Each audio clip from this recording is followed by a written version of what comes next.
It did look pretty good. Okay, let's move into true playoffs vicinity, okay? This is where we need to get, like, the music to start rolling. This is where if these five heads teams are going to start rolling. If these 5 teams don't make any of these 5 teams don't make playoffs, people are getting fired. Not us. I mean, like coaching staff, certain top laners. They're getting Thanatos replaced. Appears. So yeah, this is like Thanatos is waiting.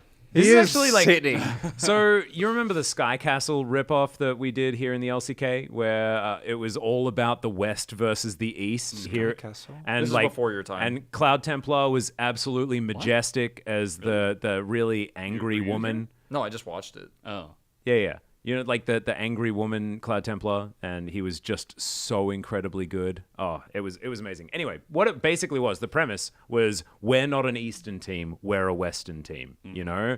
And it was the bottom 5, that's not where you want to be. I actually really think that that's going to be the storyline of this season. Like, because there is very clearly a top 5 and a bottom 5. And if you're one of these top 5 teams and you fall down there, It's bad. yeah, it's real bad.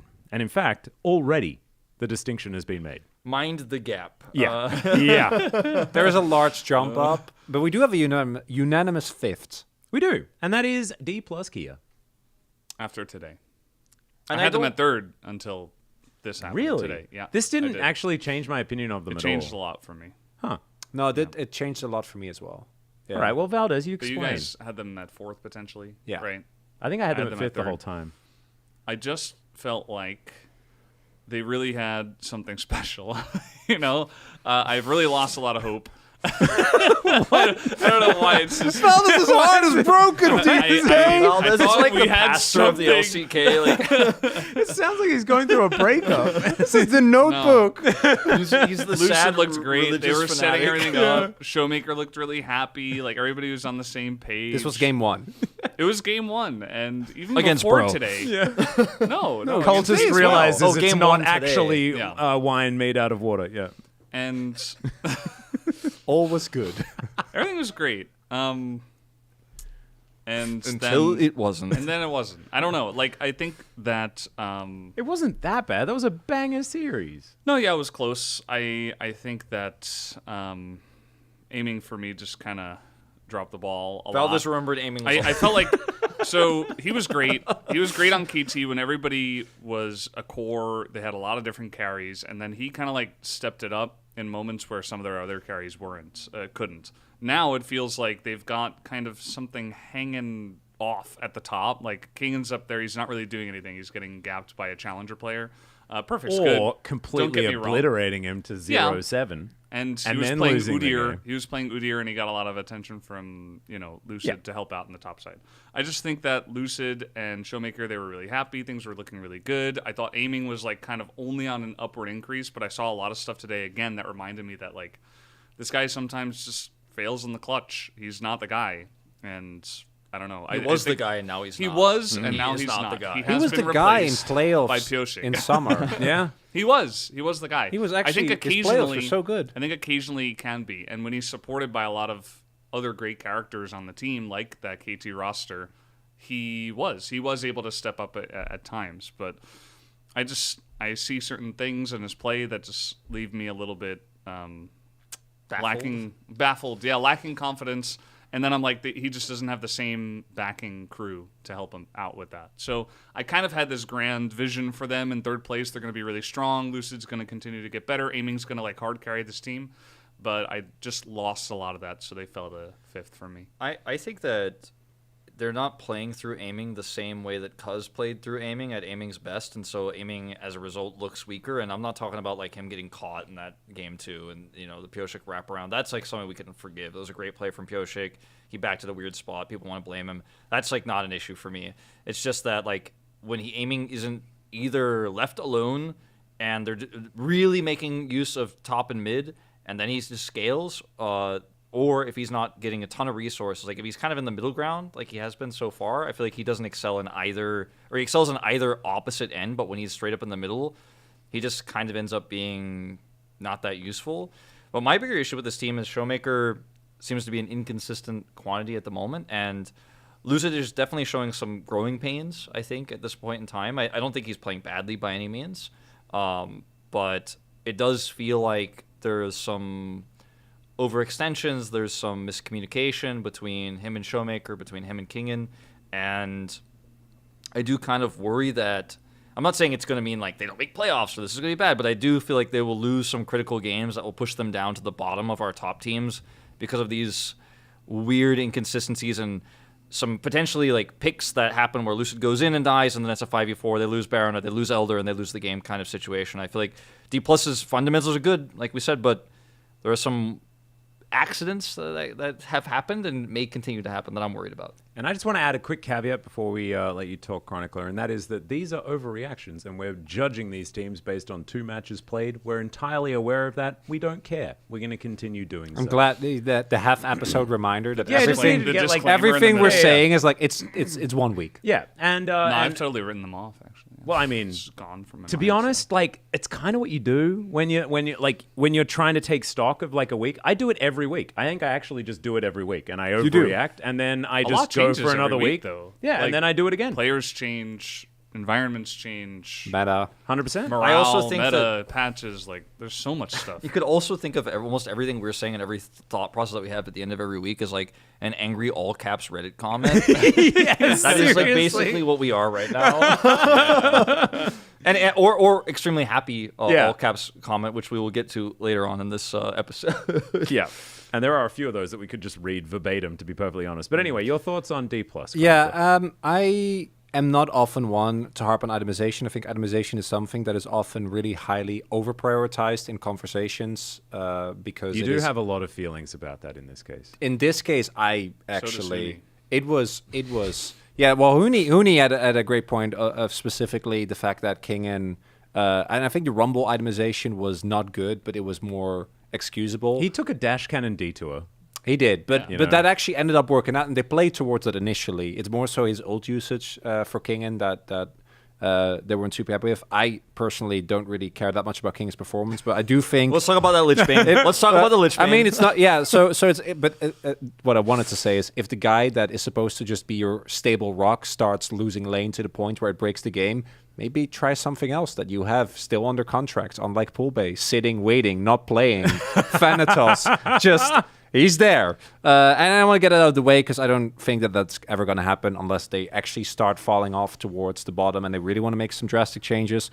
But both Showmaker going for a Lich Bane build on Orianna and then still purely 5v5ing makes zero sense to me, and aiming at 2 games in a row where his build was about as bad as it gets. And in both games, particularly the second game, he should have carried. And I think that KT, want to give all the credit to them. I don't think that like Pyosik played amazingly. BDD was for me the silent hero of the day. His Syndra in particular. We're reminded why. But also, Beryl can play Melia? Yeah, Barrel's Melia was also super hell? clean. Play It was anyone. just Guy's a warlock. yeah. Yeah, Barrel's Never underestimated Barrel's a him. He's ditto. pulling all the strings. He's a ditto that accidentally copies the wrong thing sometimes Yeah. and goes home sad. would you say Aiming's build was more illegal today or when we bought Static Shiv when it was against the rules?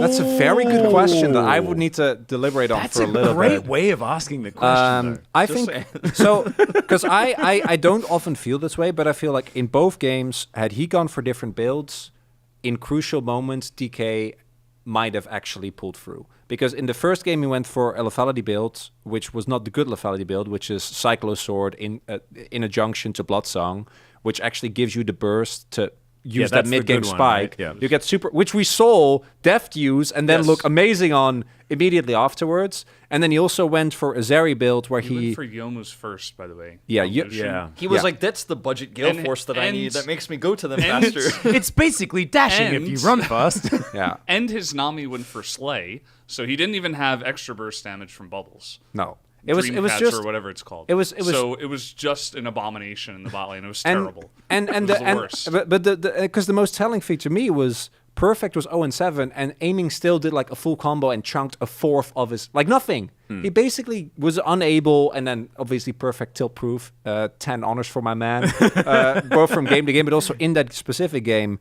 And then the Zeri game was very similar, where he went for a build that neither was really tanky, didn't use Hexblade, which I think is actually super good on Zeri, where you actually are able to tank a lot more, and then also didn't really go for a build where you do maximum damage, still going for things like the Runans. I just think that in Showmaker, as you already highlighted, if you go for a teamfight Orianna, just go Ludens and build actual AP items, because that will get you more value. And that all would already maybe put them in fifth. But then there was also just the fact that the level of disjointedness that was there last year still seems to be there, which is weird because a lot of the parts are swapped out. But like Lucid having an amazing gank early, and like I think mechanically actually played some of the team fights really well, but then also Flash engaging on BDD when the rest of the team isn't ready just speaks to me like, and this is something and this is something that can get fixed. There's also the question of, do you want to put Lucid, who is a great carry jungler, on a position like this? If you can figure out these things, I think DK can maybe make a move to fourth. I think they can contest, because it was really close between them and KT. So I don't think that DK's, but they have a lot to work on, which is why fifth for me makes sense, because if they don't work on any of it, then they'll be there. That's where they'll end. Yep. I think that's perfectly reasonable. We're starting to get to the point where things are going to go awry. I think a lot of people understand why it's going to go awry for me. But when we move up to third place, most people have Hanwha Life sitting there. Chronicler, you have KT in fourth. Please explain. Well, I just did a lot of explaining, but if I have to, you actually just did. Do it exactly. I mean, I kind of did. Yeah, it's to summarize it, I think that they look really good, but with this roster, I am always going to be worried that there will be a period in which, for no reason at all, they will suddenly not be good. And that's really it happened today. Yeah, exactly. I think Hanwha to Def me just dashed into 5 people and died, and then they still won. And then they somehow and I think the mojo is awesome. I think the team story is really good. Perfect is a perfect fit. I'm sorry, but it actually is true. Both in like how he seems to vibe with the team, and going from 0-7 to POG in a team with POG and Barrel, that just feels right. But I do think that Hanwha, to me, is a extremely stable core. Doran notwithstanding, but Doran domestically is actually quite stable. That I think, on average, is just going to eke out. Wait a minute. So you're saying... I'm saying KT Wait, fourth. so hold on. Well, as someone who has KT third and Hanwha fourth, allow me to rebuke for a moment about the... what did you say? Consistent core? What did you say? Consistent, solid, stable? We're talking about Doran. We're talking about Peanut. We're talking about Zeka. I'm feeling like these are some inconsistent parts. And at the peak of all three of these, amazing, right? Yeah. But and I'm saying at worst like B, actually. Like never even like C or D. But no, of course. I think Zeka has often been very meta dependent. I think Doran, very emotional player. If this team starts streaking downwards, we saw what King kind of helped this roster together sometimes during the he who shall not be named jungle issue was happening last season. Voldemort jungle, I don't know if Doran will be that, and I do worry about Peanut as well in terms of consistency, right? Again, in big matches. And I thought about this a lot today because KT had a great series ish. Like there were errors and stuff, and they hyped me with a family feel and all that stuff that we just talked about. But I thought a lot more about Hanwha's longevity. And we've seen this with Hanwha's super teams before, where it starts off really good, and then it kind of middles out, and then we go, oh, are they not going to make playoffs? And then they do, but they end up getting like 3rd or 4th place. I feel like the consistent elements I saw from KT, I trust more. And it's weird for me to say I trust Deft more than aiming right now. But than Viper? But like I wouldn't go that far, but like I look at I spent all of last year thinking like, okay, Deft struggling a little bit, not being as impressive, aiming is better. It was somewhat of a controversial opinion at the time. I don't think Viper is ever going to be a problem, and I wouldn't say necessarily that I think Deft is better than him, but he can't do it alone, and I worry about some of the other moving parts around him. Like on paper, like we talked about before, Hanwha's upgrades are next to Gen.G's the best. You could even argue, I think some people could argue it's even better upgrades than Gen.G's. It depends on your opinion, but I do worry about longevity with this roster. Like, when you have so many ups and downs and possible meta changes and patches that could come to bite Zeka especially, I'm kind of pushing towards I have a little bit more faith in KT at the moment. This is an overreaction, so, It's valid. It's an underreaction, in my opinion. Thanks for saying that. Thanks for saying that, man. Yeah, no, you're welcome. You're welcome. I think I've got Hanwha in 4th place as well, so I guess I can chime in just a little bit because I kind of I echo the sentiment a little bit, but I also think that it was really smart the way they did it, but it may just not work. And I think that you're right. I don't know whether Doran is going to find the same highs that he found last year. Like how much of it is, we hit the right chords together during these finals. We hit the 3-peat and it was great. And Doran was riding that high because we saw how much they fell off a cliff, both MSI and Worlds.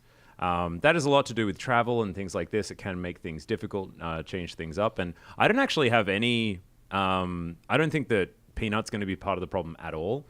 But I do think that Doran sometimes just has those days where it just doesn't work out. And we still have them in 4th, right? That's still a very good standing to land in. And what we're talking about is what these standings are going to look like by the end of the regular season. And so I think that they'll just have those games where they fall off a cliff. They might even have a week where they fall off a cliff and it's just not going to work out. And I think that they'll be consistent enough to get 4th. That's sort of where I am. Yeah. I think that Hanwha Life, when I first looked at the new roster, it's like Peanut's going to hold everything together, rather. He's going to be the gel. He's going to keep Doran in check. And, he's got Viper and Delight in the bottom lane. He could always play around that, and he'll just make kind of the solo lanes work out. But the more I think about it, it's like he used to play with Chovy all the time, and he used to just do whatever he wanted domestically because he had Chovy, who always had prio somehow. And, Doran was serviceable, and he kind of made it work. But I don't know. I just feel like after today especially, KT Rolster just kind of have this magical better mesh, this better glue between them.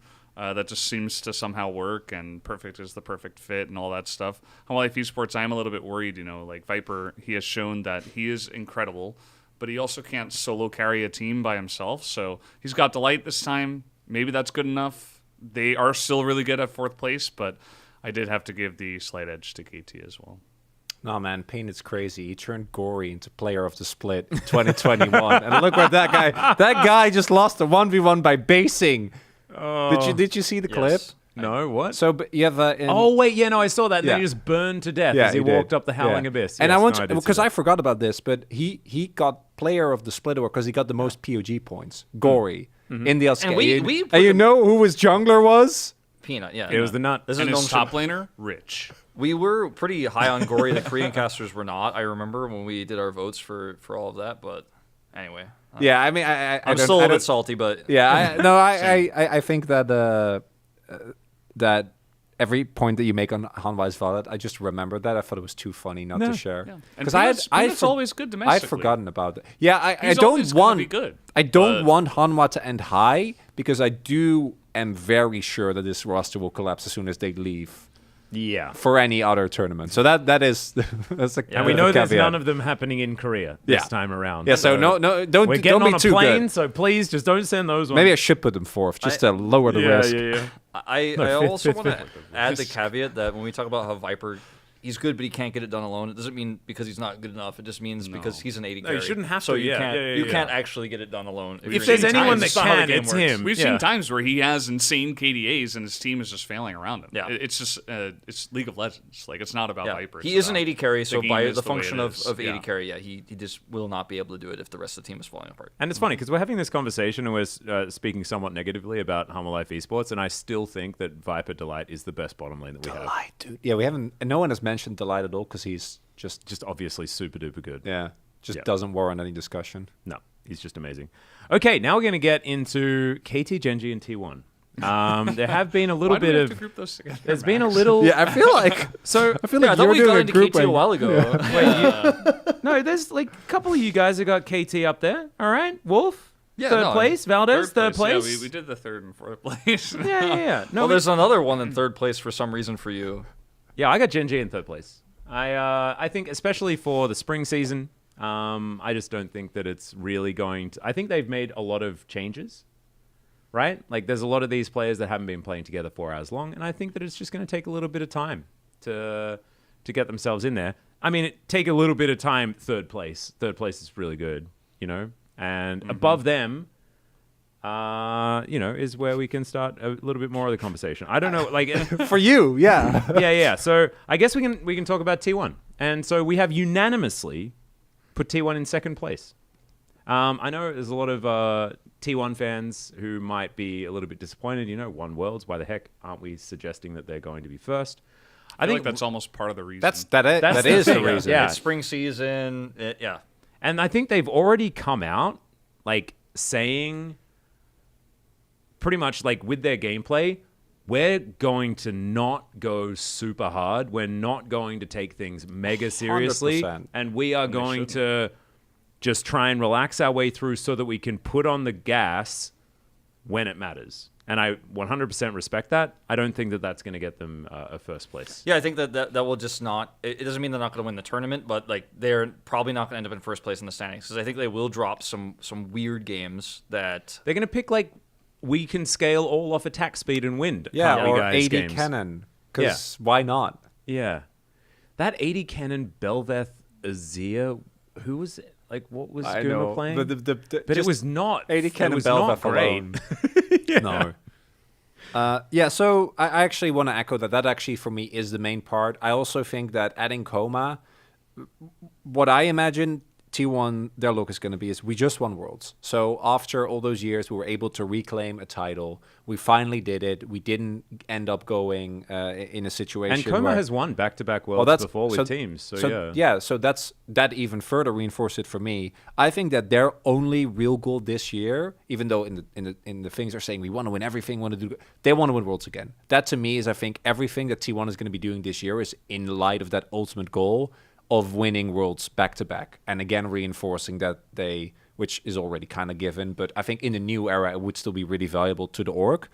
And in that light, I think you should just take it a little bit easy in spring, and they might still end up winning spring when it comes to playoffs. We saw them level up extremely heavily last year in playoffs as well. That's a completely different discussion, and they're still second in the LCK.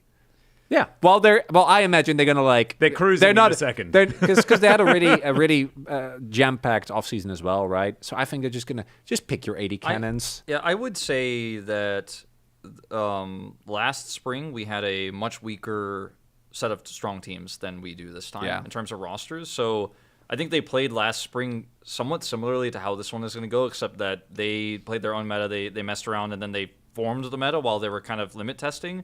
And then they just crushed everybody, right? I think this time the competition is fiercer. They're still going to limit test. They're still going to try to see what they can figure out, to see if they can make their own meta, make their own play style. And then when we swing around second round robin, that's when like the screws will tighten a little bit and we'll be like, all right, we need to get as high of a seed as possible for playoffs, and we'll move into playoffs, and that's where the style will form. I feel like to a certain extent that's kind of how they did Worlds as well, where they kind of messed around a little bit and then suddenly we go into playoffs. They're playing the same style. They're playing the style they're good at. They crush LNG, go all the way through, win the whole thing. So I think that, just to reiterate this point, like there will be some crazy, wild, and wacky T1 games where T1 antis will be like, it's not even that good. Like, what is this build? I thought they were only going to not say words. It's a great impression, Wolf. I mean, sometimes the most aggressive T1 fans can make the same sounds too, but it just depends on which side you're on. But I do think that this team will be one of the best teams, if not the best, even if their place in the standings doesn't reflect it. Yeah, it could also be like 17-1 and 16-2. Yeah. The difference, just because they're like at second place, doesn't mean they're worse than Gen.G or like worse than KT in the case of Atlas. Spoilers. It's just, Kind of at this point, that process people of will really- elimination probably obvious, gets you yeah. there. Yep. It's also a deaf team. So they're a great team. We know that a lot of their players have leveled up in a big way. It's why they won Worlds. But yeah, they're doing a victory lap. It's going to take them some time to really like hit that stride once again. I mean, they're already in that stride, but you know what I mean. Like to actually put 110% to winning every single game and doing that. So yeah, I think that Gen.G probably just going to be the team that is like, we're here to win every single game. We are the super team. We have spent all the money. We're doing it. Also, Chovy's really good at winning, like regular seasons and stuff. So He is now. He just wins every time. yeah. Yeah. So He didn't win for a really I long think time, but Gen.G he now- didn't lose ever. with him, with an even better roster, He got it now. They should be first in my mind. yeah, Not mine, but yeah. This was a really tough one for me because Gen.G showcased this week a little bit of, like, Pays had a few whoopsies. Chovy also, tripped over a few banana peels, let's say, and there were definitely some moments where I was like, okay, a Calling Nico little a banana rusty. Yeah, a little rusty.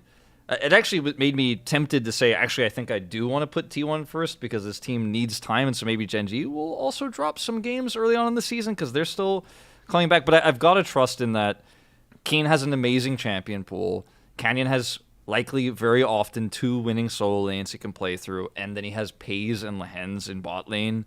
Canyon's agency is super high. He's always been amazing when he has those opportunities, even if he is just playing boring tank champion. So this is less of a week 1 overreaction for me in terms of my Gen.G prediction. It's more of just I think, like, in the way my brain works is they should be the best team, and T1 will make some whoopsies with their eclectic playstyle, let's say. So I trust Gen.G is going to get it done, and if I had to predict who would win this season, it's really hard because T1 won Worlds, no roster change, but Gen.G always somehow gets it done. So it's really tough.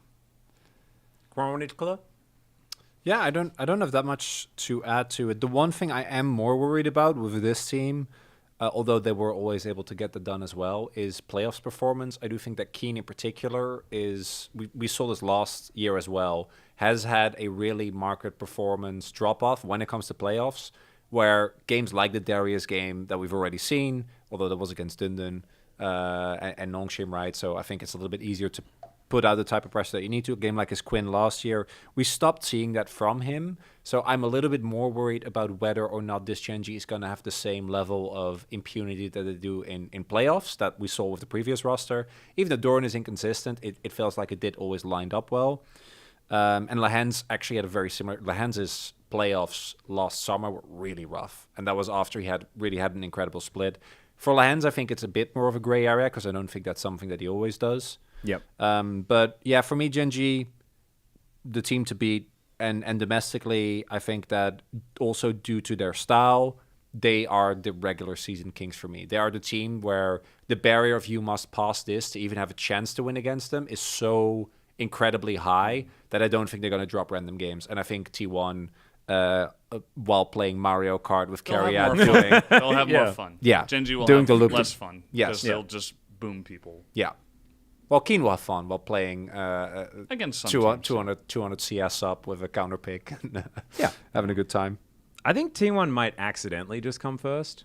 Could happen. I think it might just happen. They might just be like having fun, and I think that they are going to be doing the victory lap, but they're just so good that maybe they'll just win. Especially with how consistent, how much more consistent Owner has been.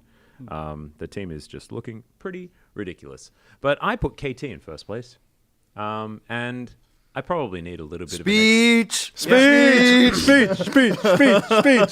So there's multiple reasons as to why this is the correct place to put them. One of them is I rolled a 10-sided die and got 1.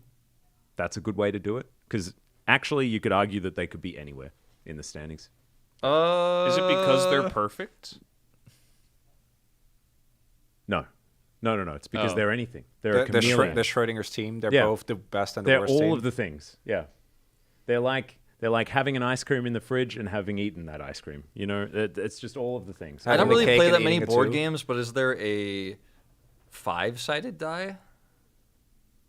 Because that's what I think the worst case scenario for K2 would be is 5th. I don't know if they ever drop down to Maybe you 7, could just 8, 9, 10. actually maybe you could just roll a die. Maybe just 6 is enough. Maybe you could just roll a die and that's fine. Because yeah, I think it's probably impossible for them to be worse than DRX Pro or Quandong Freaks. For sure. I don't think that's going to happen. But I do think that they could end up anywhere within the rest of the league, right? Like they could miss out on playoffs or they could be the best team. And I think that for me, what put me in a position where I needed to put them in first place is that it's an even year. And Beryl is in the LCK. It's very important. So pretty much what happens is in the odd years, Beryl doesn't really play all that well, probably puts a lot of money into a gacha game. It was in the odd year. He was 1 game away from winning the World's I know, Finals. so imagine Yeah. if he hadn't have spent that Unfortunate. whole year playing.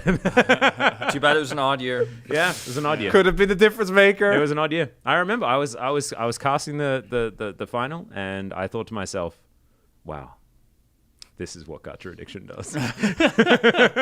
Gets you Yeah. 1 game away from the world final. No, but it is, the fact is he has won the even years for the last 4 years. I guess it's technically the last 2 years, the last 2 even years, but it's 2024. It's time for him to win again. Even number of world titles. Yeah. Yeah.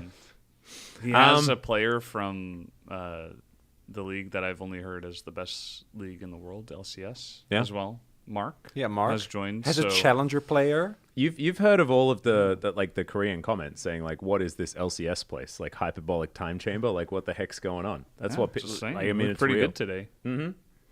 This Mark guy, he's pretty good. But I also just think that like KT look like they are having the most fun out of any team that I've seen. And it looks to me like they're motivated. It looks to me like they're meshing well. It's like they're having the most fun out of any team I've seen since I joined the LCK. It almost feels like that's a bit of an exaggeration because we have seen some really fun T1 games in our time. True. Guys, Nongshim is right there. Come on, you can't Yeah, disrespect him I like mean, that. but Okay, but having a Nongshim fun is game and Dundun. losing is different than having a fun game and winning. Right? Yeah. They win sometimes. They were first place, if you remember. But yeah, basically, I didn't know where to put KT, and so I went, screw it, I'm putting them in first. That's what I'm doing. That's because That's also I a can good see reason. it. I can see it.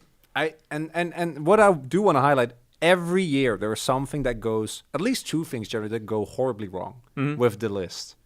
Do you want to like take like what could be horribly? What would be Yeah. your What's your like one guess? overreaction, weird, Like crazy what twist? because of the I think season? there's we have a lot of consensus. Obviously, there's a little bit of you have KT higher. We have some variation within the tiers, but at most it is very uniform. There's got to be a bunch of stuff that we're just getting completely wrong because there always is. So I think that like when it comes to preparing for a swap, the weird thing is that like I feel like my safety swap is just to swap my way to Valdez's list, where I just Put swap Gen.G at KT and first. Gen.G. Yeah. But I have a backup swap, and that is once again Hanwha Life Esports doesn't work out, and I can swap them with FearX. That's what I'm thinking might be a possibility. Your foot, man. Because I think like maybe Willa just cracks the code and he's just branding all over everyone and having the greatest time. Like there is like a world where that team gets it together and does winning. Maybe. I think Clear has so much potential as well, so maybe I'm biased. I don't know. My biggest concern is that one of Hanwha Life Esports Dplus or FearX will overperform, probably Hanwha or Dplus, and end up in like top 2 or top 3, and that'll mess things up. Because I'm also not super worried about the bottom 4 teams. Like we have fairly similar lists. That might actually be the deciding factor of who wins. Is like which bad team was like, or which bottom 5 team was like the most bad. Like that might actually be like a weird thing. But overall, like I'm that part is just way unknown. So I'm really thinking about like, what if Hanwha actually is the second best team in LCK, or what if Dplus actually gets it together and they're the second best team or something like that could concern me. But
선수 오늘도 POG 우수님 화이팅!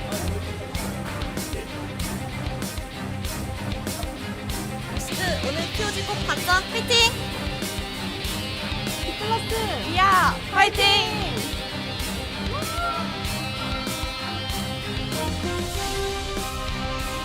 Hello and welcome everyone to LCK Spring 2024. I'm Atlas. I am joined by Orcs here today. Both of our names start with A. That means that we're going to have a relatively high-ranking performance on today's cast. Am I right? I hope so. I think that's how it works in school. It's been a while since I've been there though. Some players that also don't necessarily attend school because they're too busy scrimming are going to be playing here today. 4 different teams, to say the least. And we're starting off with an interesting one. Nongshim, 2-0 start to the season. For a very brief moment, we're number 1 in the LCK. Yep. And now they're taking on Dplus. And what they've also done is jumped on social media and transformed the Dplus logo into ramen noodles. Which honestly, I feel like they already won on the back of that. Yeah. And the match is just, you know, we're just going through the motions. Like, they've already claimed victory. Exactly. So one of the motions is the standings. We're going to jump into that right now. Dplus still in 4th place. Nongshim, though, hot on their heels. The same match score as you can see, but a +1 because Dplus have been a little bit more consistent, being able to pick up that one game when they faced off against KT. So we'll just see how this one's going to go. Lucid has a lot of experience against this roster, and in fact, was one of the reasons why Nongshim have been so incredibly dominant when it comes to finals in Challenger. Yeah, I mean, I think that's an interesting matchup, the fact we're getting the Challenger rematch between some of these players. And I think a lot of people will look at this and be like, you know, the expectation is Dplus come as the strong favorites. But the match against KT was messy. KT lost yesterday, and Nongshim have honestly, even in the series against Gen.G, they look pretty good. The thing is, KT don't really have as much of the challenger prowess. Yes, Perfect is there, but he was sharing time. Yeah. Whereas Lucid, true challenger veteran. The entirety of Nongshim, true challenger veterans. I don't know. It's going to be a tough one. Also, Bull coming up, and that added even more challenger veteranship. I think KT didn't stand a chance. These two teams, these are the real ones. And we're going to see, as Showmaker and Jiwoo on your screen right here, a rough matchup. Yeah, there is not a lot of great stories to tell when it comes to the history between these two teams. They're so dual win, right? I think. Yeah, it's very much dual win. It's been 14 games in a row that Dplus have won. And Lucid versus Sylvie, rematch after 518 days. Kind of crazy because, of course, Sylvie got called up first, and we've been calling for Lucid to be playing in the LCK for years. Yep. And I think, you know, obviously it's different environments going into a team like Nongshim where you're surrounded by other pretty unexperienced players, and then going on to Dplus and stepping into Canyon Spot is the only way you can spin it. A lot of pressure on Lucid. And we obviously saw fantastic things from him in challenges. I don't think we've quite seen that translated yet on the LCK stage, but the hopes is he really comes into his own and starts giving those aggressive, confident performances he had in challenges. Exactly. We'll see how it goes, though, as Dplus Kia to be welcomed first into LoL Park. They have Zephyr behind them now, a coach that has had a bit of experience with some of these players as well. Interested to see what he's going to be able to make of this team as we continue throughout the season. Kingin, though, I can see a little bit of there's a slump in the step because it was a rough one for him. Game 3 especially against Perfect after having one of the most monstrous Rumble performances that we've seen. Was unable to pick up the victory and then got solo killed by the Na himself on that top side. A little bit of a rough one, and I'm hoping to see Kingin on better form moving into this match. Yeah, this is the hope for Dplus. This is the bounce back. This is, okay, we had a rough loss against KT. It happens, it's KT. Who really knows what form they're going to bring on the day? Let's bounce back against Nongshim. That should be the hope. That should be the aim for them. To look for a clean 2-0. See whether they can make that happen, but they do have to get through the Kings of Challenger. And with their newest call-up as well, Colmy actually just going from better to better. Is what I'm sort of seeing from this guy. He has so much potential, still so incredibly young, was dominating solo queue all last year as well as Challenger. And I think that he's been a great addition to this roster. We saw already that there is coordination there, that there is that synergy pre-built into this team. And yeah, they may not necessarily have a ceiling as high as some of our others, but the power of friendship can carry you a very long way. And that's what Nongshim are trying to prove. Yeah, and I think especially when we've had this patch where there are a few interesting bot lane picks, as we're talking about the bot lane, you know, things like the Senna, the Seraphine, the Neela, support items, the double support items in the bot lane. I feel like Jiwoo in particular is a player who you can see capitalizing on that. He has played Neela before, very popular pick for him, and he's always been someone who's been a bit more flexible. A lot of AD carries are very rigid in their pool, and I would actually say these two players are kind of the opposite in that regard. Aiming has been someone who's very rigid on his picks. He's great, but moving outside of that can be a bit rough, whereas Jiwoo is someone who, you know, if you come at him and say, hey, by the way, we're playing Seraphine bot now, he's like, cool, when? Pretty much as soon as it's not the classic AD carries, that's when you want Jiwoo on your team. And as a Ziggs enjoyer yourself, I imagine that you're pretty okay with the whole situation. Although we don't want to talk about more recent Ziggs experiences that we have seen. Of course, it wasn't this year, thank goodness. 2024, very different year, and possibly a time for some more interesting picks. Neela, of course, was a champion that was debuted, I believe, by Aiming here in the LCK last year, or the year before, something like that. But I'm pretty sure he was the first one to play it. But Jiwoo has been the god of Neela for a very long time. So looking forward to seeing what kind of bottom lane we are going to have. Dundun on your screen right there. Him against Kingin. I feel like Kingin's almost a better version of Dundun because both of them don't necessarily have these very high highs outside of that one Rumble game last week. But they also can have sometimes the lows that give them a lot of deaths.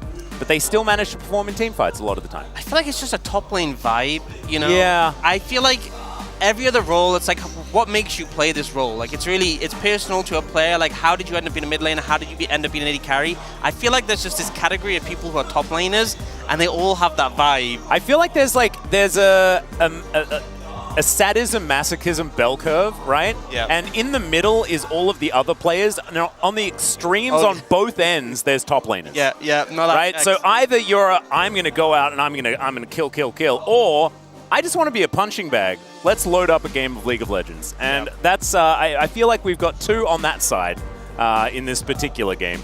It was an odd analogy, probably not my best, but it makes sense, right? It does. It makes sense. And Dundon's the sort of player who he'll go like 0-7 in a game, and he'll just keep trying. He'll come back next game. He's still vibing. Yeah. He's still happy to keep running it back. He ain't gonna give up. No. Right? You only lose when you give up. Exactly. Or when the Nexus explodes. But you know. If you don't queue up again, that means you've lost. Oh yeah. That's the only way that it can happen, and that's the only way that Dundon accepts the whole situation as well. We're going to be getting into draft very, very soon. In fact, right now. And we'll see exactly what crazy picks are going to be coming out here. I imagine Dplus are going to be taking this one very seriously, trying to get back on that front foot, using Nongshim Red Force as a leg up towards that western side, or at least heading up a little bit further in it. K'Sante going to be banned away from Dundon as per usual. There goes the Vi from Lucid, and of course Nongshim, they know what to ban against this particular jungler. Yeah, Maokai being taken off the cards as well, so really targeting the junglers from Lucid here, and particularly picks with point-and-click CC, I think is something to say. You know, these picks are both typically good into Callisto, who is already banned, but could maybe set up for something that Jiwoo wants to play. Maybe if it is something that's a bit shorter range, those picks can cause problems from it, so we'll have to see how that pans out. We have seen the drafts evolve a bit over the course. We saw, you know, Ashe was like there's a 100% ban pick. It's kind of, we're still seeing it banned like a reasonable amount, but it's going to show up again here. But it's definitely getting through draft a bit more, and we're seeing more junglers, I feel like, banned in the first 3 than we were earlier in the split. Yeah, and I feel like there's a few more targeted bans as well. Like, people have identified a player, like Bull yesterday. KT were going really hard on banning away as many AD carries, making him as uncomfortable as possible. Somehow he managed to get Kalista in the final game. Not sure how that one happened, because that is his most comfortable champion, but you can see that there are a lot more targets happening. The Lucian, obviously, going to be a first pick here. I would have preferred Melio. Yeah, I agree. And the thing is, it begs the question, will we see the Melio Aphelios into the Lucian just to counteract that? I don't think you necessarily have to take the Aphelios right now, but I think the Melio you would want to secure. I think this is so Dundon though, because he just got crushed by the Darius. Yeah. It's not an intimidation tactic. It's more like a, haha, wasn't that funny when I got destroyed by Keen? Oh, I love Unwavering. it. Yeah. Yeah, we're going to be locked in pretty solid. I think Melio here would make sense to deny the Lucian Melio. I think Lucian Melio is a lot stronger than Lucian Nami. Oh, yeah. So they do take that one away. It leaves a possibility of the Aphelios on 3. I expect Dplus will secure the support here if it is going to be the Lucian Nami, which is what we would typically expect in this situation. And then the question is, do they want to match the mid lane pick, or do they want to go for something else? If they pick a top laner, it's very hard for Nongshim to counter because they kind of want to secure their AD carry. Yeah, they sort of have to. I mean, they're priced into picking Aphelios on this pick. And so it might give Kingen the opportunity just to lock away whatever he'd like and then have a couple of bans to protect that pick.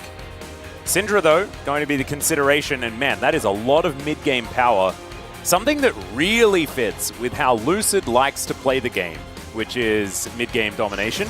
That'll be a rel, though, so not going to be the aim here. And instead, just trying to get themselves as much CC, teamfight power as possible. And the Aphelios comes through pretty much for free off the back of that. Yeah, I think to an extent it makes sense because you've already seen like the Vi band, the Maokai band. If you're playing into Aphelios, you know he's going to be a problem. So having the rel, having that reliable engage when you know you're having a Nami support does make a decent amount of sense. But no real surprise here to see that Aphelios Melio coming in. And I think the Lucian Nami really needs to have a strong AD performance if they're going to be able to find momentum in this game. If this goes to scaling, then already Nongshim have a really solid backline. They just need to kind of secure the front line to give it cover. Start to see the bans coming through. Poppy, solid ban, obviously very good into Rel. And for Nongshim, banning away the Rumble, could be like a Gnar ban here, and then they go for the Udyr on 4. Would make a lot of sense, but it could risk that Dplus just end up banning that away, so... Yeah, I would expect that... I would really like the Gnar. This is actually what we wanted to see yesterday. but we had completely random bans instead. The Syndra actually going to be the one taken off the board, so that Gnar still up and available, something that Kingen very much likes.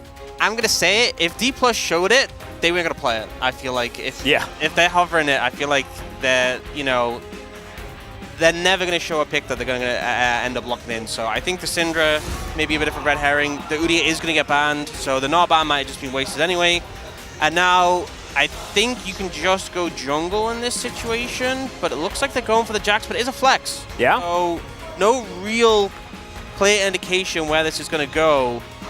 And now it's up to Dplus to secure top and mid. Toying with the idea of the Kennen definitely would provide that backline threat that I think they need right now.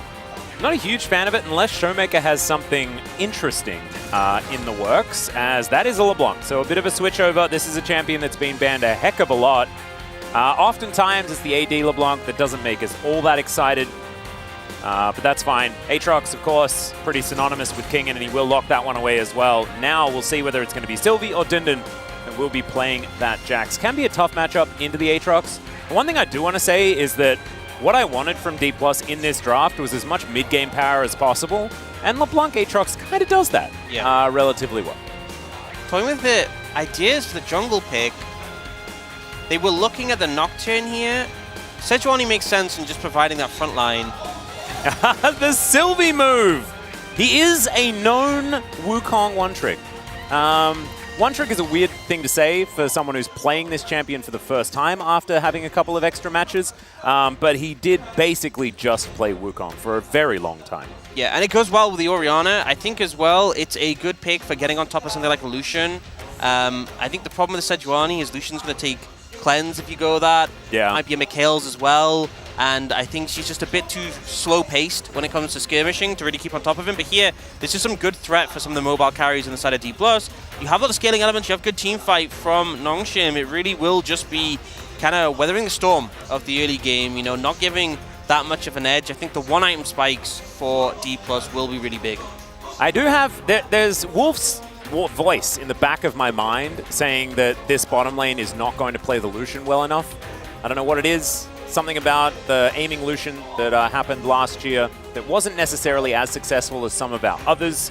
And what we've seen from Lucians that don't manage to find success is not enough pressure being put on when you're strong, when you get that first item spike and things like that that are coming in, really abusing that extra money you can get as well. So we'll see what aiming's going to be able to put together. He has been playing so much better over the past few months. Nongshim, classic team fight, scaling composition. We'll see how it works for them as we jump onto the rift for game number 1.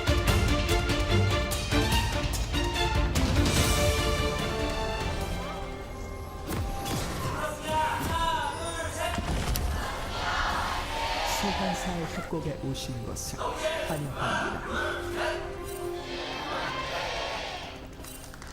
All right, here we are, ladies and gentlemen, onto the rift for our very first game. Aiming already taking quite a lot of damage.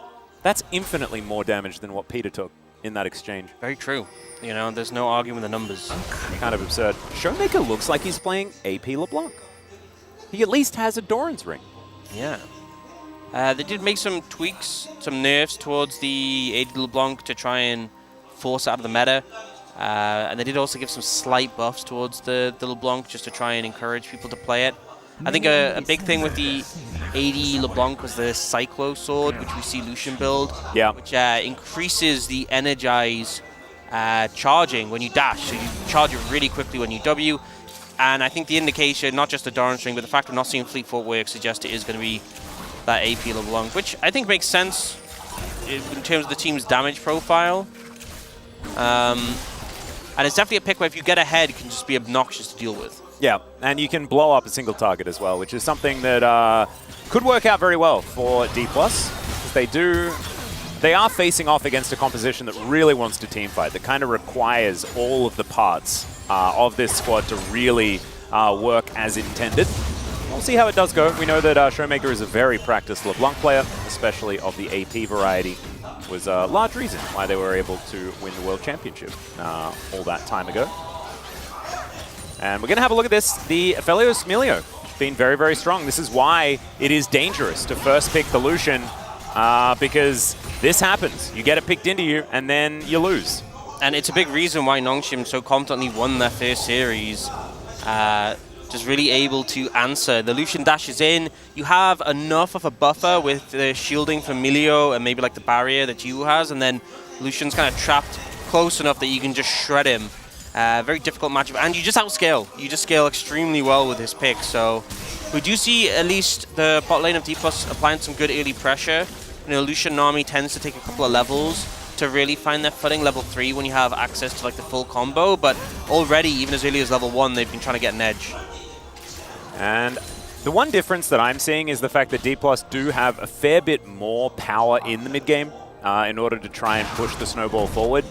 We'll see whether that is something that can be utilized, whether that is actually going to be a path to victory, as Lucid going to steal away a red buff here as well. A lot of vision available, and also with all of this pressure that Showmaker's putting on, means that this Orianna kind of locked in lane, not going to be able to help Sylvie out. So Lucid starting off the jungle very effectively. This is something that we've seen Rels do many, many times. On top of a ward, does not care. Yep, and I think the thing is, with it being a Rel, you know, your W is such a powerful escape tool if anything did go amiss, but as you said, Showmaker's pressure really secured that being a pretty free invade. We do see a recall come out from aiming, has gone for the Willed Atlas. Yeah, hi. Hey. What's he going for? Oh, he's going for the Willed Atlas. The World. The Willed Atlas. Oh, the World Atlas. Ah, got it. Sorry, Yeah. I was a little bit confused there. Yeah, no, it makes sense. Yeah, trying to get that extra goal generation and the Blood Song, which, again, leans into them having a really strong mid-game spike, because when you complete that, it's like having a free bonus item. And it works very, very well on Lucian, as we've seen. And I don't know whether the victories that the Aphelios Milio had were against the double support item Lucian. I think that there are at least a few games where he didn't opt into it, as there's a nice bubble from Kellen, and Jiwoo just kind of brushes it off and isn't too worried about it. He's got some warm hugs from the Milio to come in. That'll help him out. Yeah. Just sit by that cozy campfire and have a great time. That's the thing with Lucian Nami. At this point in the game, you can go for some good trades, but you just don't really have the all-in damage. So it's like poke them down, wait a little bit. If they get low enough, then maybe you can look for something, but chances are we're just going to see them, you know, going for some good trades, farming up until they get power. Dundun is just fighting King in here, and Kingin's just dead. That's first blood to Dundun. I really want to see the context of how that happened. I only have question mark pings in my brain. Yeah, I have a feeling it's going to be something like ridiculously simple. Like Kingin just walks up and just dies. But we'll see. We did see that bit, though. We don't need a replay for that, because we saw that bit, where he was walking and died. We saw him trying to walk away and dying, but how did he get to that spot? Why did he have to walk away in the first place? Yeah. But clearly this Jax pick's going... and again, this was a blind Jax. Yes, it was a flex, so it wasn't like 100% committed to top, but Dundun with a really good start in this game. And now the team looking towards the first dragon as well. And Dundun's not supposed to be this strong without any deaths. His Jax only improves as the deaths come in, right? So 1 kill and 0 deaths is just completely uncharted territory for Dundun. But looks to be pretty great new look. And it's going to be the Grubs going over to Lucid, and the Drake looking to be traded here. And Sylvie collects that one. Will now clear out some vision here, and Lucid just continues his onslaught, going to be destroying everything that Sylvie holds dear. Yeah, setting a pretty fast pace, and can probably just with the prio top and mid just move up towards those Krugs as well. So Sylvie gets the dragon, definitely good objectives to secure, but the trade-off is you're losing a lot of your topside jungle. And by a lot, I mean all of it. Yeah, everything. It's all just removed. Yeah. Some little Kruglets going to be taken here, and Lucid now going to step into this top lane, see whether there's anything that he can actually That's the saddest moment, when you turn the corner and you just... Yeah. You just see it's gone.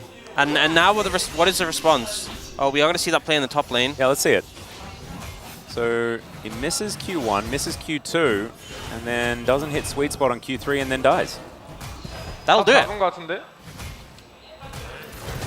Yeah.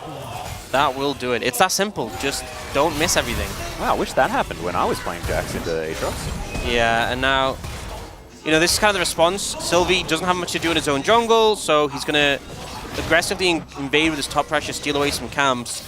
You can see Lucid is just completely unfazed, going to continue the momentum onto this bot side, and it's kind of become you know, we talk about map splits, but normally it's like, oh, you have top, I have bot. But Lucid's just they've just switched sides of the map now in terms of whose jungle is who. So Chovy is going to be able to at least get in there and take some of these camps, but look at all of what Lucid has left. So he's got his entire red side jungle. He just took all of Sylvie's and then took his blue side jungle and said, yes, you can have my wolves. Yeah, so Lucid's going to be very far ahead after he's cleared the rest of this out. Does have level 6, so that Magnet Storm up and available. See who's going to be able to actually win out in the next team fight. Next Drake is in 3 minutes' time, will be a Hex Tech. Pretty valuable as a solo Drake, and I don't think Dplus want to give too many more of them away. I think they want to start upping the tempo now, try and get something happening. Piercing Light going to miss there onto G-Woot, moving a little bit too quick. Yeah, especially with that composition, if you end up giving over a second dragon, the time at which a soul is available to you is so late. Yeah. It really just makes it no longer a great win condition, so definitely don't want to give that one away. And a lot of people might think, okay, well, the Rel's fed. What does that mean? But I feel like the standard build for tanks in the jungle of the Bami Cinder into Frozen Hard, if you secure that early, you're just not going to take damage. Oh, G-Woot also is just shooting Kellen.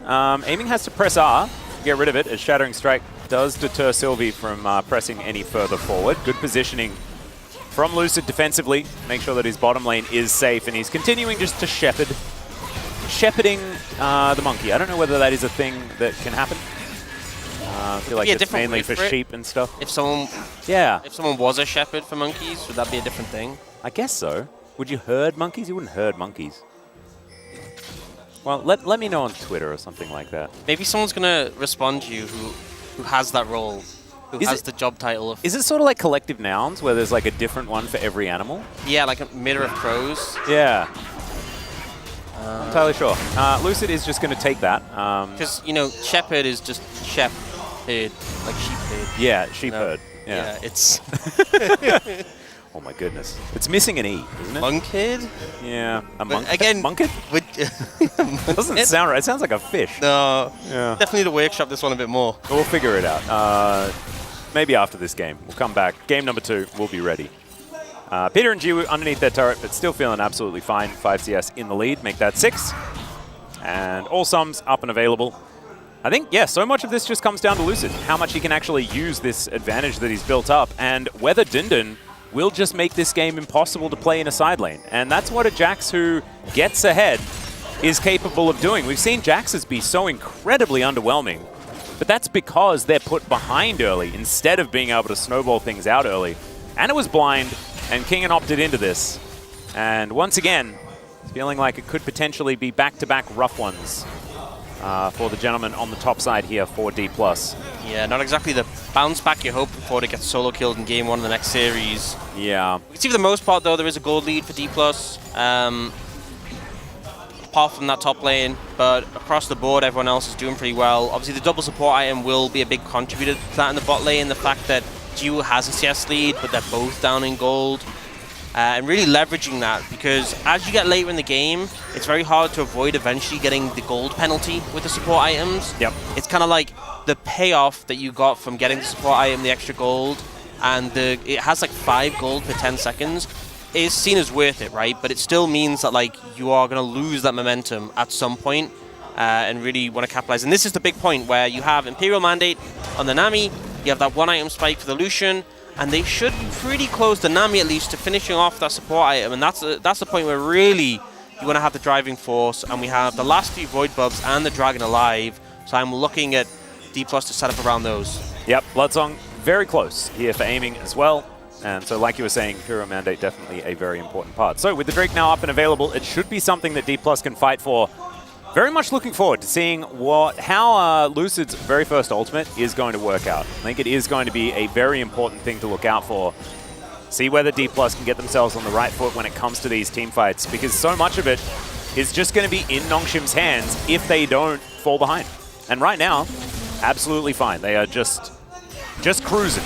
As Shockwave is going to come on through here. Showmaker taking a bit of damage, but it is mainly just a trade as the chain's going to land. There's the flash forward, and Showmaker picks up the solo. So well played, and Cormy had to commit the ultimate just to try and answer the trade. That's how bad things were, but the chain, the flash, to ensure the tether distance, as soon as that flash came through, Cormy was already dead, and the fact that he flashed as well just showed he didn't know it yet. Yep. Showmaker, he absolutely did, though. That is the ruthlessness that we've been missing from this player. We haven't really seen it. And you heard surprise in my voice, right? And if you were a fan of Dplus and then went to, like, cryogenic freezing for 2 years or something after 2020, you'd be like, Atlas, why didn't you know that he was going to do that? But that's because we haven't seen that level of ruthlessness from him in quite a while. Yeah, and I think a pick like LeBlanc definitely one where you can execute. You can see here the really strong trade. Call Me puts the ult in just to kind of answer the trade here, because if he continues getting out-traded like this, he's going to be in a really rough spot. But then Showmaker gets the... Oh, never mind. There's Magnet Storm towards the bottom side of the map. Lucid collects 2 of them. Jiwoo's going to go down. Lucid can tank for days, but it's Kellen that's the one that holds onto it. And now Lucid just continuing to herd Orcs, and it's working out really, really well. It's a double for aiming, and Dplus, they have really started to take off now. I've seen this one before, so we're back to the replay, I guess? Yeah, and Dundun's TP actually got cancelled there. Really unfortunate. Kellen, pixel perfect the amount of... That's limit testing on the tankable damage. Yeah, he literally had 1 HP. He's actually gone for the Slay this time, though, not the Dreammaker, so less damage, but it does mean you get that burst of movement speed and health. What it procs. Okay, now we get the replay, yeah. Finds the tether, flashes secure. Really well played. That's a happy Showmaker. Where is Jax? That is something worth knowing in this particular game. I think a lot of it comes down to Dundun. See how this all started. The culling soaked by Peter, and then they were just kind of fish in a barrel. Yeah, and really unfortunate. I feel like Peter tried to use his Q to interrupt the culling, but just meant he didn't have it for when the dive actually started. And here, it's not really much you can do in that situation after the Aphelios has already died. So 3,000 now the gold lead. And just as quick as that first item was picked up for aiming, he's almost got his second. Yeah, this is sort of nutty. And he's also, like, the Blood Song is coming through pretty soon. Yeah. Does, I believe, now have it. As we spoke. So he's about to have 3 items, which is kind of unfair. Kind of a bit of cheat codes, just being able to have 3 items when your opponent doesn't even have 1 yet. Yeah. It's not going to be a great time, as Peter is going to get stunned up. Does have Call Me here, though. Man Protect going to be there. Showmaker, he's done this one before. Jiwoo getting electrocuted. Doesn't like it. Not something that we'd expect very many people to like. As oh my goodness, he just explodes! Wow. Calculated here by Showmaker, and he is 2-0 now. Just taking names. Doesn't need any of his friends around. Solo bolo after solo bolo here in this game. And you can see how all it took was those plays we saw in those replays, and Dplus have immediately put on the pressure, heavily leaning into this blue side jungle and taking cams, putting wards down, and it just feels like the pressure already is suffocating Nongshim. Jiwoo was next to his mid-tier 1, and that wasn't enough. Well, Peter is going to ult, but that's not going to do anything. It's another kill for aiming. He's on a killing spree now. Tidal Wave now going to find Call Me as he gets knocked up into the sky. Crash down, Shattering Strike. Call Me is going to survive for the moment. Lucid loses half of his health bar in trade for it. They are going to go back and spend a bunch of this money. Is this another one? Is this the third one? Burning. Tick, tick, tick. There is the barrier. So Jiwoo will survive. Had to press the button. Is going to press it this time. But message received. Yeah, I don't really see a solution to this. Sylvie, this is the second time he's tried to take this blue, and both times he's getting collapsed on by Kingen. He can't even get just a simple blue buff. And if you make the comparison to what Dplus is getting on the bot side, Sylvie's like, I just want something, please. Yeah. Man, this really went from 0 to 100 very, very quickly. There's another one. That's a killing spree of solo kills. We can't do replays anymore. We'll do a reel. We'll do a reel at some point after the game, probably, of just Showmaker. You could type it into, like, the Spacer chat and just say, can we just get a kill reel of Showmaker? They might be already talking about it. Or maybe now that we're talking about it, they're like, no, we can't do that now. Yeah, because I don't want to listen to them. Yeah, don't listen to us. They're probably seeing this game through a completely different lens to us. It might just be a full top lane reel, and all they're going to do is speed up top lane and just watch top lane. Oh, that'd be interesting. It would be. Or maybe they just show the solo kill on repeat. That could be it too. Really hammer it home. Chronicler is on the desk today, and so that means that some Dundun bias might be there. It might be a thing. Yeah. Which completely fine, by the way. There's no shade, because Dundun is fantastic. And in this game, definitely the shining light for Nongshim, because the rest of the map is on fire, quite literally. We're going to see it again. Show me, and Callmaker here towards the bottom side. I think the really obnoxious thing is that the fact that there's this Lucian Nami who are fed and the LeBlanc who are fed, these are both such like bursty pick-based champions where if you ever misstep, you're just going to get one shot. You're just going to get completely deleted. And it's so obnoxious when you're behind. There's just nowhere safe to really stand, as Peter learned very clearly. I feel like Showmaker had buttons left over. Yeah, that felt so casual. Yeah. You know, I've seen people kill cannon minions with more intent than that. No, Nat, Showmaker has Magi's. It is 2021 Showmaker. We've found him. He's back. He's been here the whole time. This is the kind of gusto we're used to seeing him play with. You can see in the player cam as well, unfazed. Yeah. Just relentless. As it is a Cloud Souls game as well. Heck yeah. All it took was getting reverse swept by... Okay, Peter is... that's the first assist that Showmaker has shared with his team. As I was saying, that was the... All it took was getting reverse swept by KT to really make Showmaker a little bit angry. Yeah, and I think that Aiming is sharing that sentiment a little bit as well. Of course, his former team, and wanting to really bounce back strongly after that one. Sylvie is going to find one with his ultimate. But that Cyclone, not something that you even really need reinforced foundations for, or anything like that. They got Nami Flash. Yep. Which, honestly, pretty big win as far as this game has gone for Nongshim. Outside of the solo kill top, this is probably the second. There is something to at least put into the pros column alongside Dindin. Yeah. When they make a list of things they achieved in this game, it won't be long for now. No. But Nami Flash is one of them. Mm-hmm. But maybe they can find an angle to repeat that, you know, and get a kill. That would be a step up. That would be. Absolutely would. I don't know whether it will lead to the enemy Nexus exploding, but it certainly would be a positive. And we're in short supply of those. As Callme going to find King in here, does have that ward put down. Dissonance going to try and get him out of the way there. But King doesn't look perturbed. He's actually going to hit that Q this time around. Finds the second one as well. And there, actually cancelling a bit of the damage there, unfortunately. But he's still following after Callme. World Ender coming on through, finds that knock-up. But there is a command protect there. And the rest of Dplus, they're going to turn up. Oh no, Dindin! He didn't expect the entire team to turn up! And there he goes, Aiming going to collect that kill. It was all just a cunning ruse here by Dplus. You know, I know they disabled it a long time ago, but that is the moment where you're spamming the key to try and cancel. Oh, yeah. Oh, yeah. Just hoping there's some bug that just lets it. Oh, dear. There's another Magnet Storm to come through here as Callme. Oh, my goodness. 3-man stun. Pretty nice there by Lucid. Not a whole lot of follow-up here, though. It's, never mind. I may tell a lie. As Showmaker does take a lot of damage. That is red and white guns available here as Kellen is going to get pulled back. There's some fish food on the floor. And Jiwoo picks up his first King, and also these chakrams starting to build up. But unable to take down Kingen. But now with a Rift Herald, they are going to be able to take their second turret of the game. And Nongshim are not out of it just yet. They'll get another crash. Monkey going to ride Shelly into this one as well.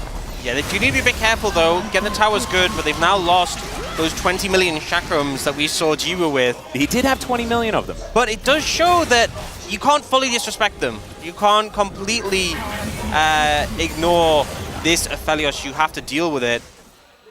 Oh, it looks like you got a jump scare there. Yeah. Honestly, which is... I think we've all had that moment. Showmaker could be in trouble here, as Sylvie just needs another auto. That is 900 gold. And Baron being considered, although Nongshim not wanting to go for it here at 21 minutes with the rest of Dplus alive. Oh dear, some cracks occurring in the armor of Dplus. And we were singing their praises. They were doing the right things in the mid-game. You can't drop the ball, though. You have to really keep that pressure up as Aiming. Oh, no. He'll find Dindin, and I have a feeling Dindin may die. This is, yep, and it occurred.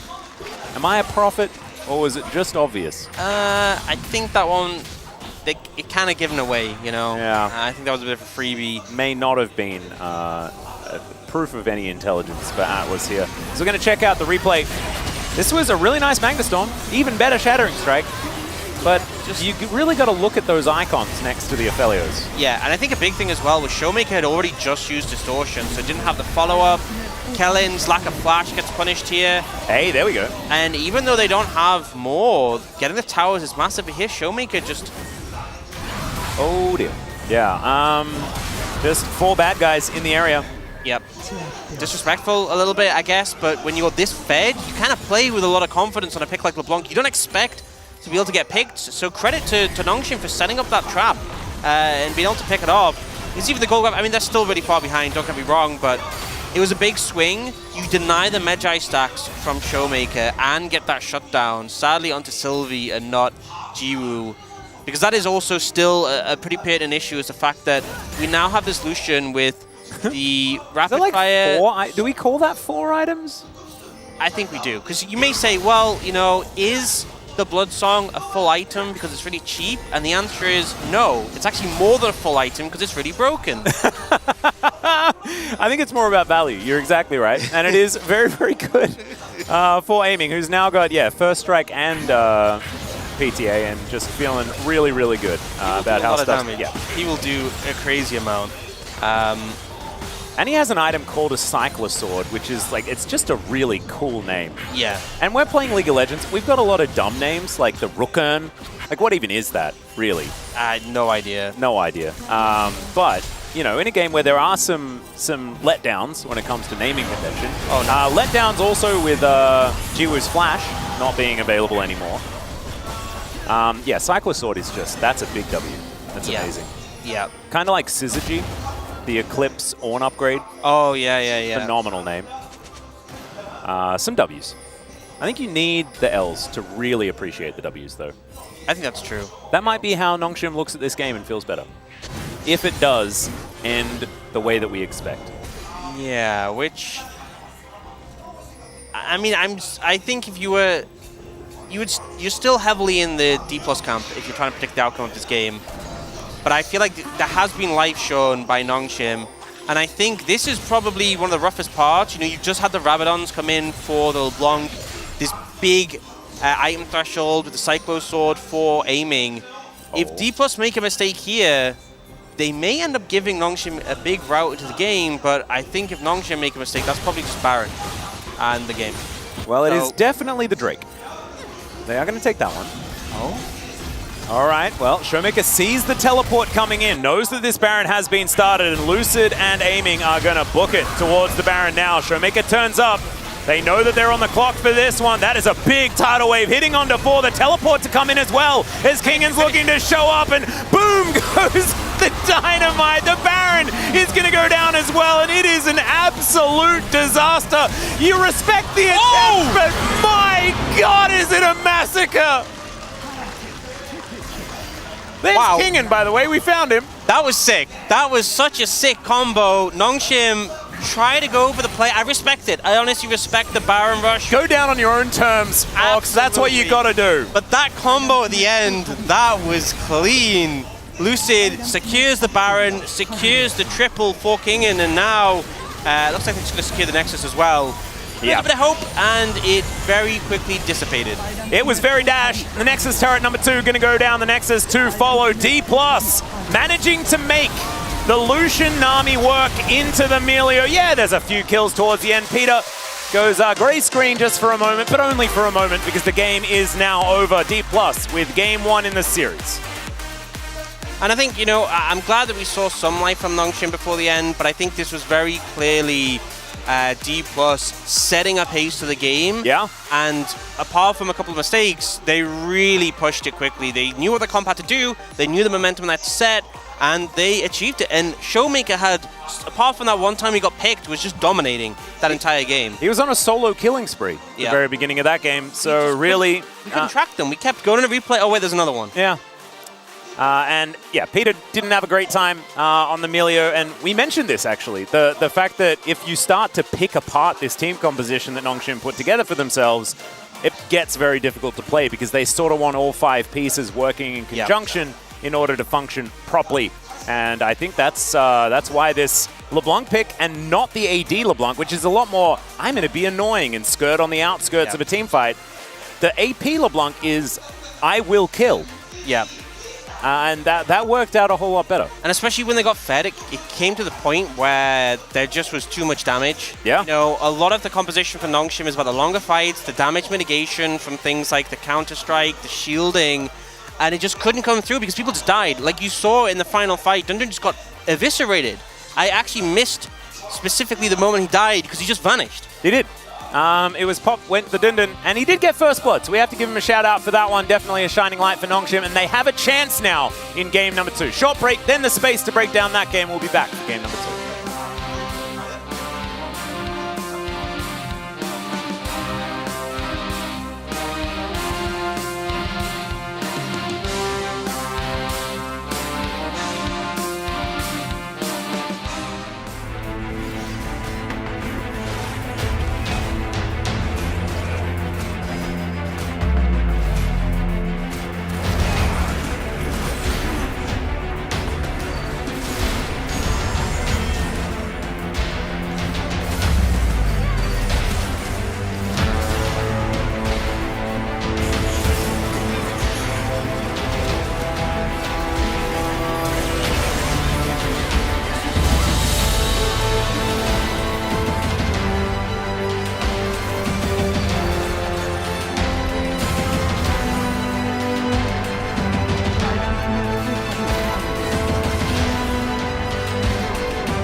천천히. 죽었어. 택시 잡았고. 야, 용 바로. 더. 천천히 해봐. 오, 속박. 나 들어가 볼게. 가자. 가자. 오! 홀리 쉣! 신기해 쉣! 홀리 쉣! 닦였어. 합숙 쉣! 이거 하나로 해봐니까. 너 캐리했어? 야, 태닦기 금방 돌렸다.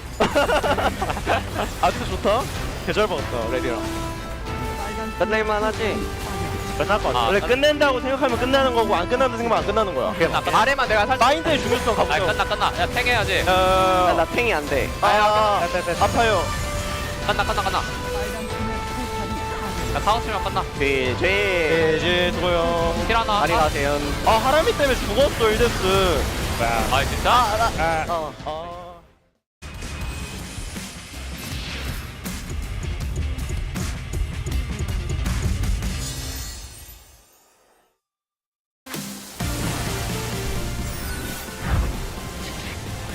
Bit of damage here from Kane, not too much to worry about. Got a big old zoom out. And there's the Cataclysm from Ona. Gets a huge amount of knockouts from Kane now.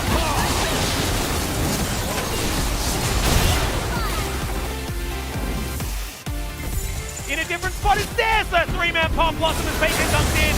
He gets exhausted, but it's still enough to get the kill into a hand. The whole bottom lane's taken down. Snip goes Deus. And there's the flag drag flash from Ona to secure Chovy. 4 on the ground for Gen.G. Gen.G needs to force. Yeah, Zeus is trying to be annoying in that front line. Ona. And gets a kick into the back line. Empress divide onto 2 as well. The wombo combo's in. Lehends tries to get it done, but there is no Varus. There's no Tristana. Keen trying to find it, does get a decent angle, but the Neil is still up and available, and she does so much damage. Only way to do this is get Kyle in mid and make a stand somewhere. As the engage comes in, they find Gideon, he's rooted pretty much forever, and down he goes. The damage from aiming is just too massive, and losing gets to that backline with Helen. Take a lot of damage and will get away with a follow-up from King in, and the rest of the team will be good. That's a Quadra already! As aiming is trying to pick up a Penta here in day 2.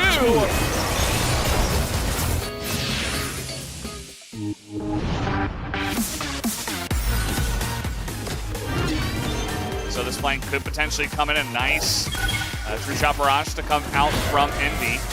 Execution's waiting for it. A flash on in with the ult. He's trying to take a card, and they do just like that.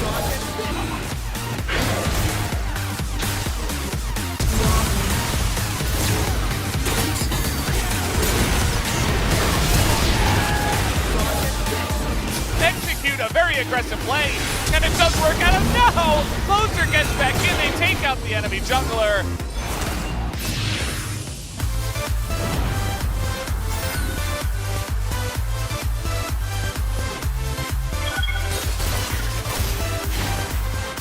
Yeah, absolutely.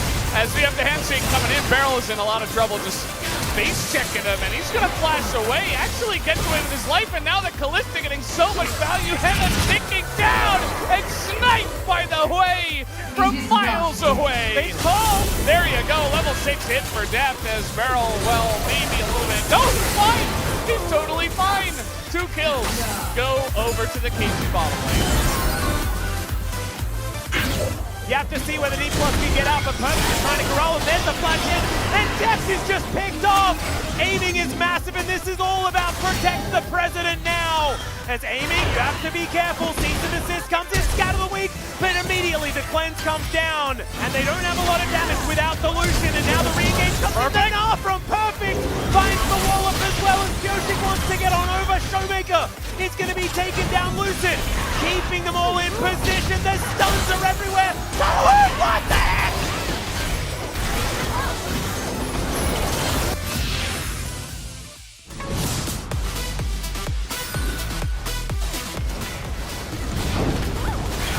Goes too far, a massive bubble on the 2 of them. Call me stepping forward. Meanwhile, here's Gene, and he is just wreaking havoc in that backline.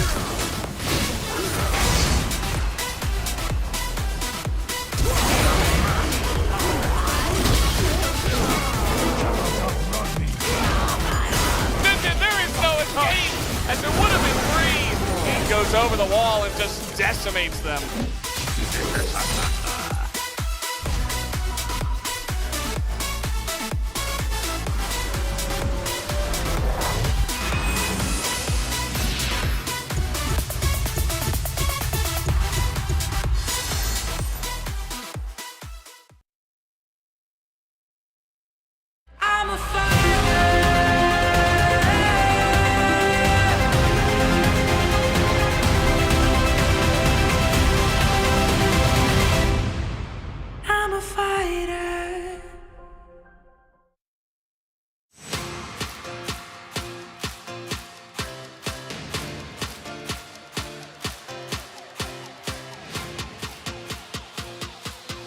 Hello and welcome to the space. We are here after game number 1 of Dplus Kia up against Nongshim Red Force. That was a 1-0 in favor of DK. I'm Valdez. With me is Wolf and Chronicler joining me on the space here to break down that wonderful first game we had with some moments of action, some moments of just rest and relaxation as well. What do you guys think about this draft here? So we had a lot of discussion and a bit of an issue with the Lucian that came through for Dplus. We all thought the Milio first pick would have been a better option just because it has a lot more versatility in the draft, has a higher win rate right now, and we've all been a little bit worried about some of the aiming builds we have seen on this Lucian pick, but they did pull it off in the end, but it wasn't really ultimately fully about aiming. Yeah, I'm still a little bit sad that outside of any team, we've only seen Deft and Beryl actually execute the strategy to its full extent, right? So making sure that you actually swap enough waves so that you don't get into minion penalty territory. But I think they took a big risk. The LeBlanc actually going back to AP, though, I think does fix a lot of issues that the draft otherwise might have had in terms of reliable damage and a way to deal with stuff. I like the R4 Jax, didn't end up really working out. They weren't really able to use it. The flex potential there, I think, was kind of cute. But it didn't end up mattering that much. For Nongshim, I think they were pretty happy with the draft, but like many Nongshim games, it didn't really come down to that.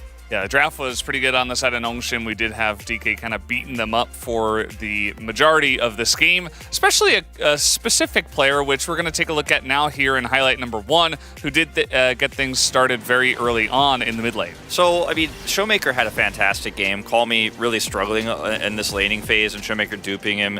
Has the first root, then commits to the second play here after the ultimate is on cooldown because Call Me decides, okay, I need to ult this to try to be able to have a little bit of staying power in this lane. Gets taken out, but then the follow-up is insane because you have a big dive here, and even a teleport is committed, you know, in the extended play here and canceled. So this just ends up being really clean here from Dplus, and it's just furthering the lead that Lucian has in this bottom lane.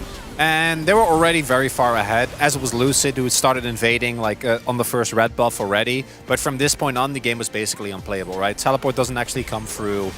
Aiming is even further ahead. I think at this point he was already 500-600 gold ahead just from the virtue of like a plate as well as a support item. And then from that point on, as often happened with Nongshim, like the game got to the point where you shouldn't reliably be able to win anymore.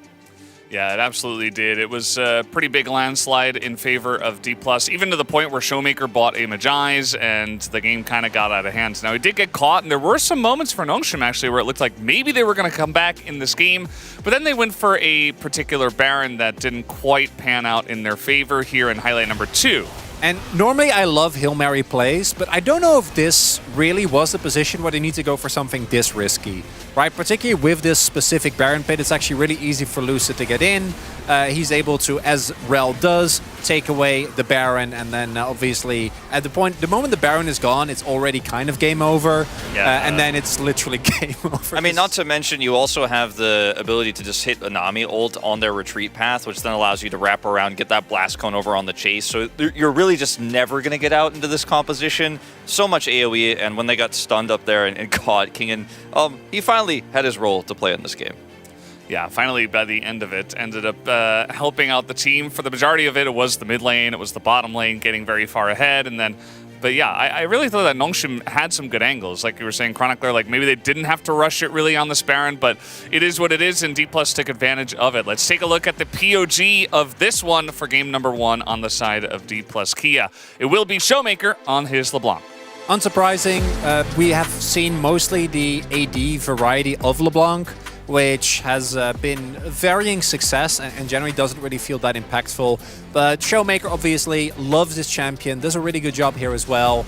Actually waiting out, Call Me, use the shield on himself as soon as it goes down, identifies the kill threat, and then the moment he started snowballing, the game basically become unplayable. Peter was one of his other snacks that he was able to reliably pick up on, and I think really good things from Showmaker individually, and was also utilized well by Lucid, the prio that he gained to build a really big CS lead. Yeah, you mentioned Peter. Unfortunately, when you're playing an Enchanter support like this into that much burst damage, it's hard to get vision. I think the jungle votes here are absolutely warranted. Chronicle went for a vote for Lucid. I think his control of the jungle, his early game was fantastic, and obviously the Baron secure that helped him win the game as well. Good split. Yeah. Good split. Yeah, and the gank and bot as well. The setup there, just getting that bottom lane ahead. Aiming was also very fed. Didn't necessarily need him by the end of it, but it is what it is. A lot of great stuff on the side of Dplus Kia. We are done here on the space for game number 1. Let's go back to the casters and go into game number 2. Thank you so much, gentlemen, for the breakdown of game number 1, the shellacking at the hands of Dplus Kia for Nongshim Red Force. See whether they can do it again. As look at that. That is an angry looking Showmaker. He is really feeling it. And the angrier Showmaker looks, that's his happy face, generally. Was game 1 not enough, Well, this is the thing. We'll have to find out, because it could be that there could be more in store here for Nongshim. I hope not, though. They don't really deserve it. It's a bit rough. Of all the teams, I don't think it's 15 Nongshim... games in a row now against Dplus. What a miracle story that'd be if they were to bounce back. I know, but maybe not. Maybe round 2. Maybe, yeah. Maybe that's when it's going to happen. Keep upping the stakes. It's not feeling great for right now. So it might get to 16, but maybe it doesn't get to 17 in a row. Here we are into the draft. K'Sante going to be taken away here, as we do have a bit of a side switch. Nongshim moving over to blue. Gives them first pick priority, as there goes the LeBlanc and the Corki. So Showmaker going to... Makes sense, but also the Azir ban, no surprise. LeBlanc Corki really kind of telegraphed they wanted to go for the early Azir pickup. Not a lot of bot laners banned, and not a lot of junglers. The Vi will get taken out. There's still like the Maokai open, the Varus, the Ashe, Lucian, Melio, all these things still available. Kind of everything. Klister as well, yeah, kind of a lot open. A lot more targeted bans, I feel, in retrospect. And the Ashe will get taken away, but there's still a lot that can be picked. So really the question is, what are Nongshim going to first pick? And I think Maokai makes sense. There's a lot of bot laners available, so I don't think you're really going to get squeezed out in any of those. Gives you that really reliable engage, that point-and-click lockdown. And Dplus Kia going with the, if it ain't broke, don't fix it. Yeah, and now it gets the Melio as well. So don't fix it, actually make it better. And this is actually problematic because Milio is just so good in the Maokai. Yeah. Because when he ults your whole team, you just also ult your own team, and you're good to go. And it's sort of nullified. And this bot lane combo has also been extraordinarily powerful. D'Amelio Lucian. Senna being considered. That might put Maokai in a different spot. That could be fun, but this is going to confirm that our bottom lane is going to be that Senna Seraphine that we've seen many times. And you were actually talking about this before game one. It's the fact that Jiwoo is pretty happy to mix it up. You can see a big smile on Peter's face as well. See whether this one works out. Who do you think is going to play which? I feel like it should be a Jiwoo Senna angle. Yeah. I feel like Peter is like the enchanter guy, does want to be playing the Seraphine, but we'll see. We'll see. I think I'm kind of with you on that, but we'll see how it plays out. It's always an interesting one how some bot lanes do pair up. I remember there was a player in the European regional leagues who he was the AD carry, and when they'd play Senna Sion, he was like, no, I'm a better Sion. Let me play it. So it's always interesting. It comes down to the dynamic. We do see Tristana getting banned away, so trying to limit away that extra scaling option that really solidify this core. Yeah, I wonder what else. I think still aiming for that mid lane would make a fair bit of sense. There are so many things that do really like playing with these Maokai drafts, and we have confirmation now that the Maokai is going to be in the jungle. So getting rid of these more AD-based mid laners could be a good option. Showmaker just deciding what he wants to take away from Call Me. Instead, it will be the Udyr taken away from Dundun. Not going to see that one. Makes a lot of sense. I mean, I feel like the Maokai Udyr with the backing of the Senna Seraphine would be very obnoxious. I think it's safe to say. And now it's up to Dplus to opt into a blind. They're going to go for the Aatrox, which, the game ended well for Kingen. It didn't start too well. Yeah. And I think it would make a lot of sense just for Dundun to run it back with the Jax. Even though it didn't have that much value in the game as a whole, I think it works well with this composition, with like the AoE shielding from the Seraphine, and also he's clearly confident with it in the 1v1 matchup against Kingen's Aatrox. Would have preferred the Teemo personally, but that's fine. Jack's going to be the one taken away, and now Peter, what are we going to pick for Call Me? That's the question. Yeah, and very clear that the mid matchup really went out of control quickly, so giving Call Me something he's confident of going to make a lot of difference here. And it looks like it's going to be that Talia, which I think works well with the Maokai. Like, you land the point and click route, you have the follow-up, a lot of damage output. That would be funny. Kellen might just be messing around here, though, as Kassadin will be locked in. Okay, yeah, Showmaker's back. He's back, everyone. I don't know whether this is for better or for worse, but this is a very classic pick. If you're a T1 fan thinking back a few years ago, at the hands of Showmaker's Kassadin was how they sort of managed to tidy things up in the summer final. Oh man, this is getting interesting. I don't know what state is Kassadin in at the moment. I haven't seen one all year. I mean, I think Seraph's is in a pretty good spot right now, better than it was for a while. Honestly, I haven't seen much Kassadin now that I think about it. Yeah.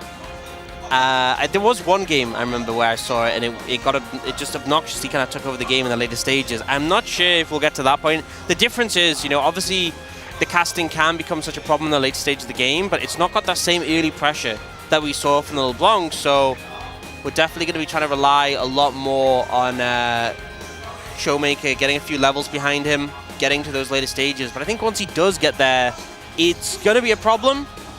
But I think it's like you kind of have a mixed bag now, because before you had the LeBlanc and the Lucian, similar spikes, similar time of the game where you want to drive the pace. Now you have this mid laner who's not going to offer as much pressure in the early stages. We'll see how it does work out here for Dplus Kia, as it's a bit of a gauntlet that has been thrown. Still, very similar looking draft, just upgraded with Emilio towards the bottom side. Nongshim Red Force, a lot more scaling power as well. Let's jump into game 2.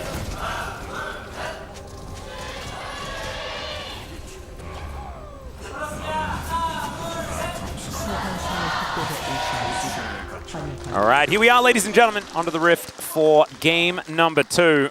Showmaker bringing out his Kassadin that has often been a victory lap champion that he's picked up many, many times in the past. At the moment, with the fact that Frozen Heart is so incredibly strong, with the fact that good old Kassadin does really like mana, you can go for the double scaling into Frozen Heart build. That has seen a fair bit of success in solo queue. It's kind of weird because you can go that, but you can also go Malignance as well. Yeah. Get the power on his ult. But like all 4 of those items, so let's say, I'm not saying you would go all of them because you probably want Rabadons or like maybe Triple Bloom later, but like Rod of Ages, Seraphs, Frozen Heart, Malignance all have like a lot of mana on them. So you could just have like the biggest pool of mana, the biggest Seraph shield. We'll see what build he ends up going here. It's likely going to be that early tier into the rower, though. Obviously, that extra level and that health really makes a lot of difference. Yeah, I think that should be the core. We'll just see how he actually manages to play out this early game. Fleet footwork. Speaking is my job. I need to get better at it. Is the very common choice here for the Kassadin. To go down that route once again. The big reason I feel like the pick came out is because it is very difficult for the Taliyah to deal with in the late stages because, you know, the whole function of Taliyah into these shorter range champions is you put down the Unraveled Earth, they can't dash through it, you can set up your knock-up, but Kassadin kind of just ignores that aspect of your kit, and trying to hit a seismic shove on him is not an easy task. Not to mention the fact that he kind of doesn't mind too much about taking a bit of this poke damage and things like that as well. It just feels a lot tankier as the game goes on. Of course, right now, quite susceptible. And we'll see whether Colmy can play aggressively enough to keep him down in lane. It's one of those things with the Kassadin is he's a ticking time bomb more than anything else. Yeah. It does mean that if we get a similar point, it's like the last game where there was that early oh no. Oh, dearie me. It's a level 2 Kassadin, surely they can't make this work. Well, in comes Lucid. Let's see what they can actually get done here. As he does get a little bit of a crash down, finds the stun. There's the flash. There's the flash forward, and that is Showmaker picking up first blood. Oh, dearie me. And we watch the cannon fall down as well with no Colmy alive to claim it. Everything going wrong here is Dundun on the other side of things, having a better time farming between turrets. But a Kassadin with first blood. Orcs? That's not good for the side of Nongshim. For Dplus, very good. I think is the way I'd phrase it. But yeah, that early kill going to make a lot of difference, going to set him forward. And the thing is, with the likes of a tier, with the likes of a lot of ages, the sooner you get them, the sooner you're going to hit those spikes later on in the game. So definitely pays off for that early injection of gold. And Showmaker still holding onto his teleport as well, waiting to go back and have a nicer buy by the looks of things. Could be shoes as well as the tier. As Kellen and aiming, taking a bit of damage here on the bottom side. The center Seraphine working out. It kind of feels a bit like a brick wall, as we're going to see this one yet again. Yeah, and it was actually really well played. Getting the E onto Colmy just before Lucid came in, and the flash with the W to No flash. No flash? Oh, man. And in English, too. I feel like that adds to the BM of the call-out. Yeah. Very nicely done there by Showmaker. Dplus have had some hype comms. We heard some in the end of the last game. Integrated a lot of English as well. You know, my Korean isn't too sharp, but I can understand a lot of what they're saying. Yeah, no, I understood that some of that as well. There were certainly some call-outs. As Kingen will at least find an Infernal Chains there, and Jax, try as he might, has not been able to find too much success. But we do know that Dundun had a lot of success in the laning phase in the last game, and we'll see whether he can continue to do that despite Jax himself having a pretty abysmal win rate. As Faker was the last one to win on the Kassadin. Not that long ago, you know. No, about a year. Yeah. Pretty good win rate on the Kassadin, not that many games. Also, we talked about, you know, Kingan's using his skin. Yeah. Which I feel like I mean, for the JRX members, but just generally the world champions, it's like a range from never use my own skin, even if I play the champion, to always use it. And Kingan's using his 2 games in a row, but you definitely have players like Beryl who just like objectively refuse to use their world skin. Yeah, no, Beryl's just a bit of a weirdo when it comes to using his skins. It's his Leona one. I actually really like his Leona skin, but he just never uses it. Yeah. That bothers me. As aiming taking a little bit of poke, but also dealing a bit back as well. The sustained advantage should be there for the Seraphine center lane. No. As Lucid, oh dear, if at first you don't succeed, try again. Call Me just puts up a wall and transitions into helping with the Drake. Yeah, that was pretty good, honestly. As soon as we went over to mid lane and the fog of war was there, I was like, oh, this isn't going to be good. But Call Me manages to get away, and, you know, So Slick makes it look like it's just a rotation for Dragon, but they might get challenged on this. Exactly. Seismic Shove is going to connect onto Lucid as in goes Showmaker. He has level 6. That should be a dead Sylvie. Yeah, Showmaker going to collect his second. And now he's Rift walking further forward. The Piercing Light, actually a lot of value onto 3 there. Not able to chase them down, but that should give the Drake over to Dplus, even though Lucid doesn't have very much health. And it's going to be First Dragon going over to them as well. Everything just going Dplus's way. Yeah, that was a second kill for Showmaker as well. You know, I feel like I talked a lot about the scaling of a Kassadin. I don't think we're going to need to wait very long based on how things have started going in this game. It's a bit past tense now, isn't it? Yeah. You know, he's got a tier. I think he's going to reset and get a Catalyst. He's basically full build. Yeah, basically, I think Kassadin is actually an early game champion. All he requires is like 3 kills. Yep. And then he's an early game champion. No worries. Yeah. Easy peasy. But yeah, I think it's been a solid job from Lucid and Showmaker, and I think for a lot of people at the start of the split, this was the big question mark. It's like you're finally separating the Canyon-Showmaker duo that has been so revered. Yeah. And so far, Lucid's been... It's not just the fact that he's been playing well, but it feels like the synergy has been there, which is obviously something that normally takes a lot of time to develop. Gee, we're taking a little bit of damage here towards the bottom side, but not going to be too much of an issue. As the classic Dun Dun Angry Bee coming out here on the top side of the map, trying to put the fear of God into Kingan's Aatrox.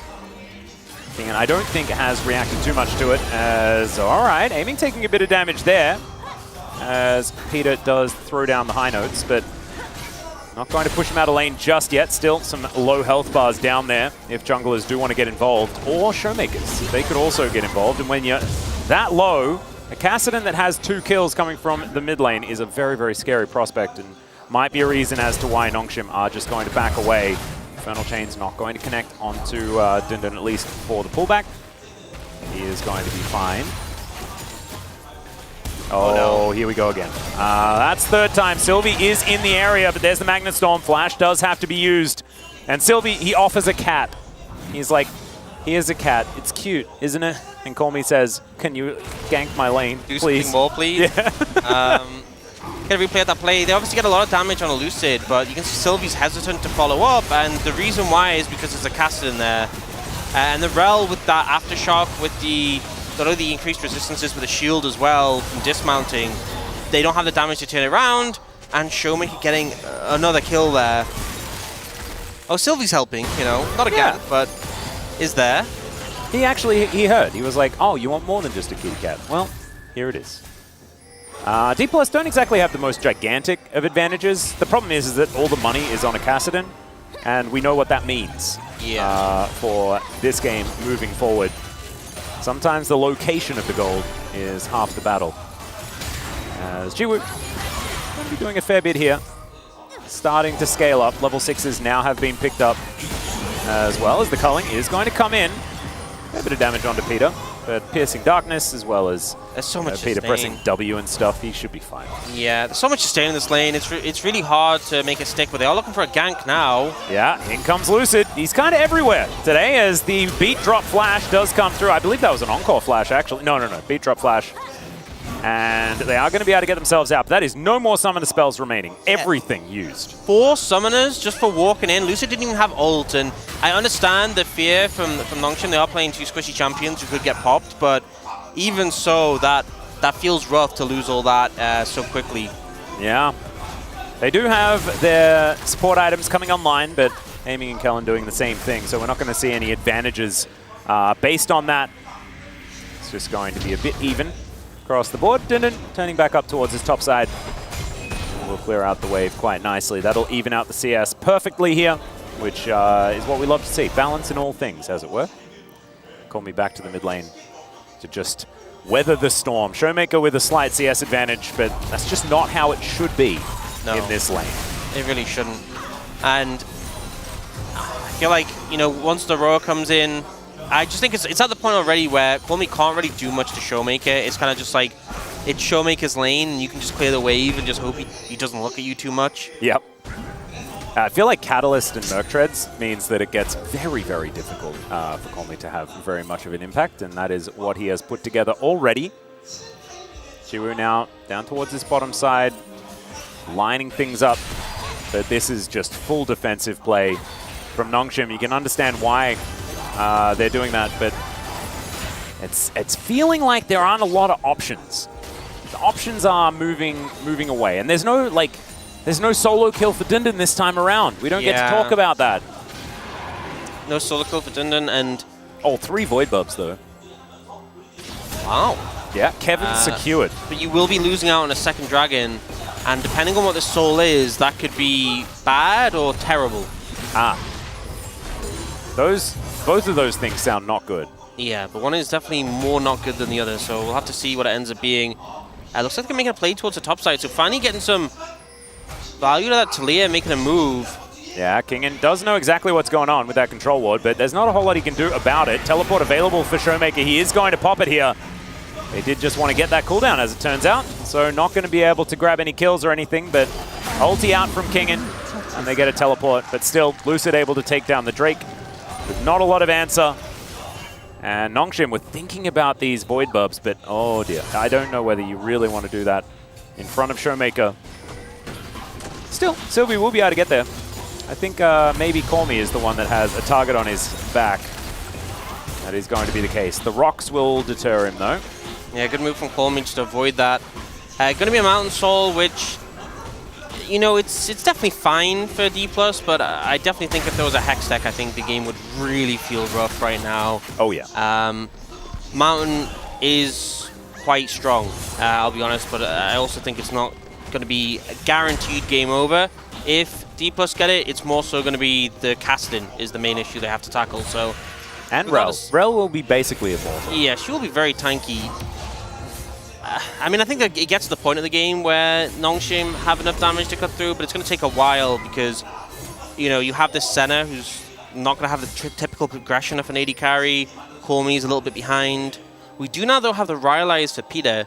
And for anyone who doesn't know the interaction, so you know how Seraphine's... I'm going to hold this thought. Yeah, Colmy might be dead. There is a Flash Shattering Strike, and aiming, getting a fair bit of damage down. That is going to be that. And Colmy is just being targeted, not having a very fun time. Not having a good time at all. But back to my point. Yeah. The Seraphine, so her E, if someone's slowed, it becomes a root. And if someone's rooted, it becomes stun. But if you have Ryalize, your E always roots. It never slows. So it's actually really powerful, and also you can catch people off guard because when the E clips you, you just expect that slow to come out, and you can often dodge the second one if it's the double stacked with the passive. But if it's a root, then you're going to get hit by the second one, guaranteed. So a lot of power in that item, especially if you have a Cassidin who you're trying to lock down at some point in this game, hopefully. Yeah, they're going to need as much help as they can get. Merc Tread's going to make that stun a little bit less valuable, but still absolutely pivotal. As we'll see this dive yet again. I feel like from the posturing of the rest of Nongshim, you know, with Senna Maokai in the jungle. Oh no, that's a... Is Colmy going to be okay? Is the question. He does have his ultimate. Yeah, is it enough? All right, the good old Braum emote. Showmaker has Flash. He does. He's also got Rift Warp. And Sylvie might be in trouble. There's a Hex Splash from Frozen Heart. Lucid. Not a great item against Cassidin. Hey, Cassidin does like to auto-attack, you know. On occasion. But yeah, no, it's not really going to be doing too much. Bloodsong now completed here for aiming. As Peter and Jiwoo making their way down. Lucid crashing over the wall. And they are able to avoid Colmy from being destroyed in that bottom lane, but okay, Jiwoo taking a lot of damage. It's just like the health bar just like dips down so fast and it goes back up a bit, you know? Yeah. Healing comes in. There's a lot of ebb and flow, yeah, is what it feels like in this no Nami bot lane. in this game. No. Yeah. It's strange. She does have an ability called that. But we got her in last game, so there we go. Maybe her presence still lingers here on Summoner's Rift for Game 2. All of a sudden, we are moving closer to a 2,000 gold advantage. No turrets are being taken just yet as well, so as soon as they do start to fall down, that is where this snowball might get a rolling. I think my concern as well is that You know, we talked a bit about the Jax if finds momentum can be a presence in the side lane. It's what we're kind of hoping for last game. I don't think that's going to happen this game because I think Showmaker will be too strong for Dunder to really match up to. Yeah. 1v1. Level 12 hit now for Showmaker. And the thing is, it's only actually 3 levels to go because you get the Rod of Ages level up. That's going to essentially give you a freebie. And the fact that Nongshim don't have any dragons, they don't have the reprieve of like a Soul or even an Elder Dragon to try and get them out of it. Oh man. This is just top lane. Top lane in 2024, ladies and gentlemen. This is how it is. You just spam and do emotes and that sort of stuff. And goof about. Yep, that's a fair bit of goofing about. I like it though, embracing the top lane of life. They both know what their role is. Kingan's role is to witness Showmaker this game. That's basically what it is. If this is Fury Road. Dundun will get stunned up a little bit, but Leap Strike going to get him out of the Infernal Chains. Everything's fine. Dropping the beat is Peter. He's just trying to dance. That's about it. Oh, look at that. The anti-synergy with the double wards. As aiming dashes forward, does get stunned up, like you say. The snare from the beat drop working out nicely, but aiming not looking too worried about it. Yeah, they just don't have the damage right now. Whoa. I've seen this movie before. He closes the gap. Call me down to 50% already. Another Rift Walk. Hasn't been stacked up too far as Lucid down to 50%. Fair bit of value here as he does crash away, but now he has to walk with those pants that are very heavy. Still gets to the turret. He should be all right. And it just feels like in these trios on either side, it's just very hard to kill anyone. Yeah. You know, we see a lot of them doing things, but not really a lot of consequences for it. And then Showmaker basically nearly 2 shots call me. Yeah. 2 Rift Walks, so it's very different dynamic. It's like a bad parenting mid-game, you know, doing things and no consequences. As teleport to come forward, maybe we'll find some consequences here. As Dundun wraps around, but there is a ward there, as we know. He's going to blast cone his way over, and Kingan also looking for that flank angle. Both top laners trying to find their way in as in comes Call Me. That's a Weaver's Wall just to close the gap, though. It's not going to break up the team fight or anything like that, but Lucid's going down very, very low. He could still secure this Drake, but I don't know how much more he's going to be doing, and they do decide to back away. There's the ult, he flashes in! They do find the Drake, but can Nongshim get anything more as Kingan gets into the backline once again? Lucid's still alive, and Showmaker is just destroying them. Jiwoo's in trouble. There's the flash forward. As they lock that one down, it's a double here, as Showmaker will just wipe the floor with them now. That is what Kassadin does, and he's teleporting straight into the top lane. Yeah, I mean, he just butchered them. It felt like the initial fight, you know, we saw Dplus kite away from the dragon, use the melee ult to get rid of the Maokai ult, but it feels like them giving so much space was just readying for the re-engage. And the thing is, you can't gracefully lose a fight against Kassadin. As soon as it starts to go wrong, he is chasing you down and killing you. We'll see the replay come out. Sylvie goes for the ult, and this works well for securing the dragon when it comes in a moment. But I think a big factor as well is the power of the Milio with the Moonstone. Because when the ult comes in, like, look how low Lucid is here. And then the ult cleanse comes in, and suddenly has all that health back, ready to jump in on the front line. Lucid survives all this damage coming in. In the meantime, Showmaker kills Jax on the flank, and he just starts coming for the rest. Kingan doing a great job here as well, but Peter and Call Me, it's just a horror movie. It really is, and that could have been worse. Peter's fire kick was actually great onto Lucid. That could have been everyone caught in that Magnet Storm. It's just, yeah, this is classic having fun Showmaker, and we've missed him, to be perfectly honest. Game announcement, we have seen the grubs fall down. Not going to see any more than the, oh, okay, never mind, they were taken. But it is going to be Baron, now up and available. Lucid down to 50%, it was Herald. In fact, Shelly just goes missing. No one able to drive the Shellfish into turrets. It's a bit sad.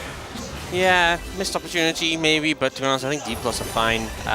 8-0 in the game, and all Nongshim have is 6 Void Grubs and a Mountain Dragon. And a Dream. And a Dream. And Friendship. And Noodles. They actually have quite a lot when you think about it. Exactly. but not many chances in this game, I feel. That is what they are. Yeah, winning this game is not something that they have at this point in time, or any kills.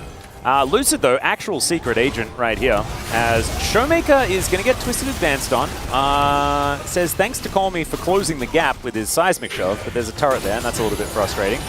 Peter drops the beat, presses every single button to make sure that aiming doesn't keep coming for him. As Jiwoo will get culled. Does move himself out of the way. Man, there's a lot of echo on that. Okay, and we are approaching, so Showmaker just at level 14. Actually, he's halfway to level 15, sorry. Oh, this is and good. He has the free level up soon. Okay, Nature's Grasp to come forward. There's Call Me as well. They're looking for a target. King is wrapping around, though. Lucid just, it feels like he's immortal. Finally, he will go down, but is it actually going to mean good things for Nongshim? They trade 1 for 1. Sylvie survives. That's probably best case scenario. They're on the board. They got the kill.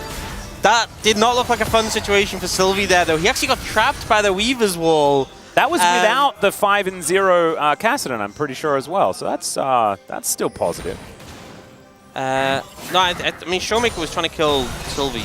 Ah, right. Okay, never mind. So there was that.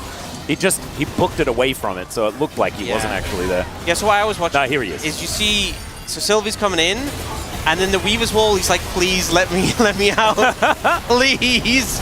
And they do take out Lucid as it gets deleted, but then there's just too much damage available. I feel like the thing is, like, in theory, there's a lot of survivability from the Nongshim composition, but I think that only works when the enemy Kassadin and Aatrox aren't doing 1 million damage. Yeah, this is the problem. They mitigate a lot of consistent DPS. Yes. But they don't mitigate instant death. Yes. That one's difficult to do anything about. As is a 3,000 gold advantage for a Kassadin at 22 minutes. And here's the thing as well. You look at the bot lane and you see, oh, Lucian's got a big lead over Senna. And you're like, well, of course, because Senna's not the one who's been farming as much. But, like, Peter's only got, like, 1,000 gold over Kellen. Yeah. It's like we have 3 supports in the bot lane, and aiming is the one with the actual money, who's the actual carry.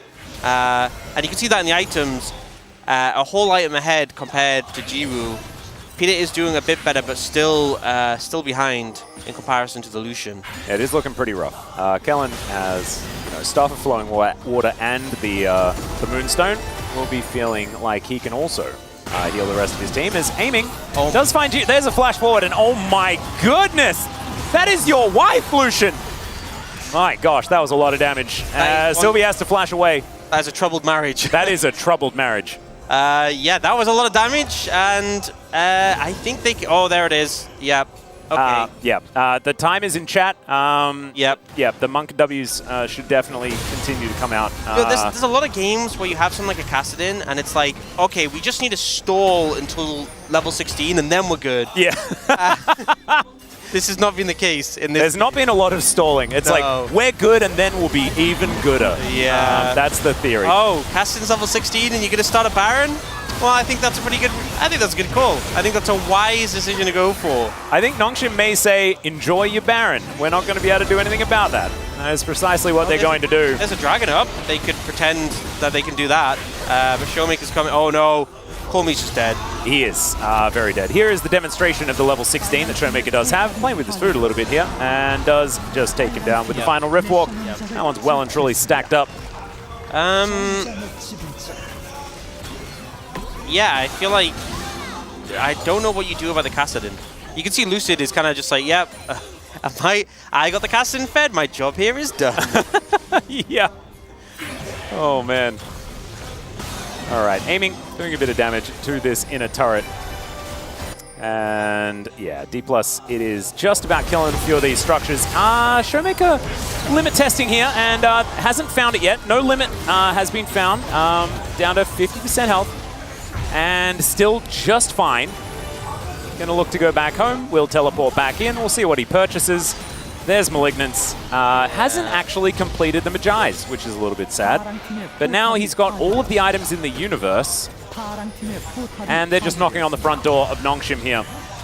They don't have an answer. I honestly feel like, yeah, you're gonna have to let Mid Inhibitor go. They're gonna try and clear out the wave top.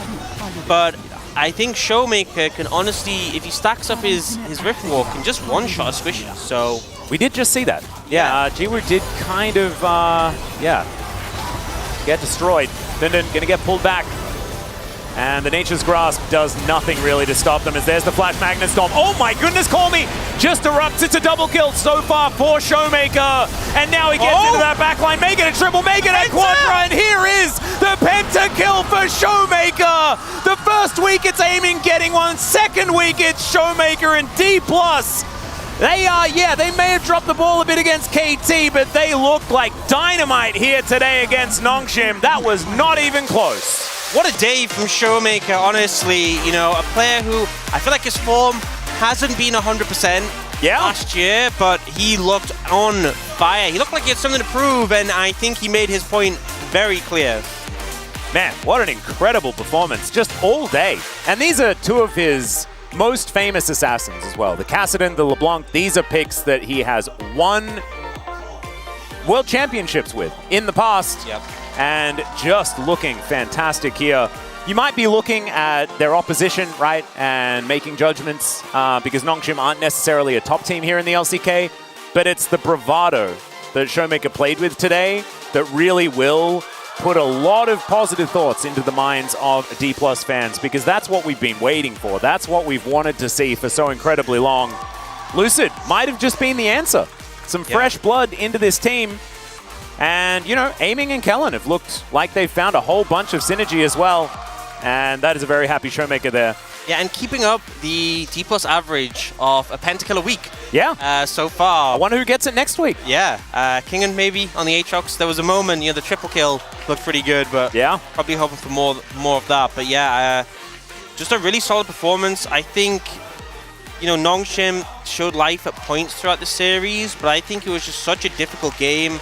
I love some of the adaptations that we see from Dplus, bringing out these picks for Showmaker, and the Kassadin obviously did really well, but also made sense. Like, you could see how much of a problem it became for the Talia in the later stages, and I'm really excited to see more of the Lucid Showmaker duo, because Lucid, I feel like, deserves as much credit as Showmaker for how the series played out. No, absolutely. I actually really like it when Showmaker is confident enough to actually go for his punish picks, and he has been known to do this many, many times in the past. You know, picking things like Yasuo when he sees an angle for it, right? But oftentimes, you know, especially in 2023, he was relegated to just picking early and giving those options to other members of the team. So this is, it's a very different look. As I spoke wrongly, somehow Lucid was pushed out of hitting everyone with a Magnet Storm, but it was not a Fire Kick because, of course, that is on the other team. So I'm a little bit of a moron when I said that. But something happened, and that was pretty good for Nongshim to try and mitigate everyone instantly dying at the very beginning. But then they all died eventually anyway, so we're going to see it again here. Yeah, this is a big one, you know. Arcane Smash pushed him back. Smash pushed him back, but unfortunately, Kingen comes in from a beautiful flank, and I just think Dplus really had such a great read on this team fight. The disengage from the Maokai ult, the Milio ult into the re-engage, and then the chase down, and there was just no answer to this Kassadin at this point. And after that fight, I think the game was really done, but we kind of just needed to see the Kassadin hit level 16 just for science. Yeah.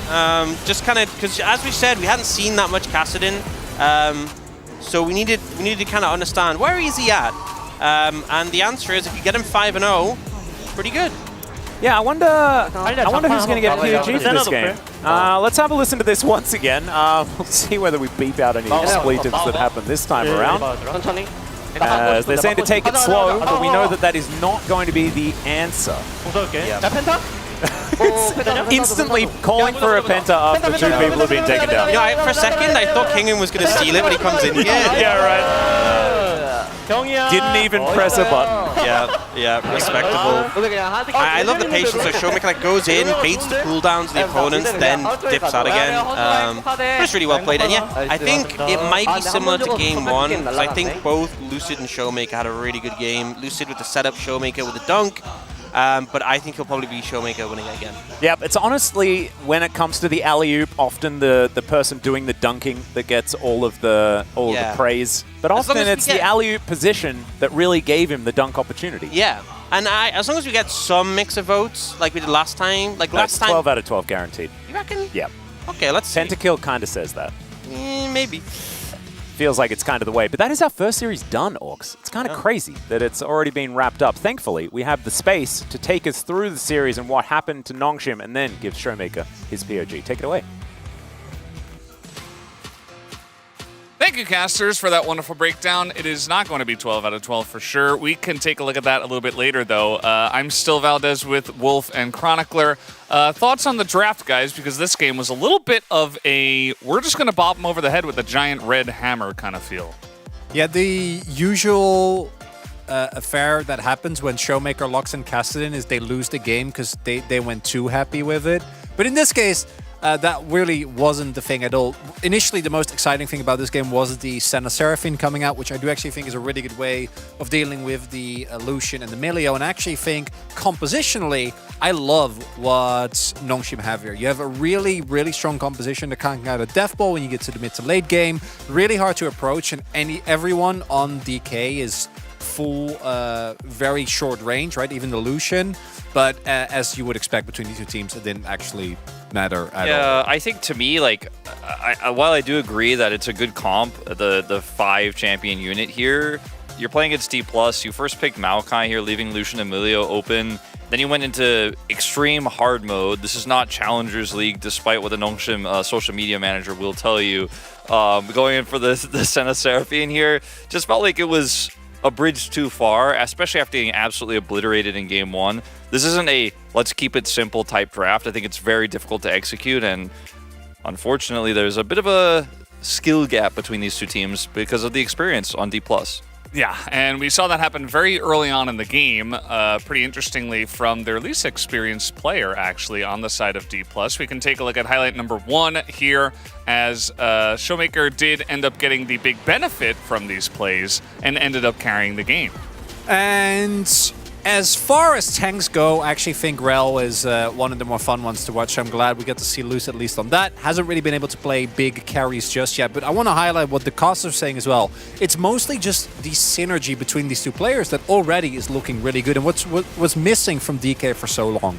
Yeah, I also think Nongshim really flubbed how they fought this, because they could have tried to push up towards the top of the dragon fight instead of pushing down towards aiming here and Kellen. Just a little bit of a miscommunication there. It would have been tough to win either way, and you'd be super all-in if you actually walked up and tried to force that fight, but they stayed on the bottom side there, and they lost control of the dragon, and that was really the first big step towards victory here after Showmaker was already so far ahead. Yeah, it feels like generally Nongshim are kind of, they're having fun. They're not taking it overly seriously. But in this game, they just kind of look scared. They're like, no, we don't want to fight anything. We're just going to run away from this as far as we possibly can. And that did not work. And it just gave a lot of kills over to the Kassadin. We can take a look at the second highlight as well, which was this 18-minute dragon fight that we did have here. And this was essentially the nail in the coffin. I mean, this one was very one-sided to DK. Yeah, and even though Lucid's engage doesn't actually hit the mark as much, it still forces out a lot of summoners, so the moment that Kingen comes over the wall, it's kind of done. They break up the fight very nicely, and I think that this is a really good way to reliably beat Nongshim, right? Just take them down early. I think their team fighting still is actually really, really respectable, particularly for a team that definitely is on the weaker side. But if you can stomp them in these early to mid-game fights and just never let them play the game, I don't think they can stand up against a lot of the LCK teams. Yeah, I think that's kind of a reality check series here for Nongshim, unfortunately. We got a lot of hype behind their early games, even though they did kind of stumble in the mid to late game last week. This one, I think, made us put our expectations back a little bit closer towards reality, in that these early games need to go better for Nongshim. They're drafting comps that are tough to play, that are above their skill level at this moment in time, and I want to see the draft go back towards simplicity in the future. Yeah, absolutely. I would like to see that as well. I think also for Dplus, this is a better win than it looks like on paper. Like, yeah, you just stomped Nongshim, but also you just lost the KT, and kind of bouncing off of that really well, especially when KT did not do that at all after their victory and actually losing to Kwangdong Freaks. It's got to feel pretty good for Dplus Kia right now. But let's take a look at the POG here for game number 2 and see who does pick it up. Will it be Showmaker? Not robbed! Oh, he got him! Not robbed! Kill participation at 14,100, KP 94.1. Everybody thought we was going to be Showmaker. I thought it was going to be the Kassadin with the Pentakill, but no. How'd he get fed? My boy Lucid from Challengers, that's right. Setup after setup after setup. I thought I was going to be the one that pops off. I love watching this guy, and I think that in week 1 he did really look kind of muted. Our expectations were sky high after watching him be probably the best, arguably individual player within Challengers, but we're starting to see him mash battle with his team and even on tanks having a really big impact. Also did something that Canyon was known for in game number 1, which is really aggressively invading the enemy jungle, not to kill them, but just to generate a farm lead and build a very great way. Media, media. Media. Never letting us down. Also Ox as well, just to, and Jonah Strong, all on the same media boat. We held strong here on the space. It's funny, it was 7 out of 5 for Showmaker, and the 5 went to Lucid in game 1. And this time it's 7 out of 5, but 7 out of 12, I should say. And then 5 went to Showmaker.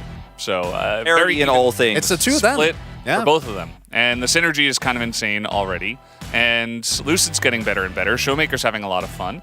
Maybe that first match against KT Rolster, that one loss might have been a little bit of an overreaction from us about what their future might look like. Yeah, it was also a really close series, right? So I think that there we saw what makes KT good. And I think that even in game 1, we saw some glimpses of DK still having some small issues with actually closing out games, but they do need to fix that. But outside of that, looking good today. Absolutely. Well, guys, we do have the interview ready. I'm going to hand it over to Ji-sun for the translation.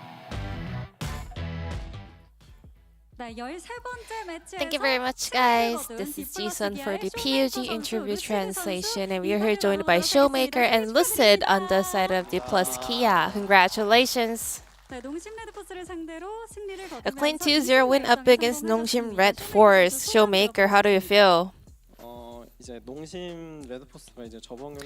Well, in the previous match, Nongshim actually showcased a really good potential and performance. I was a little bit worried about the match today, but I'm happy that we were able to get a win. And Lucid, congratulations on your first LCK POG. How do you feel? This is my first POG in LCK. It feels amazing, and yeah, I was pretty surprised. I want to go all the way back to the first game. Showmaker, you are just making shows everywhere on the Rift. Let's take a look at this replay together. You had 3 solo kills in that single game. You took down mid laner, AD carry, and also a support. How would you like to rate your performance today? I can't really rate it, with numbers, but it went pretty well. I got pretty fed early, so I was also playing a decent game. Pretty satisfied, I can say. Another solo kill, and then the third one. How do you like your play? I mean, I don't think that was like a crazy outplay, It's just I got fed, so I was lending my skills and got the kills. And Showmaker. Lucid, even though he's a rookie player in the LCK, he's been displaying a great performance, and the synergy between you two is pretty good already. Yeah, he's really smart and he's really competitive, So that's how he's kind of stepping up every time. He's always willing to play better. He's doing a great job already. Are you guys close with each other? Or are you guys kind of awkward? Yeah, we're close. What about you, Lucid? I feel like I'm living in my dreams, Because I have a very talented mid laner next to me, so it cannot be more reliable than this.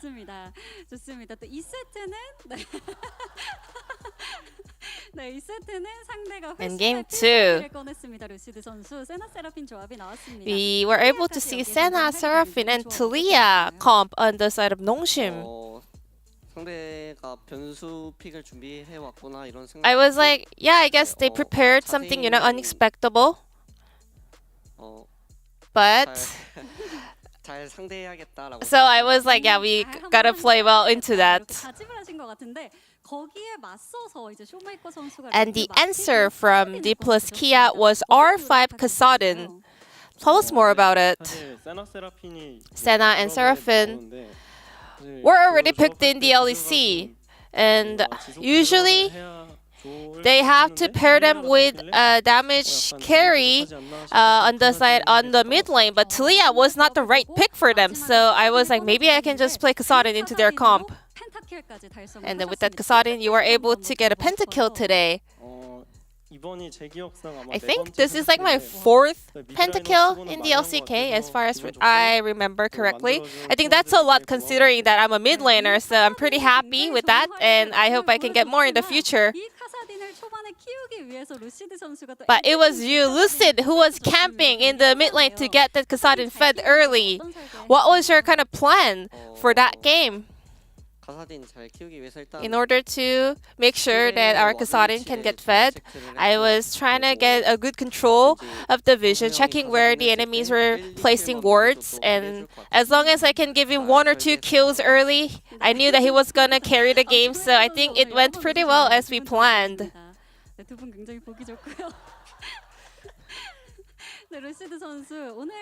And Lucid, he played well for both games today. Are you the one making proactive calls in game, or do you mostly just follow the calls from your teammates? Usually my teammates kind of share their opinion with me, and then I usually just follow them. Is that true, Showmaker? Yes, absolutely. And next match, Showmaker, is a big one. We're having the first ever Showmaker versus Kenya matchup in the LCK. Any message over to Kenyon? I'm coming to kill you, Kenyon.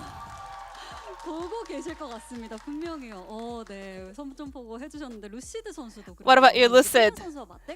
You're going up against Kenyon in the jungle. What is your mindset for that matchup? I have always respected him ever since I played in CL, and it's my honor to be able to actually face off him. So I hope I can have a great match together with him.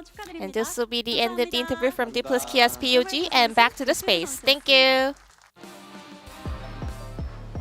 Thank you, Ji-sun, as always, for that awesome translation. As very different responses from Showmaker and Lucid to the reaction of playing up against Canyon in their next match, which is going to be awesome and hopefully a big banger. I believe that's also Saturday Showdown, which is going to be coming very soon. Let's take a look at the standings here after this victory on the side of Dplus Kia. They are currently sitting at 2-1. Yeah, big loss for KT, slipping down because they have a tough schedule, obviously facing off against T1 later on this week, actually tomorrow, in fact. So it does feel like we could have some big changes to the west side if Dplus can maintain the momentum, especially if they're able to upset Gen.G. And for Nongshim, not the end of the world. I don't think that you were expected to win these for them. The main thing is what can we take away when you face off against the other teams that we're directly competing against. So that's going to be Fox, Kwangdong, especially after the win over KT, I think are going to be their main competitors, with DRX and Bro still kind of looking to find their form. Yeah, so after all, it kind of turns out as we did expected, the 2-0 going the way of Dplus Kia. We are going to take a bit of a break, and we will come back with the next match that will be on the way. So don't go anywhere. We will come back with that Brion versus Gen.G matchup, and we'll see you after the break.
프로를 시작하고 나서 이제 첫 번째 미드라이너였는데 우승은 담원 기아입니다. 잘하는 선수여가지고 같이 해서 좋았다 이런 생각했습니다.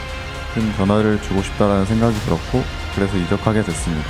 항상 아군이었는데 적군으로 만난다니까 좀 감회가 새롭고 하지만 크게 의식하지 않고 저희의 플레이 잘해서 이겨보도록 하겠습니다.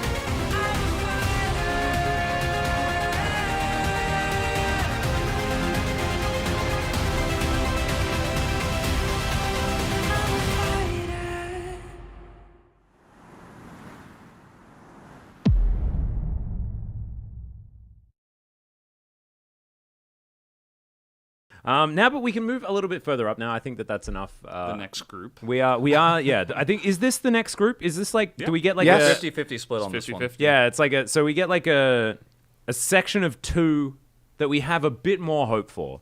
And I think it's really kind of beautiful because this is where you get to that first playoff spot.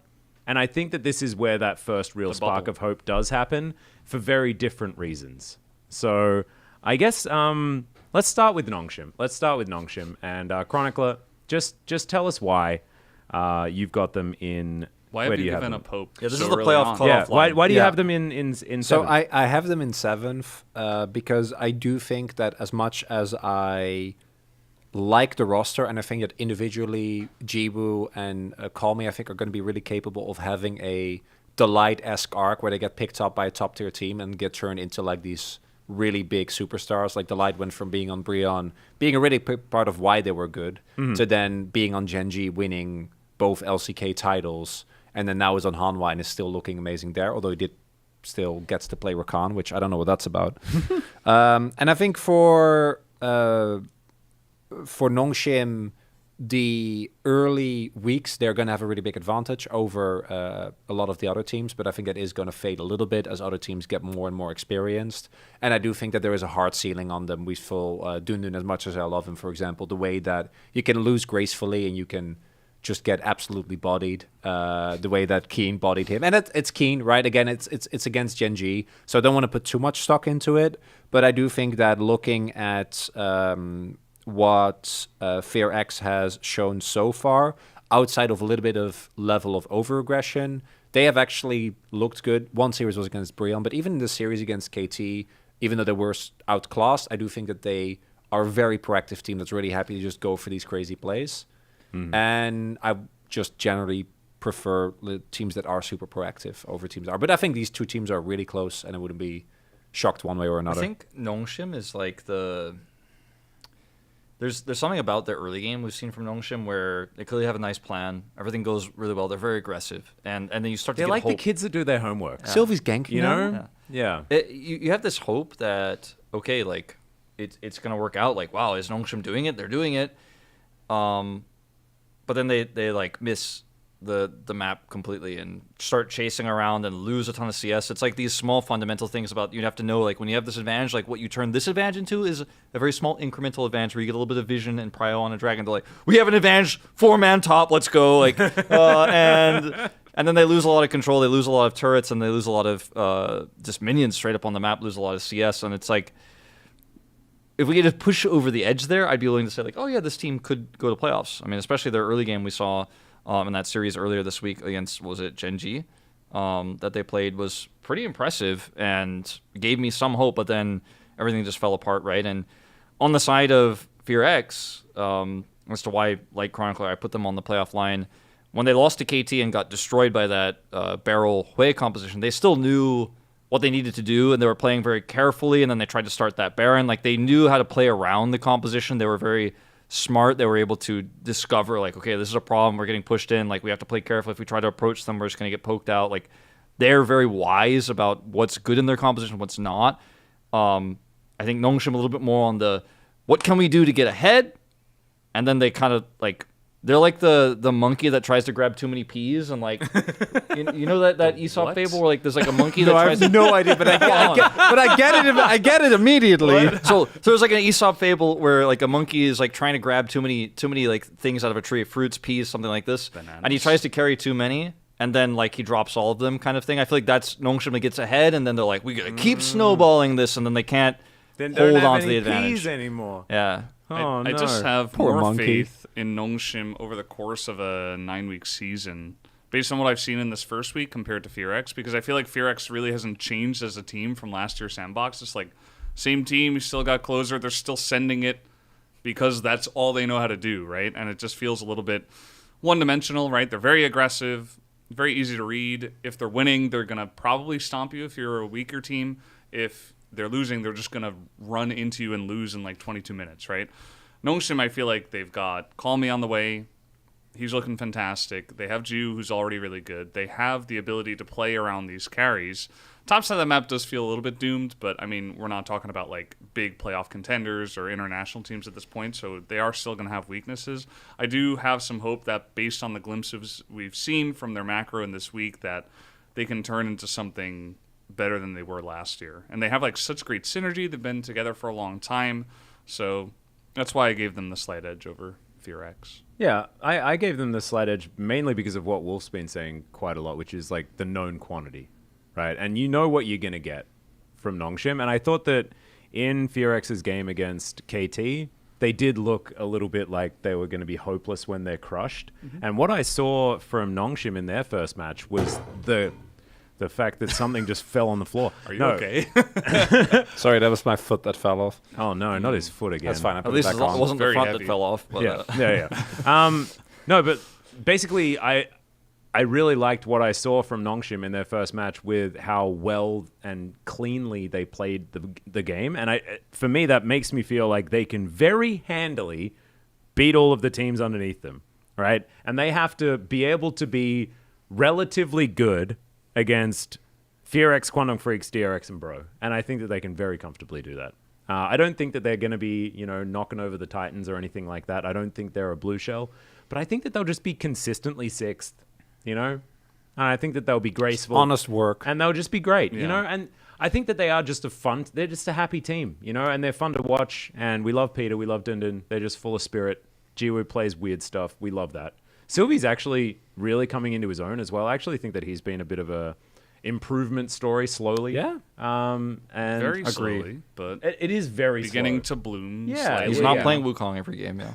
But we have seen a Wukong victory so far. Yeah. So, Yeah, because I was like, why does that? Because Sylvie's a Wukong one trick. Yeah, I know, but I don't. No. Yeah, I don't know. It is I thought the known. meme was that they would just pick Wukong and do nothing and spin around. That was actually. I thank you for reminding me. That was actually the one of the reasons why Fox has a slight edge for me was because they actually pivoted and Willer played 2 really great games of Brand and Wukong, and I think that they identified that they can't just always do the same thing. But that's in one series, right? And also against it was a against weaker Bro, opponent. and Brand is OP in the jungle. Brand I is tested very it OP. myself 2 games. Yeah. 2 games. How'd it He's go? an expert. No, I mean, yeah, they just didn't do anything against it. And it was, Yeah. FearX just I mean, went it for is- free. Like, it barely even counted in my mind. I'm ready to So- move on.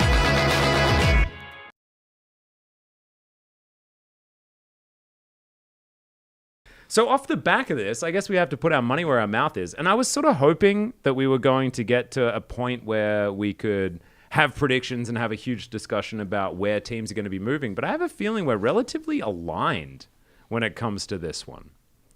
Right? Like, I don't know. We all did a silent hand-in of where everyone's predictions were. After this week, outrageous. We have to say exactly where all of the teams are going to be going. The alignment is much higher than what it was. And remember, we have one chance to swap our predictions halfway through the season. So after round 1, we get to switch one team with another team. And if I did that, I could just get to Valdez's predictions. Kind of. Which is pretty cool. Yeah, it's I think actually exactly. Yeah. should we get through, because it is very tier listy, I think. Yeah, I think so. Which is, if you look at where the differences are, they're mostly shuffles within the same tier that we've seemingly identified. Shall we just go from the bottom? I think we should go from I think we need to go from the bottom. You might have already... Let's start with a unanimous It's vote. a unanimous 10th. Yeah, and that's the bros, unfortunately. We're just not feeling like they're going to do too much winning. But I personally think that the bottom 3 are really close. I think that Bro to the is a bottom solid of the 10th. To the bottom of the standings, yeah. They are very close to the bottom, yes. Bro, I think, for me, is a solid 10th. The other two, Kwano and DRX, interchangeable at this point. It's hard to tell. It's just based on like a gut feeling at this point, and most of us have gone for DRX 9th. So for me, the reason why I feel like Bro is 10th as opposed to DRX and Kwangdong, I think for DRX and Kwangdong, I was able to identify stuff where like, oh, maybe. You know, maybe in a better world. For Kwangdong, it's the top half and maybe some swaps. Towards the bottom half of the map. For DRX, it was like individual performances. I think that Sponge had like one game really good. Plata has actually been very impressive. So there's glimpses. And for Bro, I got nothing. I mean, Bro to me has had like, they've had opportunities in draft they didn't seize. They had opportunities in game they didn't take. I felt like they got gapped in kind of every lane in that series against Fearx, and it's tough love. It's harsh realities here, but I saw that series and I was like, it's doomed. There's no hope. Like maybe we can see something change, but you've seen these symptoms in 10th place teams all the time. When Karas was on that Hanwha Life roster, that was also a really, really weak roster. It was the same kind of thing where it's like first pick Azir every game because that's the champion pool. And then everything else just kind of falls into place comfort-wise, but it doesn't make sense. And I just feel like this team has no direction right now. And maybe that'll change, but I think it would almost be ridiculous to not predict this team to be 10th place based on the start they've had. And it's really sad, unfortunately, but yeah. I mean, Karas is a player that I'm ready to say, like, you know, it's been a few years. It's been quite a few now. You know, we've always talked about, like, maybe he'll be good. Like, I've heard MVP so much. of Challenger 2020. He had that Akali play. One. But Wolf, how could you forget? He isn't excelling at the moment. Yeah, the Hanwha Akali play, the one play that he had in that year. Yeah. Yeah. And it was like really cool. That happened. And it was between like around tier 2. Yeah, top lane. Just above top lane, just above the blue base. What did he do? He just killed a bunch of people. He pressed some buttons on Akali. Whoa. It's really cool. Okay. I changed my mind. Can I change where they are in the standings? This team doesn't have a rich challengers roster either. Like Kangin, I think is actually where pretty did Rich good, go? but Is he still thriving in the LPL? No, he's in LCS. He's in Dignitas. Yeah. Oh yeah, of course he is. He's friends with Bakery, the Dignitas. Come on, like from the heroes. I'm the only one in those. All right, because Rich was the faker of HOTS. Yeah, but I legit think this team can't really make changes either, and so yeah, it's not looking good. It just feels like a total lack of confidence for every single player. Like nobody has any confidence. Morgan's trying to be like, I have confidence. I'm gonna play my comfort champ. We're gonna make it happen. And then he got gapped as well, and we're like, what is happening? Like the bottom lane was losing, the mid lane was losing. When they grouped up, nobody did anything. Gideon's like, I'm gonna go. They're like, I guess if you want. Good luck. Like we're not gonna be there with you. And that I think is the biggest. Like I'm with you, Wolf. When we watched the series against Fearx, it was like, okay, I guess they just don't have anything then. And that's really sad. You know, I wish Bro were better, but might be time to move on to bigger and greater Giga Chads. Well, well, I think that, you know, as far as replacements are concerned, that's a pretty good one. But we have to stay down here for a little bit longer because I don't think that the story gets very much better when we move to DRX. I think there are a lot of positives to draw from what we saw from a lot of these players, especially the call-ups in Challenger over the last couple of years. I think Satab definitely had a rough time here in the LCK, but we have seen that he has been able to do good things in the past. Like Chronicler was saying, and like Wolf was saying, like I think that like there is a bit of hope for DRX as opposed to Bro, where it's just hopeless. Yeah. I mean, for me, like I guess we'll tie this into a Kwangdong discussion a little bit. Like, yeah, we can do both at the same time. Because I'm the only one who put DRX at 8th. Everyone else put them at 9th. My early predictions, I've been saying this a lot. It's kind of the known quantity versus the somewhat unknown quantity, and they have Rascal. Mm-hmm. Setab has had some high highs, and Pleta is really good. Pleta is so good, man. He's kind of insane. So I look at Kwangdong, I don't have the same confidence in the bot lane at all. I think Cuz is trying his best to hold this team together, but every time I think, I actually have a physical reaction every time I think about that game, that Kwangdong game. Oh, and Dudu, the really bad one. Feldas today or what are you talking about? So translators note, Feldas here is insinuating that every Kwangdong game is like that. No, I mean, there haven't been that many actually. But Dudu also has not inspired confidence the same way he did on their weak roster last season and in spring season of last year. So far, it's only been 4 games, sadly, for Kwangdong, but does not, to me, look like this roster is going to bring it together. I see the same drafting run it backs. I see the same issues. I've heard so much about the scrims and how well they prepared T1 and all that, and they trained a lot, and some of the fundamentals did improve, but I think the individual play is still just too low. It's a tier below the individual play of DRX's players, in my opinion, and so that's why I think they're lower than DRX. Yeah, I don't know whether it's your power of persuasion, but I kind of want to swap. But I'm okay with keeping it. In the performances that DRX have had, they've made me more sad because. I was more Teddy disappointed. And Rascal. Yeah, that's I think the difference maker for me is that to me it feels like, and if Teddy and Rascal get it together, that roster I think can be one of the teams that tries to fight with Nongshim and with FairX for like maybe per chance. But if they, and I think history has taught us that in many cases that's just not true. Like players that most players are just not able to get back to their peak unless they're like literal deft faker level where you have like multiple cycles of them getting back on top. I don't think for these players right now that's looking too hot. To me, the one thing I want to note about DRX specifically is that I was actually surprised that Sponge to me has looked better so far than Setab, whereas in Challengers that was kind of the opposite. Yep. I thought Sponge was really going to need more time, but I think him and Plata have been, for me, the kind of shining lights. But on average, I think I rate DRX lower. And for Kwangdong, it's a really different story where I'm like, outside of game number 1 against T1, which I think is it an anomaly? Is it just Kwangdong being Kwangdong?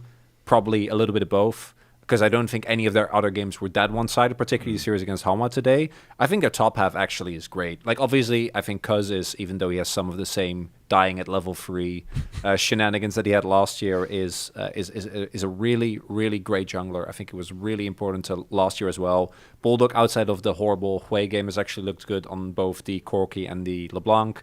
Dudu seemingly is getting it together a little bit, but I also think that the bot lane is like unsalvageable. It seems like it's an anchor. It actually is. So it's yeah. So to me, then becomes about is the bot lane so unsalvageable that when they play against DRX and Bro, that's going to be a lost condition. I'm like, it might be. Wait. That's the way I look at it. That's why I would have Pro, them. You're fine. Yeah, well, against Pro, that's you're fine. my point, right? And then I think the top half of the map is able to pull them through. I mean, but it's the one thing about Taeyun is he consistently gets caught, whether it's in lane or out of lane, and League of Legends team fights just end instantly when the AD carry is killed first, and objectives are taken when the enemy AD carry is killed first. It's very rare to see like Taeyun dies and then Kwangdong's like, well, we can win this without the AD carry. It's actually fine because our top laner is so big or our mid laner is so big. I mean, it can happen obviously, but his proclivity, let's say, to get caught and get picked has been a huge liability for them. And I'm just imagining the comms in that draft where it was like, we'll pick you Ezreal, just stay safe. And then they died walk 6 times. They walk out of the booth to 0-7. Is it better than the Kaisa, where it's like you talked about getting caught, but sometimes we've seen last year he actually was the one who was getting himself caught because he would ult in by himself and then just die? Yeah. That's the end of my question. Yeah. Yeah, I was pretty close to putting Kwangdong Freaks at 9th as well. But I ended up going with Kwangdong in 8th just because in hopes that, Dudu returns to his big form and Cuz is really good and that the top side can carry. And then they just somehow play through the top side only. Because, again, I do agree, like, I was there, Mal was there with me on the desk when I was mauling the entire time. We all were basically watching what was going on today. Because they had good games against Hanwha. They had great mid-games. Those were they had winnable some, games. Decent macro moments as well. I was like, this is interesting from Kwangdong. So it feels like some glimpses of hope, and then it got shut down pretty hard, which is kind of sad. But that's what it's made week me... 1, and it's, I'm rolling the dice on this one. So that's why I was a bit more top sure side can carry. that they weren't going to be that good, is when they had, like, things go well, and you saw, like, all right, this is the time where the top side carries, but it just is impossible. But it was T1 and Hanwha. That's true. That's the one. That's another caveat. Like that, teams. And they're going to play KT next to, or they're also expected to lose to, and then the real test begins. Because if they can come back from that after, I don't know how many series losing streak it is consecutively. But I also feel like Kwangdong always gets the really rough run at the beginning of a season. They almost always just like fall into that trap. I don't know what that is, but. I mean, it's just not... be lucky. Yeah, or just beat them, be get the unlucky. upset, or something like that.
heart and still inside my blood. Fear is afraid of the dark side of me. I'm not gonna stop. I'm not gonna break. No. I'm a fighter, survivor, awakened in the light.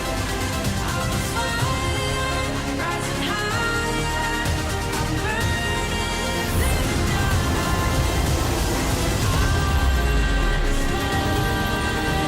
Sets the world on fire, and I will rise again and again, 'cause I'm a fighter, survivor, awakened in the light.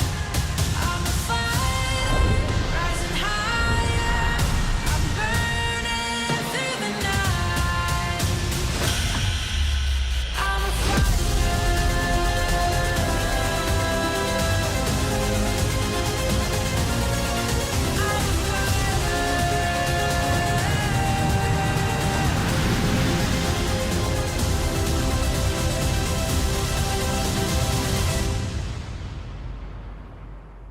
I'm a fighter.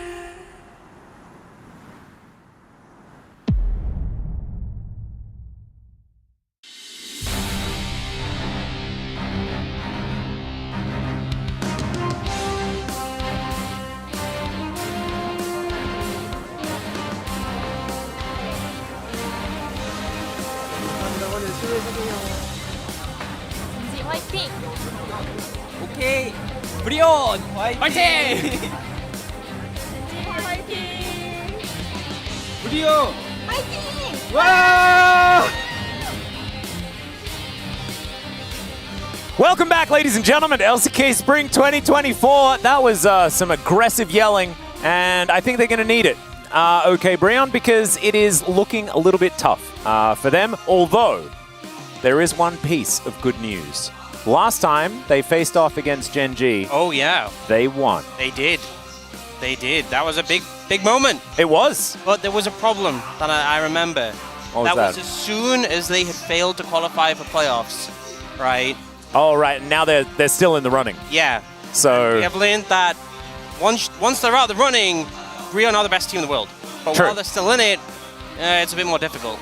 And right now, they're very much in it because we're only in week 2. Let's have a look at the standings. Bro are unfortunately in last place, but they're not in 10th.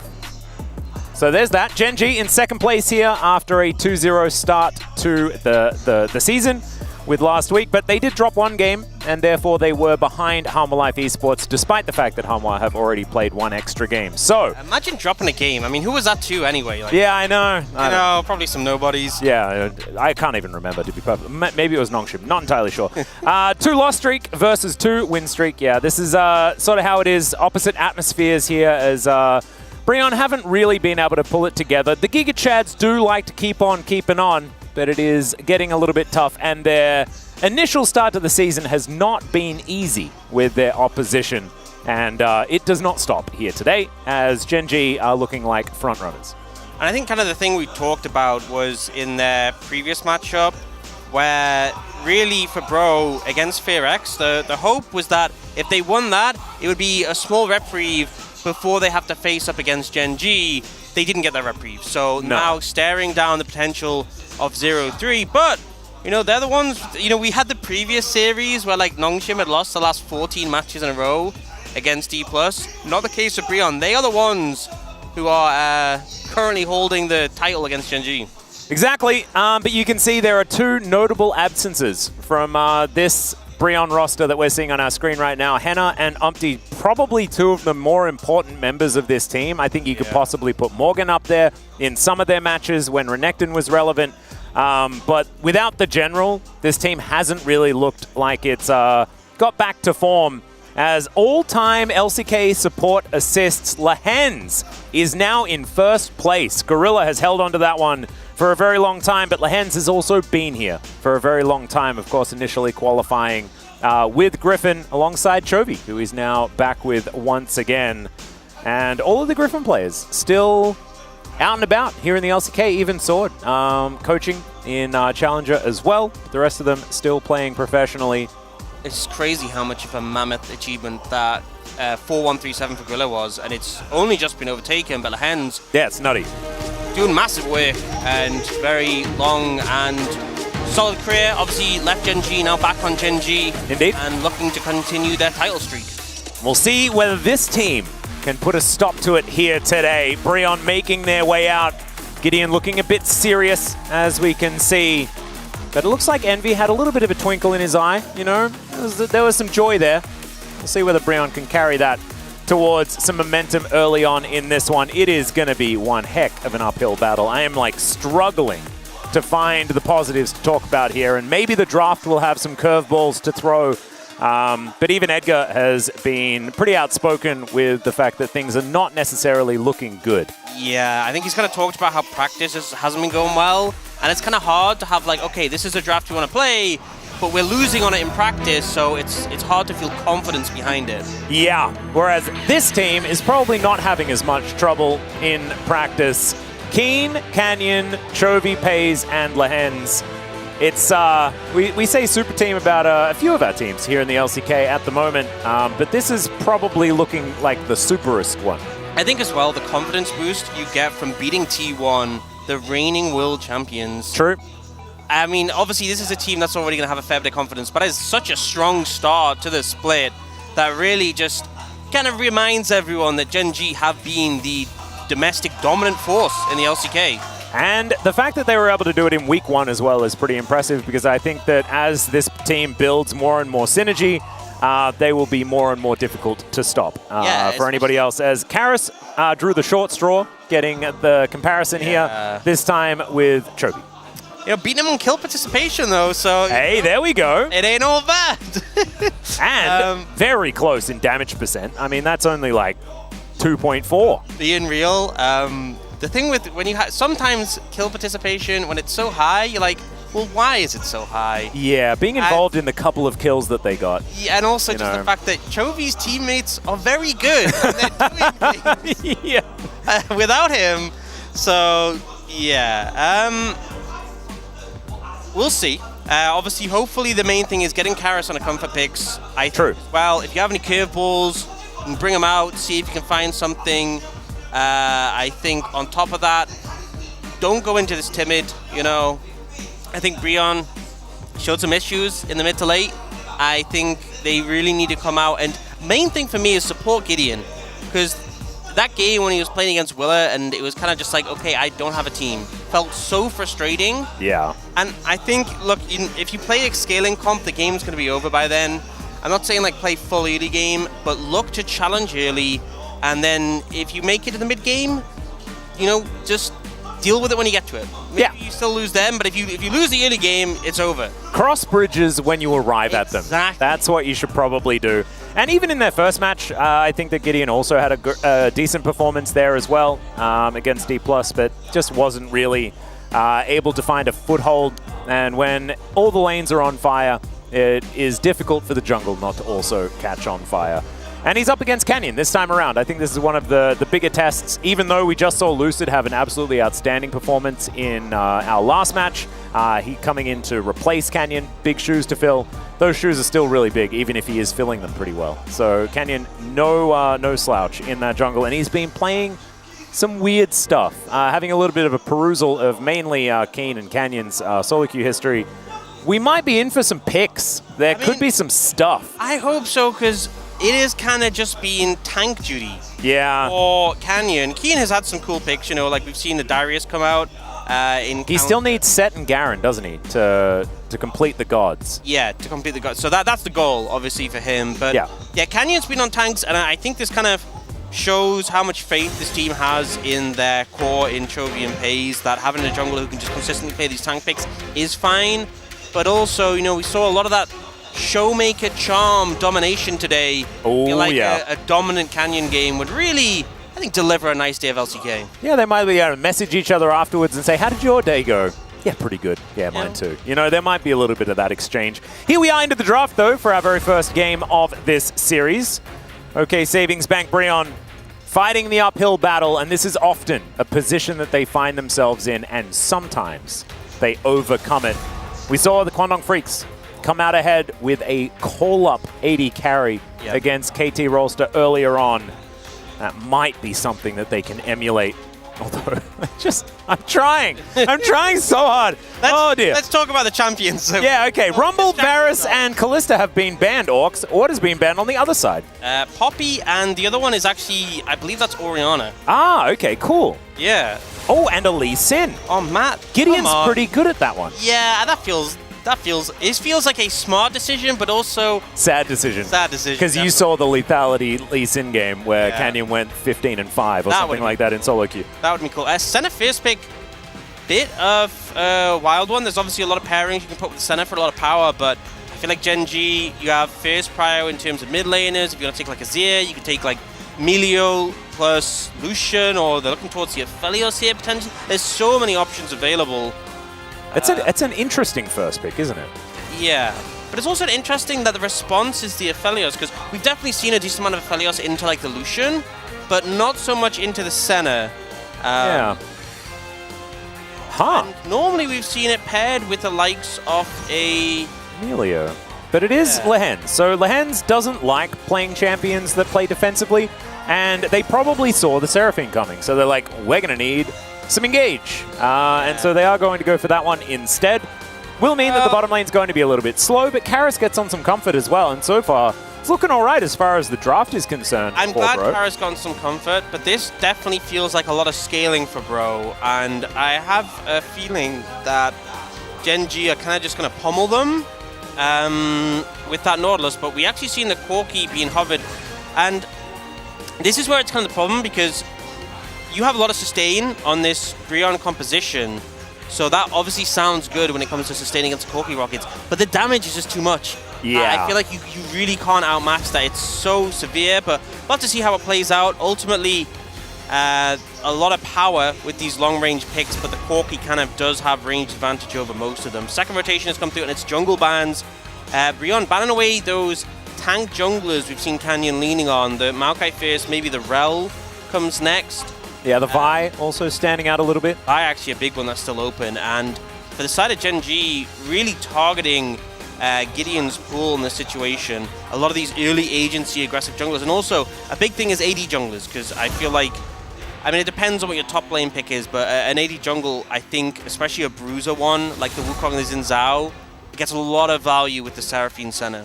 I would agree. The Rel, definitely one of Canyon's favorites, going to be taken away as well. So the Vi, probably the biggest one standing out for me at this point in time. And then leave counterpick for Keen, something that he'd be very, very happy with. Cassante is up and available though, so perhaps they just take that. Canyon also could theoretically try his hand at some support Nautilus, but I don't know whether you really need to worry about counterpicking what has been up and available for a very long time. Actually, that's Graves. That is Graves. A lot of sustained damage, but quite short range. And the thing is, as much as Brion's composition, very good at Death Ball, solid scaling. I like the Graves, but the Corki's going to outrange that hard. And we'll see if it is just going to be the support Nautilus that we kind of expected it to be, but it could be a curveball if they put it in the jungle. Could be weird. Could be exciting, interesting, fun. But it's probably just, I mean, maybe you just pick Vi? I don't know. Or Brand. Okay, we're just playing Brand. All right. So Canyon's been practicing this one a whole bunch as well. We saw Willa play it earlier on, and if you get through the early jungle, then you just farm way faster than everybody else. But Graves also farms really fast, though. I'm going to say, when Willa brought it out, I thought it was a really fantastic spot. You had such good pace you could set in the game. And the Xin Zhao didn't have the lane support to challenge. But in this situation, you know, Graves can keep pace. I'm not sure he's going to be as fast, but he's definitely not like one of these slower clear junglers. Yeah. So I don't think he's going to be able to farm for a huge advantage. And also, I mean, some value of it is if you ult, you know, Seraphine wants to be close to her teammates, that's going to have a lot of power. But I also think that you're going to feel a little bit short-ranged on the Brand into the enemy composition. You're going to be kind of relying on that Corki poke and maybe the Nautilus engage. And they do have the Azir to try and get things started. They have Encore follow-up and things like that as well. Dawning Shadow to help keep the fight going in favor of Bro. So many of these things, though, do rely on things going well, or at least neutrally, in the early to mid stages of the game. Yeah. I think, honestly... Candy. Kind of cool. In terms of, like, nameplates off, I think that Brion's draft is serviceable. Yep. I think the only thing I'm a bit concerned is about the enemy Corki, because we've seen how strong that can be late. But I think the issue is nameplates aren't off. Yeah. And I think this is going to be a hard one, because Gen.G likely going to set the pace. We'll see what's going to happen, though, as we jump onto the Rift for game number 1. Bro trying to face off against Gen.G.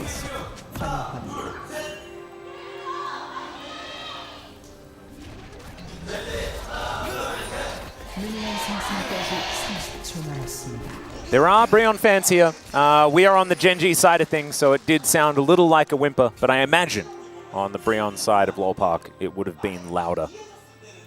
I'm not going to get trapped in my judging based on where I am for the fan chants, because there, as you already saw in the opening little snippet that we had checking out Lol Park, there are quite a few LoL fans and Bro fans, and they are very loud, very passionate, continuing to be so, even with the departure of some of the big names for this roster, like Umpty and Henna.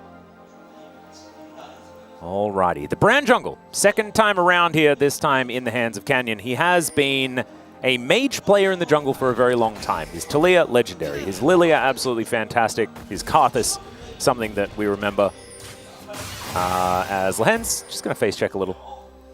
Yeah, and something to mention, it is the Doran Shield start for Lehends. So it looks like they are planning to go like the double support item, where they both back together and pick up the World Atlas. Yep. On top of each other. And you can also tell because Lehends has gone the TP, so looking to just farm this one out and try and match the gold generation that the Senna Seraphine will have. I do think if I'm talking about gold on champions, I would rather have gold on like a Senna or a Seraphine than a Nautilus, but... I mean, it depends how fast he can build his Frozen Heart, you know? You know, honestly, not the highest Frozen Heart value game. That is true. You know?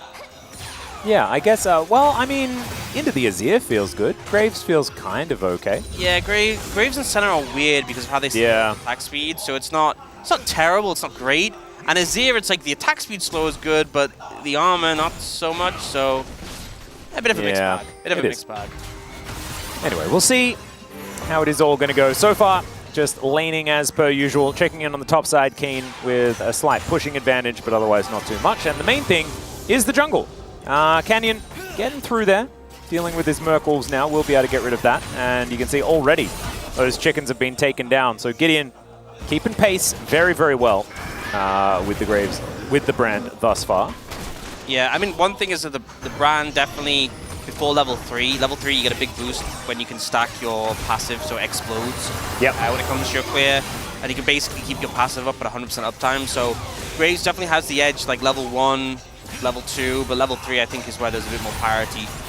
But you see now, Gideon's finished his clear, is heading down. Yeah, and you can see the Brand making his way in as well. They know exactly what's going on as heal is going to be used. Hook lands, but Canyon can't actually make his way in here. Zenvi going to help get a bit of damage down. Canyon doesn't find the stun onto Gideon here, and Chovy hasn't left the lane. Karis also still there though. Pillar of Flame coming through, and Gideon not going to be stopped, does have to be stunned out of the way, and he's going to deserve this bit of shellfish that he's collected for himself. Pei's going for a cheeky back timing, as Chovy moving towards the top side brush. And honestly, just really good moves from Gideon. That's why it's important to be able to sort of match to the clear off the Brand, but matching what could have been a painful early gank with the setup from the Nautilus. And the end result is Envy and Effort. They only play in the heal. They don't get punished for that push that they had there. Yeah. Yeah, you know, Brand ganks onto an Azir. I respect you looking for it. I just don't think it's that realistic. No, and look, he didn't really do too much. Did move him away from the lane, at least momentarily. As Canyon goes back, collects himself some Sork Shoes. Keen having a decent time here in this top lane as well, as Morgan has been pressured a little bit. You can see that's reflected in the CS numbers, but there is a decent stack there for the Aatrox. And this is going to be, you know, somewhat wet noodles, as Morgan does find, Infernal Chains.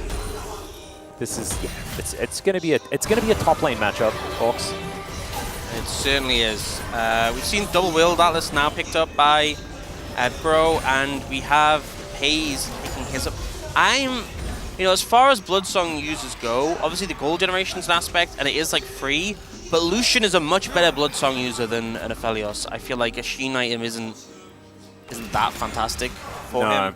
Ultimately, he's definitely is a strategy that we have seen.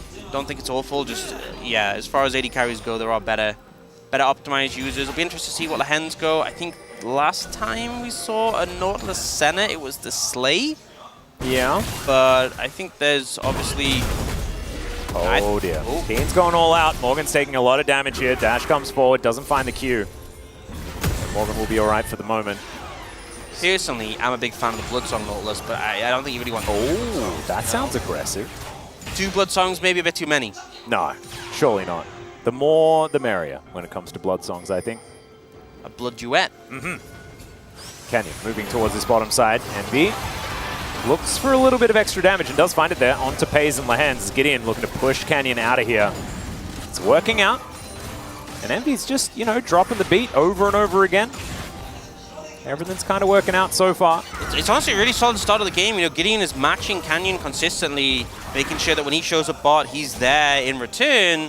And it's just allowed Envy and effort to keep pressure up in this lane. Now they're looking towards this dragon.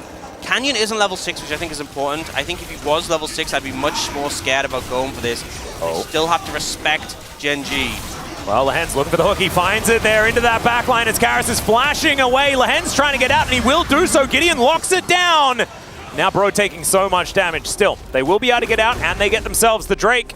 So it's all really just good news for Bro. Yeah, it looks a little bit tense. I also think picking up dragons against a Corki is so important because at some point in the game it's going to be package on every dragon. So trying to get one before it comes online makes a big difference. And also, but the fact that Canyon doesn't have ult, because you saw them all stacked together at the end. Yeah. Canyon's ult would have had so much impact there. So all credit to Bro for a really sharp timing to get the dragon. And Gen.G just not able to really punish them on it. Yep, not out of the woods just yet, Bro, but it is certainly a fantastic start. There is the ultimate for Canyon as he gets to work on the grubs. And Keen wants to try and see where Gideon's at. Does find him here, as the Blue Sentinel is going to stay upset at what Graves is doing. And Canyon will finish the job here on Kev, Steve, and Bob. We'll take them down. So there we go. First round of Void Grubs claimed here for Gen.G. Getting back towards his top lane. So very quiet start outside of the Dragon scuffle. But even then, not a lot of result. So back to the drawing board a little. Which, I think both teams' compositions have a lot of scaling elements, so I'm not too surprised that the pace isn't super fast, but I also think it's just kind of testament to Bro matching, because I think Nautilus plus Brand against Senna, Seraphine, if the CC connects from one of them, the other one is going to connect, and probably just one of Bro's bot lane was going down if they didn't have the cover from their junglers, so hopefully we'll be able to keep that up. You can see Graves is on his 3rd clear now, and again, he's just keeping really good pace. We saw the game which Willa had against Gideon when the Brand jungle was debuted. The pace, he was just completely outmatched by the Brand. He fell so far behind and farmed so quickly, and just really hasn't been the case here. So definitely a case where a player has adapted from their loss. And this was even before the Brand was picked up, right? Like this Graves was already locked in. So it's not like it's a response, like an answer. Gideon is just utilizing the pick that he chose very effectively into it this time around. It is still Canyon with a slight advantage, I guess. But he's going to take his blue buff about the same time as these Krugs going down as Keen dashing under the turret. Morgan still feeling the pressure here from the Cassante, but I can't really see too much kill pressure unless we can get an all-out over the wall or something like that. Keen does have that one up and available. But Bro now moving back towards the river, wanting to keep control, keep their bottom lane as safe as possible, wanting to scale effort as far as they can. And Pei's probably looking to do the same thing. Of course, he's a fantastic Aphelios player, as Gideon will find Canyon here. That is a lot of burst damage. The flash forward, the solo kill first blood for the new jungler for Bro. Man, he just steps up to the Jungle King and does some regicide right there. Beautiful play from Gideon. Challenging Canyon, matching him on his gank attempts, and then shuts him down here. What a performance. That's amazing. That was not on my bingo card. I was not expecting that one to happen. So Canyon just sort of caught out. Wasn't expecting that level of aggression from Gideon, and he's punished for it. Still has his flash, right? Like that is, that sort of tells me he wasn't ready for what Gideon was going to be able to do there. Love the collateral damage flash to make sure that he could lock down the kill. We'll check it out one more time. 이거 나오는 것만 쏴볼게 얘들아 나 이거. 쏴볼게. Well, when he checked it with the Pillar of Flame as well, so not a lot of follow-up damage here for Canyon, who thought he could get to the Blast Cone. Yeah, was going for the Blast Cone, and the thing is, once the Graves flashes, gets the auto down, that's you done, so I think you had to preemptively flash from Canyon's perspective, but clearly just caught off guard, was hoping he could utilize the Blast Cone, and Gideon just played it pretty flawlessly, and going this lethality build on the Graves, which is a popular one at the moment with the lethality items being so strong, but it just means that if you get fed on this Graves, it really doesn't take much to be one-shot people. Oh, yeah. And honestly, you could just fire the ult with like a full lethality build. If you fire the ult at a squishy target, it will do a monstrous amount of damage. Yeah, so maybe we're not even worried about the poke damage from the Corki. Maybe it's collateral damage poke damage that we're worried about from this Graves. Could Graves build Malignance, you know? Hey, there we go. That's what I'm talking about. Effort and Envy still having a fine time here on the bottom side of the map. Pays fresh off the back, I believe, as Envy has to flash. Good hook does come through there, as Teleport invested by Chovy as well. That was a really good flash, though. Like, you could see Gen.G was so ready for the play. They committed the TP immediately, but the response time from Envy really solid there just to dodge away from that one. Certainly would have been dead, and potentially Effort might have ended up going down as well in the ensuing play, so... Yeah, excellently done. Gen.G gonna look for the next dragon here. Will be one apiece, as we mentioned earlier. Bro managed to get the first one before packages were on the table. This time Chovy does have it. As teleport from Keen. Morgan going to match immediately as Keen gonna dash away. Right into the fire by the looks of things, as Lehends also doing the same move as he flashes in, he finds Karis with the knockups, and everyone goes to the sky. Gen.G, 4 kills out of nowhere. Absolutely crushed them. Lehends with such a confident engage there, manages to get the ult double knockup after the Q onto Effort, and Bro have to be regretting the decision to contest that dragon. Yeah. I don't know why they did. This is exactly what you were talking about before. You're like, kudos, you managed to get that one when the package wasn't available. Now you don't fight when it is. And you know what, there's two big things to say. One, it's second dragon, and two, you don't even know if the soul's good. It's true. Like, it could have been a terrible soul, so now you see Lehends, Q on Effort, goes... So, seeing that mechanic on display again, really well played by Lehends for the instant knockup, but they can't respond to it. It's just very casually confident about the play as well. But it's like, you know, they already had the package for Chovy. Yeah. Keen's TP actually came in slightly before Morgan's, so you know what was the right play? Just don't match. Yeah, just be like, hey, they burned both TPs, Morgan stayed top and farm, we'll just let them have the dragon and not try and fight through Corki package when we have a really strong scaling composition and not give them 4 kills. That, I think, would have been a better play. Yeah, I think them not all dying would have been better. Yeah, generally speaking, dying in this scene is a bad thing in League of Legends. Yeah, it could have been, like, what if they killed all of them, though, and took the dragon? That would have been pretty good. Well, in that timeline, they'd have been doing pretty solid, yeah. I have a feeling that that's what they were hoping to achieve, but the realism not quite there, as stated earlier on. Still, not end of the world, although it's getting closer to that. With 3,000 gold, now the lead for Gen.G sort of exploding out of nowhere. Well, it's the Corki, got the kills as well. Yeah. And I feel like when you have a composition with a lot of healing and shielding, like this Bro comp, you're kind of balancing on a thin line against the Corki. Because once Corki gets 3 items, the poke, and level 16, the poke is so strong that they can just beat you through the healing and shielding. You just don't have enough sustain to match up to that. So if Chovy gets fed, you're going to have a really bad time. Yeah, and, you know, Canyon does so much AoE as well. You could probably just throw a Morellonomicon on him, and those Grievous Wounds going to be helping out as well. denying a lot of the healing, just because Brand's damage just kind of goes everywhere. You know, it's a bit of a mess. Especially the range at which the E spreads targets Flame. It's, you know, because the thing is, obviously, there's skill shots in Brand's kit and the W and the Q. But if you just ult and then E, it does so much AoE damage that's kind of undodgeable for the most part. Has a mind of its own. So if you're really far away from the person that he E'd, you won't get hit by it. So Yeah, but but when you're playing with a Seraphine, you know, you kind of want to be close together. It's, you know, doomed if you do, doomed if you don't. Maybe that's why the Brand actually is the right choice here. Gideon did make Canyon look a little bit sillier earlier on. So maybe Gideon could be the answer here, but it's looking rough. Lehends picks up yet another snare, and looks like he just does not care about it. Has gone for the Randuin start, actually, so steering clear of that Frozen Heart, maybe for the reasons that you illustrated earlier. Yeah, I mean, typically don't see that much crit early on in Graves builds. Obviously, Senna's going to just get it passively. Yeah. We'll see what support item he actually opts. I think it might just be for the active, because he just wants to get in there, right? Yeah, and he's got a Bloodsong Nautilus. Oh my god, okay. Emax Bloodsong. I've actually been playing a ton of this, by the way. Not so much like him taking farm, but just like the Nautilus with Emax and Bloodsong, you can legit just like 100 to 0 squishy.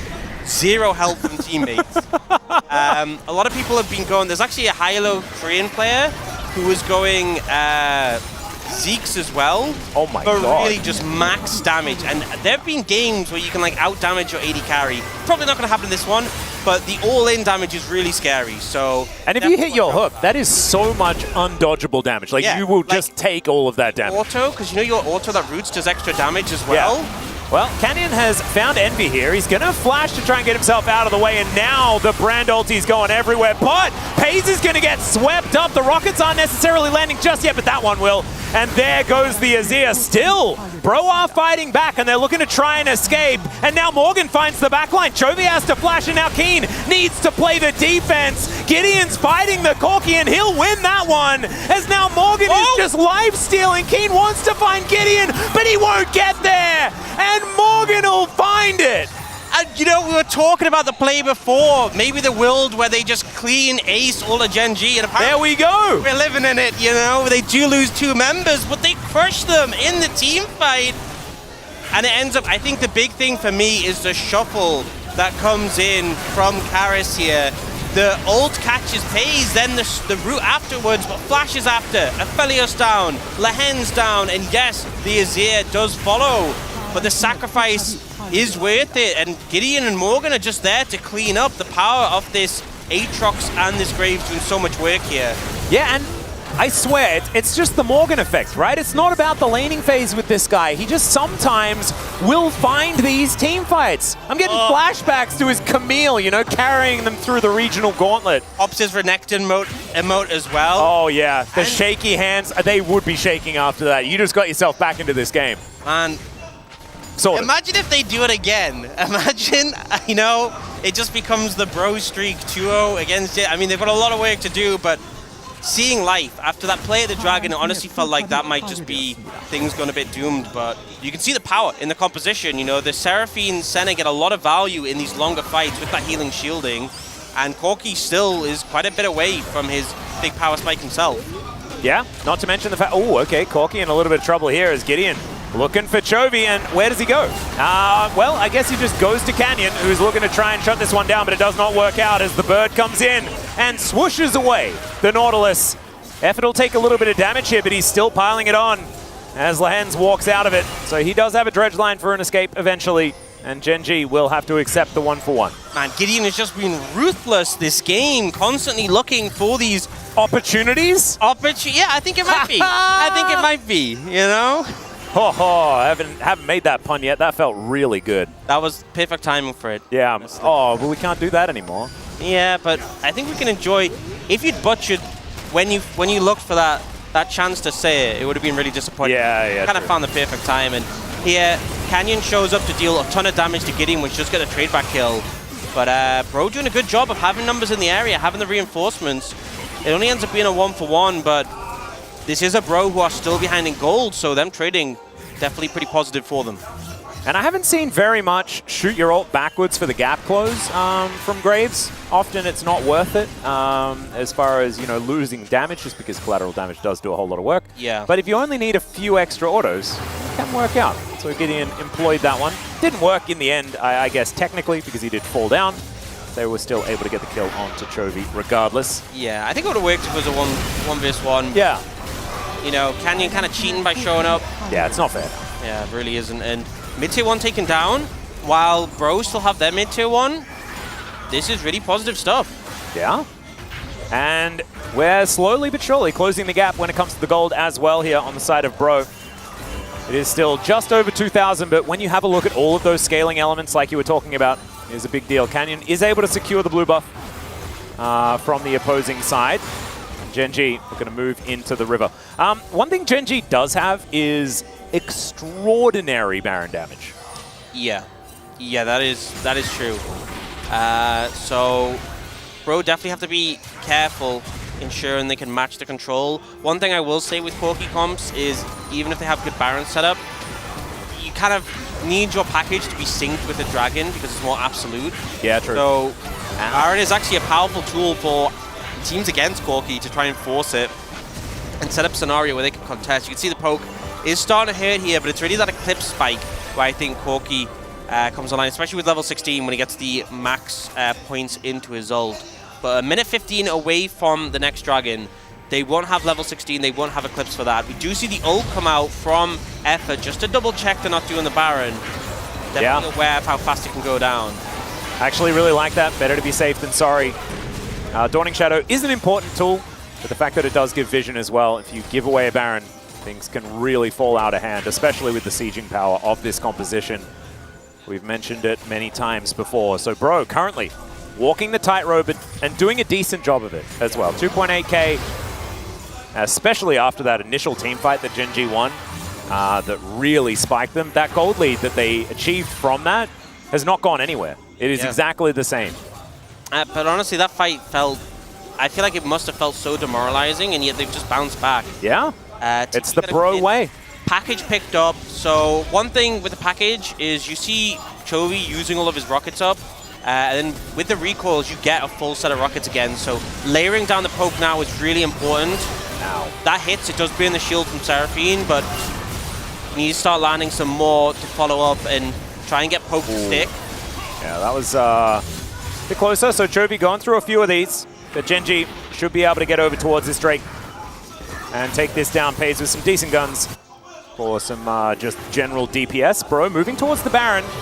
They do have positional advantage, but I just don't know whether they will be able to actually secure it in time. They've got decent Baron damage themselves, but this Drake goes down very, very quickly. And there are enough in the area. It's a smart decision not to necessarily opt in the Dragon, something I criticized them for before, but you have two in the pocket. All right, Hook going to connect once again. There's the knock up onto Envy. They just get rid of the center package delivered to Gideon as well as Chovy wants his revenge. The rockets not going to quite land, and the fight is continuing on the other front. Keen over the wall. Not going to go too deep. Gen.G eyes on the Baron, and that could just be theirs without a contest. Because without Morgan and Gideon, and without Effort as well, there's not going to be much they can do about this one. And just as quick as we're praising Bro, I feel like... I'm glad we got it in there, though. Yeah. You know, we had to take that moment. We had to really layer it on when we had the opportunity. But Lehends finds another really strong engage onto the side of Bro there. And I think Effort just painfully overextended. What hurts as well is that we have 4 flashes up for Bro, and they kind of all just died. Yeah. Without really doing anything to prevent their fate. So you can see the replay here, and Effort's just kind of out of position. You know, the tower is getting threatened, it's low, you need to back away. He goes down, and then very quickly we see Gideon just completely chunked out to the side, needs to respect the power of this Corki. Yeah, and Morgan got evacuated by Keen as well, who just went all out, pulled him into the Raptor Thunderdome. Oh, there's nothing you could do. That looks a little bit rough towards the end. And now Chovy 1 level away from 16, and he has the Eclipse. So as soon as he hits level 16, it's not quite as extreme as the Kassadin we saw in our last series, but it is such a big... Oh, there we go. It's such a big spike. The 80 ratio, I think they actually... It used to be it went from 45% to 75% bonus AD, but I think they recently changed it. I hope so, because that sounds absurd. No, I think they made it. I think they made it higher. But the thing is, as well, it's doubled on the big one. So your big ones are 16 or 150% AD rate. It's very disgusting. Well, let's see if any of them land. There's one, but we had to have it off camera. Yeah, I don't, you can't censor this, please. Yeah. Envy thankfully avoids that one, so we were able to keep it on screen for you guys. If the screen goes black, that means Chovy's just doing way too much damage, and we can't show it. It just wouldn't be fair. As Gideon thinking about a little bit of a flank angle here, as Effort does find a cheeky snare onto Pays, but Lehends, the bodyguard, is pretty comfortably standing in the way. Keen also not afraid of anything or anyone.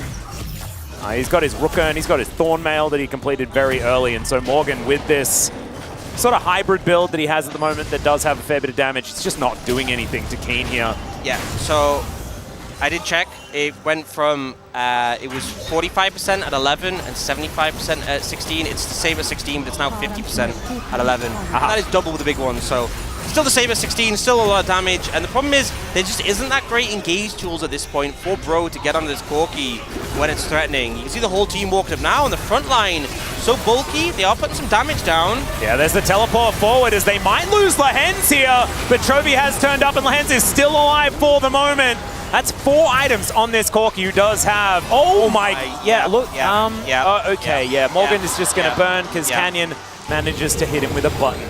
Yeah, you know, that honestly feels like the fight was okay for Bro at first. Like, the value of the Seraphine ult really powerful when you're trying to engage on the side of Bro. And then Corki just Corkied. And it's like, well, sorry. He's got a Sojourn. He's got, it's 4 item Corki. It's just... And the thing is, no one has that much magic resist on the side of Bro. And the thing is, like, even though Corki does magic damage, it's all AD scalings. Like, that's where you're getting the value from. So this much AD when you're not needing to build like percentage pen from like a Void Staff or a Quick Loon. He'll still get one though. I mean, he probably will last item, but it just means at this point he is just massacring. Like, we're seeing him hit rockets on people like Morgan, who are bulkier, and it seems to do so much. But if he hits a big one on like Effort, I mean, it's going to be like borderline 100-0. He just explodes, yeah. And you can see Chovy there, just, one rocket onto Morgan, and then the tick-tick-boom from Canyon's dot damage that was still sitting on him. Nothing he can really do about that one. And I think Envy, I'm not 100% certain, but I think because it looked like it didn't do much damage to Envy, I think his Seraph's procced, and then just like instantly got eviscerated. Yeah, that would make sense. Yeah, I was like, why didn't that do that much damage to the Seraph? Oh, yeah, that makes sense. Seraphs, Well, so far, Bro haven't lost an in-hit, but they are extraordinarily on the defense. We do have the next Dragon up and available. Gen.G will be able to walk over and collect that anytime they would like, as I think Keen was hit by an ability or two, but I would not be sure based on what happened to his health bar. And now Gen.G looking to just open up the first inhibitor. These rockets, oh man. And he's not even hitting that many of them. Oh, there we go, there's another one. It kind of feels like he's throwing out the little ones. He doesn't really care if he hits or not. And he's hit the big one. And just clear the clip, clear the clip. Yeah, it is delivering. And there is that sustain from Bro, but it's just like you have limited cooldowns. You know, the Seraphine W and the Senna Q. It's not like a Soraka who can just spam it. No, yeah, and it's a long cooldown as well, like you're saying. It's harder to deal with. Effort at least does have Piercing Darkness up relatively quickly. To the Seraphine, it's a lot longer. Yeah. So it does need to be. Yeah, this is the problem, is that Corki went from a poke mage 80 carry thing to a burst mage 80 carry type thing. Honestly, you know, I kind of wish we returned. You know when he was like a Triforce auto attack? Like, yeah, I like that. He did a lot of damage, but he had to get up close. And his rockets, they did a decent amount, but they didn't. This just feels like I remember when we had like the Luden's pen build. Yeah, no, that was absurd. This feels similar to that, where it's just obnoxious, you know. I like the honest Corki that has to combo you a little. Yes, who has to throw a couple of auto attacks in, not stand 7 screens away and just do 80% of your health bar with a. Yeah. I know this is a bit controversial, people hating on Corki, but I think it has to be said. I know. I think you get a pass this time, you know, because like you say, it's not. Hello? What? What? What? What? Where did he go? And for this magic trick, I'll make your screen gray. Oh man. All right, well, Lehends, he's looking to get out of there.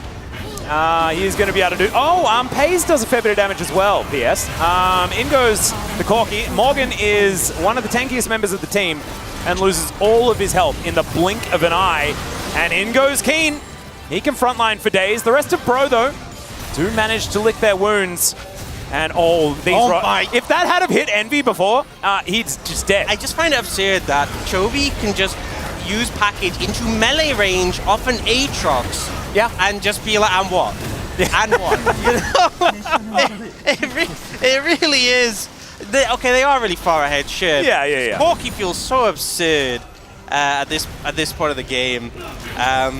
He does have a 2-item advantage over Morgan, who doesn't have... Oh, he does have a Hex Drinker, so there is a bit of magic resistance. We are trying to justify it. Yeah, but there is no justification, really. No, it's absurd. It's a bit too much. It's a bit... And, you know, part of it as well is with First Strike, you're doing so much damage that you're just getting more gold. And add insult to injury, Pays is also there, being a complete menace. Yeah. And his Aphelios has always been extraordinarily good, but it just adds to the pain that Bro are going through here in this particular game because they haven't had to really address the Pays problem because they've been too busy dealing with what's right in front of them. Look at these rockets!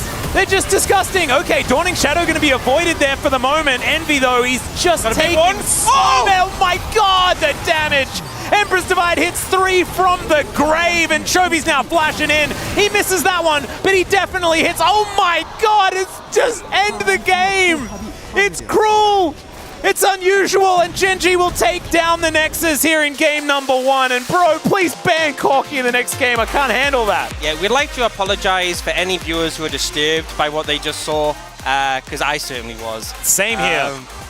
That wasn't okay. That really, you know, this Corki build seems a bit nuts, and you can say whatever you want about them being ahead, but I just think it's so crazy that there was a fed brand, but the later points of the game, the brand was strong, the Aphelios was strong.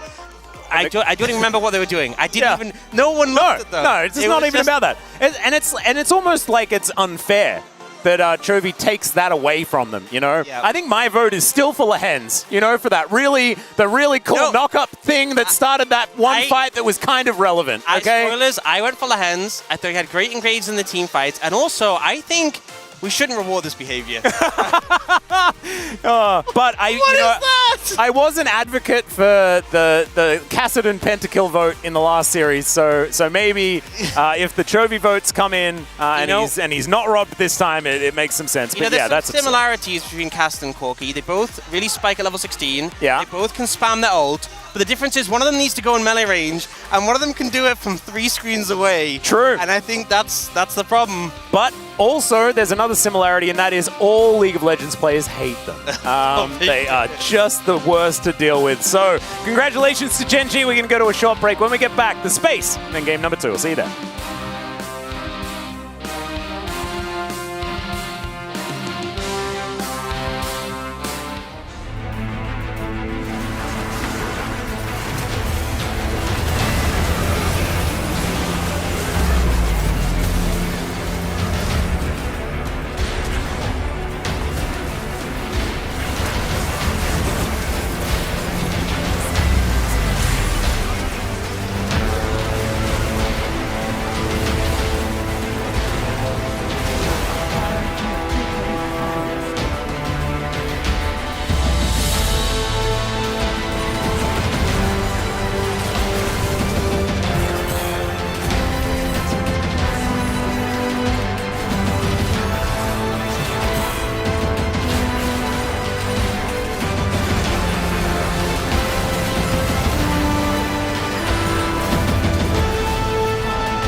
얘들아 이번에 라인 다 지우고 내가 한번 그래프만 살짝 볼게. 라인 좀 지워줄래? 천천히.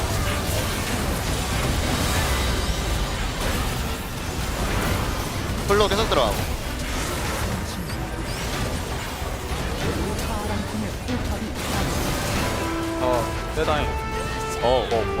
오. 데미지가 이거 잡아주면 안 돼? 큐풀이 해볼까? 야, 하나, 들어가. 하나, 둘, 셋, 넷, 다섯, 여섯, 일곱.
Hello and welcome back to the space. We're here after game number 1 where Corky exploded everything and the game ended. I'm Valdez, with me is Wolf and Chronicler.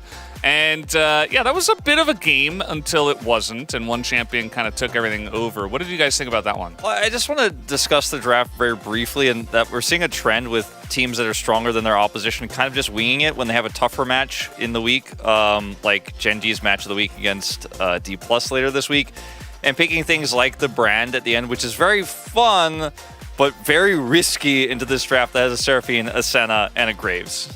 Yeah, ideally with Brand, you'd want to be playing into, you know, a lot of high health targets are going to make you very happy, a lot of short range, and preferably when you have a decent amount of setup as well, as opposed to just having a Corki. Now, it worked out because obviously there is a bit of a gap between these two teams, and I think that Gen.G also knew that their fundamentals would carry them through. I do really like the Nautilus pick. I do think that Nautilus into any center lane is going to be a big boon, barring Kench, but Kench comes with his own set of problems, and I don't really think they would have gotten away with that. And I also want to highlight, in general, I think Lehends actually played a really clean game here today. And one of the cool adaptations that we got to see before, in a couple of weeks, the patch is going to get come through, and we're going to see the double support item being removed, is the teleport, because we only have seen it in the past on specifically very much full-on farming, right? So you talk about Kench, for example, with a Senna. But in this case, because you go with double support item, you actually start off with double Dorans on both AD carry and support. And then first Aphelios goes back and picks up the support item. And then Lehends actually was able to go back and pick it up later, even with him getting cancelled 3 times, so that he was still on the same timer. And actually did a good job of staying out of minion penalty.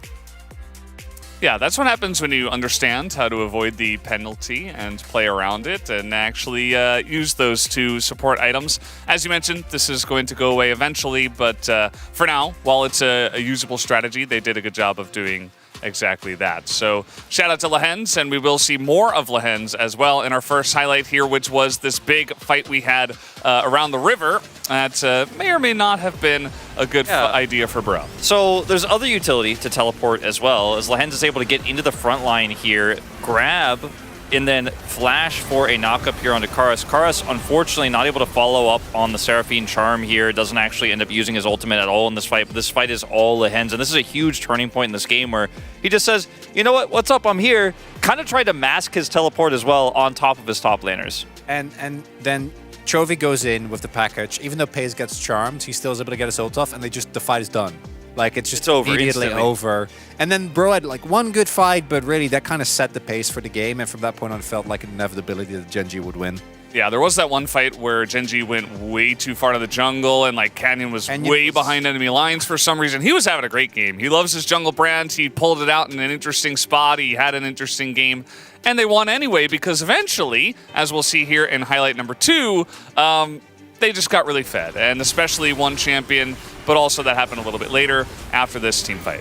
I mean, this is kind of the fight that breaks the back of Brion. Unfortunately, Chovy just chases Gideon down and wipes him out despite the lethality here. He just doesn't care. They had a great siege, and then, you know, Gen.G, they have control. They take Baron. They push to win. Essentially, pretty simple game. There were some hiccups right after that, and it did take a little bit longer to end the game, but pretty straightforward. Not going to say I'm a fan of Gen.G's draft, like we were discussing earlier. Did like the Nautilus, as Chronicler was saying, but when you're this much the stronger team, maybe it doesn't matter. Yeah, and at the end of the day, they did get the victory. Let's see who got the victory in the POG this time around, as I can think of a couple of guys, and it will be Lehends that will pick it up for his Nautilus, especially for that first big fight.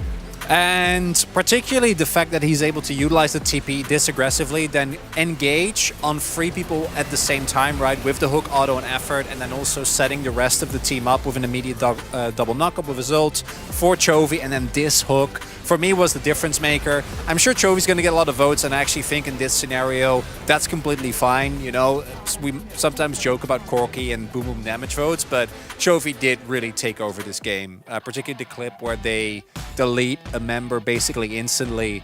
I thought was very funny. I mean, I just thought I actually really liked the Nautilus, but I was on that page until the end when Chovy deleted Senna. That was the moment for me where I just decided to. It was over the line. Yeah, he kind of became like the main star at the end of this one. The top vote was interesting. I think that was probably like the 4th guy, but either way, guys, we're done here on the space. We will pass it back to the casters for game number 2. Thank you so much, gentlemen, for the breakdown of game number 1. We'll see where the bro managed to input the cancellation of Corki in this next game. I'm hoping that it happens, or they pick it away themselves, or something like that. I think we've seen enough Corki. Yeah. Forever. That's enough for me. Yeah. Doesn't it make the you science? It's cool to see the big damage. Yeah. Once. True. And I feel like, we have seen a few other Corki games so far, but I haven't felt like it's this imbalanced until today. I think there was one other. I can't. Was it the Zeka game? Zeka did have a decent one as well. I think this was more extreme, but that one I was also like, wow, this champion does not look okay. But it definitely feels like it's ramped up. Yeah, this was the least okay that it's been. It's felt pretty ridiculous. And it's that trio of items, the Manamune, the Malignance, and the Eclipse. Because Eclipse now, if you didn't know, doesn't give lethality anymore. Gives a lot of AD. It gives ability haste. It still gives that proc on hit. And basically, if you hit someone with 2 abilities in a short period of time, you deal extra damage. Yeah. But the Malignance burn counts. So it's not just like abilities, it's 2 bits of damage. If you hit them with a rocket, it procs Eclipse with just 1 rocket, which is why it's so obnoxious, because it's one of these interactions where maybe it shouldn't work that way.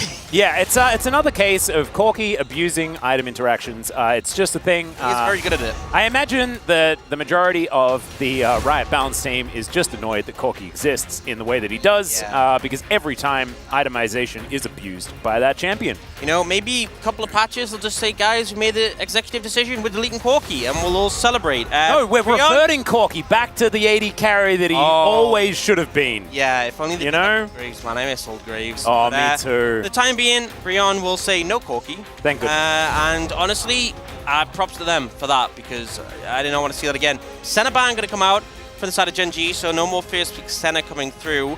Does mean that both the Lee Sin and the Rumble are left open and available, which were banned last time. Exactly. Well, see whether any of those are going to be snapped up early on. Of course, both Gideon and Canyon, big fans of playing the Lee Sin. And Lucian, going to be the lock-in. So, Emilio Aphelios feeling really good. He was willing to play Aphelios without Melio. I don't know why you wouldn't take the Melio as Brion. Maybe they feel more comfortable on the Lucian Nami, but I think categorically, current state, Melio Lucian is just quite a bit better. But Lucian Nami beat it in our previous series. You know what? That had nothing to do with nameplates. Just pipe down. I think that's old champions. Nothing else to say. We will get the Maokai as well, so this is already such a strong 3-man core for Gen.G. We do get the Azir again for Karis, and there's no Corki to respond to it, but Corki was just like an obnoxious counter, like an obnoxious one you could take, but there's definitely other options that we have seen into it. But for the time being, I think Gen.G are more than happy with how this draft has gone. Second rotation of bans. They could look to target. I think Vi would be a good ban. Very effective into the Aphelios. Imagine Vi Lee Sin, something like that. I think that Brion almost have to ban Tristana Yone or something like that. Because, of course, Chovy, very happy to go towards the Yone, has been a pick into the Azir in the past. But the Tristana is that has to be banned. That's mandatory. I wonder, maybe banning the AD mids would limit the ability to pick Rumble, but Rumble with Maokai would be pretty obnoxious as well. But we'll see. They do take away the Yone. We'll see if they go for the Trist after that. And you could take Lisa. You could also take the Xin Zhao or the Wukong. I feel like Wukong's probably lower than priority. Maybe the Xin Zhao is something they opt for. I like the Xin Zhao. I think that would actually fit with the composition a little bit better. Yeah, and obviously good at being able to soak damage from the Aphelios, which not many champs can do. No. He's pretty good at just absorbing that damage. Ooh, Rel though. Rel actually, it looks like it might just be reiteration of poke against the Azir. This is a flex between mid and top, but I wouldn't be surprised to see Chovy take it. Yeah, I expect this is sort of Chovy's pickup here. Of course, Chovy and Showmaker were our 2 Jace mid guys. Jace mid, though, just hasn't really been played. This season, Jace in general hasn't been picked up by many. But the fact that it is a flex on red side is very, very powerful. Yeah. And we'll see. I think K'Sante makes a lot of sense here. I think Udyr, we have seen some counters work. I think Rumble, again, there's some matchups that could be trickier. So I think just go for the K'Sante. It's pretty safe. I'm not a massive fan of what Brianna put together. You know, we talked a bit about the leaving the Milio open and taking the Lucian instead. But regardless, I think this is the best decision for them for the final 2 picks. On the other side, Gen.G going to lock in that Udyr, so super strong front line. The Aphelios Milio has sustained damage, and then you have that Jace, who is going to have that long-range poke that Azir struggles so heavily against. Not as severe as the Corki, thank the Lord, but yeah, still can be quite obnoxious later on. I do also feel like Acceleration Gate, very powerful here as well. Being able to get Keen in there. He already runs extraordinarily fast. He's going to be booping people left, right, and center if he can actually get through that. So a little bit of utility that you can get out there. So, I'm interested to see if they have an Udyr build with a bit more damage in it. We've seen these very pure tank Udyr builds, and with a team that's lacking AP damage, it is quite popular for people to mix in like a Leandries, or sometimes a Riftmaker, and then the rest is tank, just so there's a bit more power, because we've definitely seen those scenarios where an Udyr gets on top of someone, and you know he's doing his thing, he's hitting, and they're just not taking any damage. No, they're not. No, it's and it does happen more often when the Udyr falls behind, but even still, sometimes you can just have like 4 items and feel huge but do nothing. I would 100% agree with you. I feel like the Leandries build is often relegated to the jungle for a lot of Udyr players, and it's mainly full tank for top lane, but we have seen Riftmaker already, and I would very much like to see another iteration of a bit more damage as well, but a little bit more of an honest composition out of Gen.G this time around. We'll see whether Brion can crack it.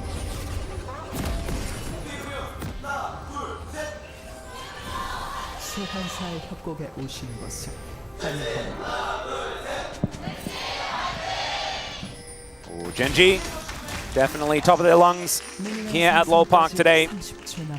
And OK Brion just wanting to extend this series, wanting 2 wins in a row against Gen.G. Imagine that. That was something. Their last match in the regular season before Gen.G lifted the trophy in the LCK in summer. It was Bro that managed to pick up the victory. Yeah, they were literally the last team to take Gen.G down in summer. Yeah. In a series, which is kind of mad. But, you know, they definitely, I think there was some good in that game 1. Despite the ending and some of those fights, there was moments where Bro had that really convincing team fight and gave us some belief. I'm not super confident in their draft in this one, but I really hope we see Gideon have another strong performance, because his game 1 was really sharp. It was. Chovy now setting up to start farming things out. And we'll see how Karis does to mitigate it, as Gen.G ganking their own lane here on the bottom side. And Bro, they are clued in. They know what's going on. As, yeah, he's playing very aggressively. Level 1, as Pays just convincing Envy that he does not want to be here. The Ignite now down onto Pays. Wanted to wait to use that heal until after the Ignite had worn off, but right now, actually looking all right here for Bro. As the Severum should actually help Pays really even this one out. Yeah, I mean, on the other side, you have the sustain for Nami, which goes a long way. This is often playing around the fact that the level 1 from the Milio is quite strong with the W, and Lucian Nami normally needs level 3 to really get a big power spike, but I think part of the problem there was like the W from the Aphelios, from the Milio timed out, and Envy was close to getting his W back up, so Pays had to cut away and avoid that happening. Yeah, once again, getting a bit aggressive here towards the bottom side, Envy and Effort. And level 1 still here for Pays. Was actually zoned out of a bit of experience earlier on. Does finally get that level 2. And Canyon now was moving towards that bottom side to try and help out if he was needed.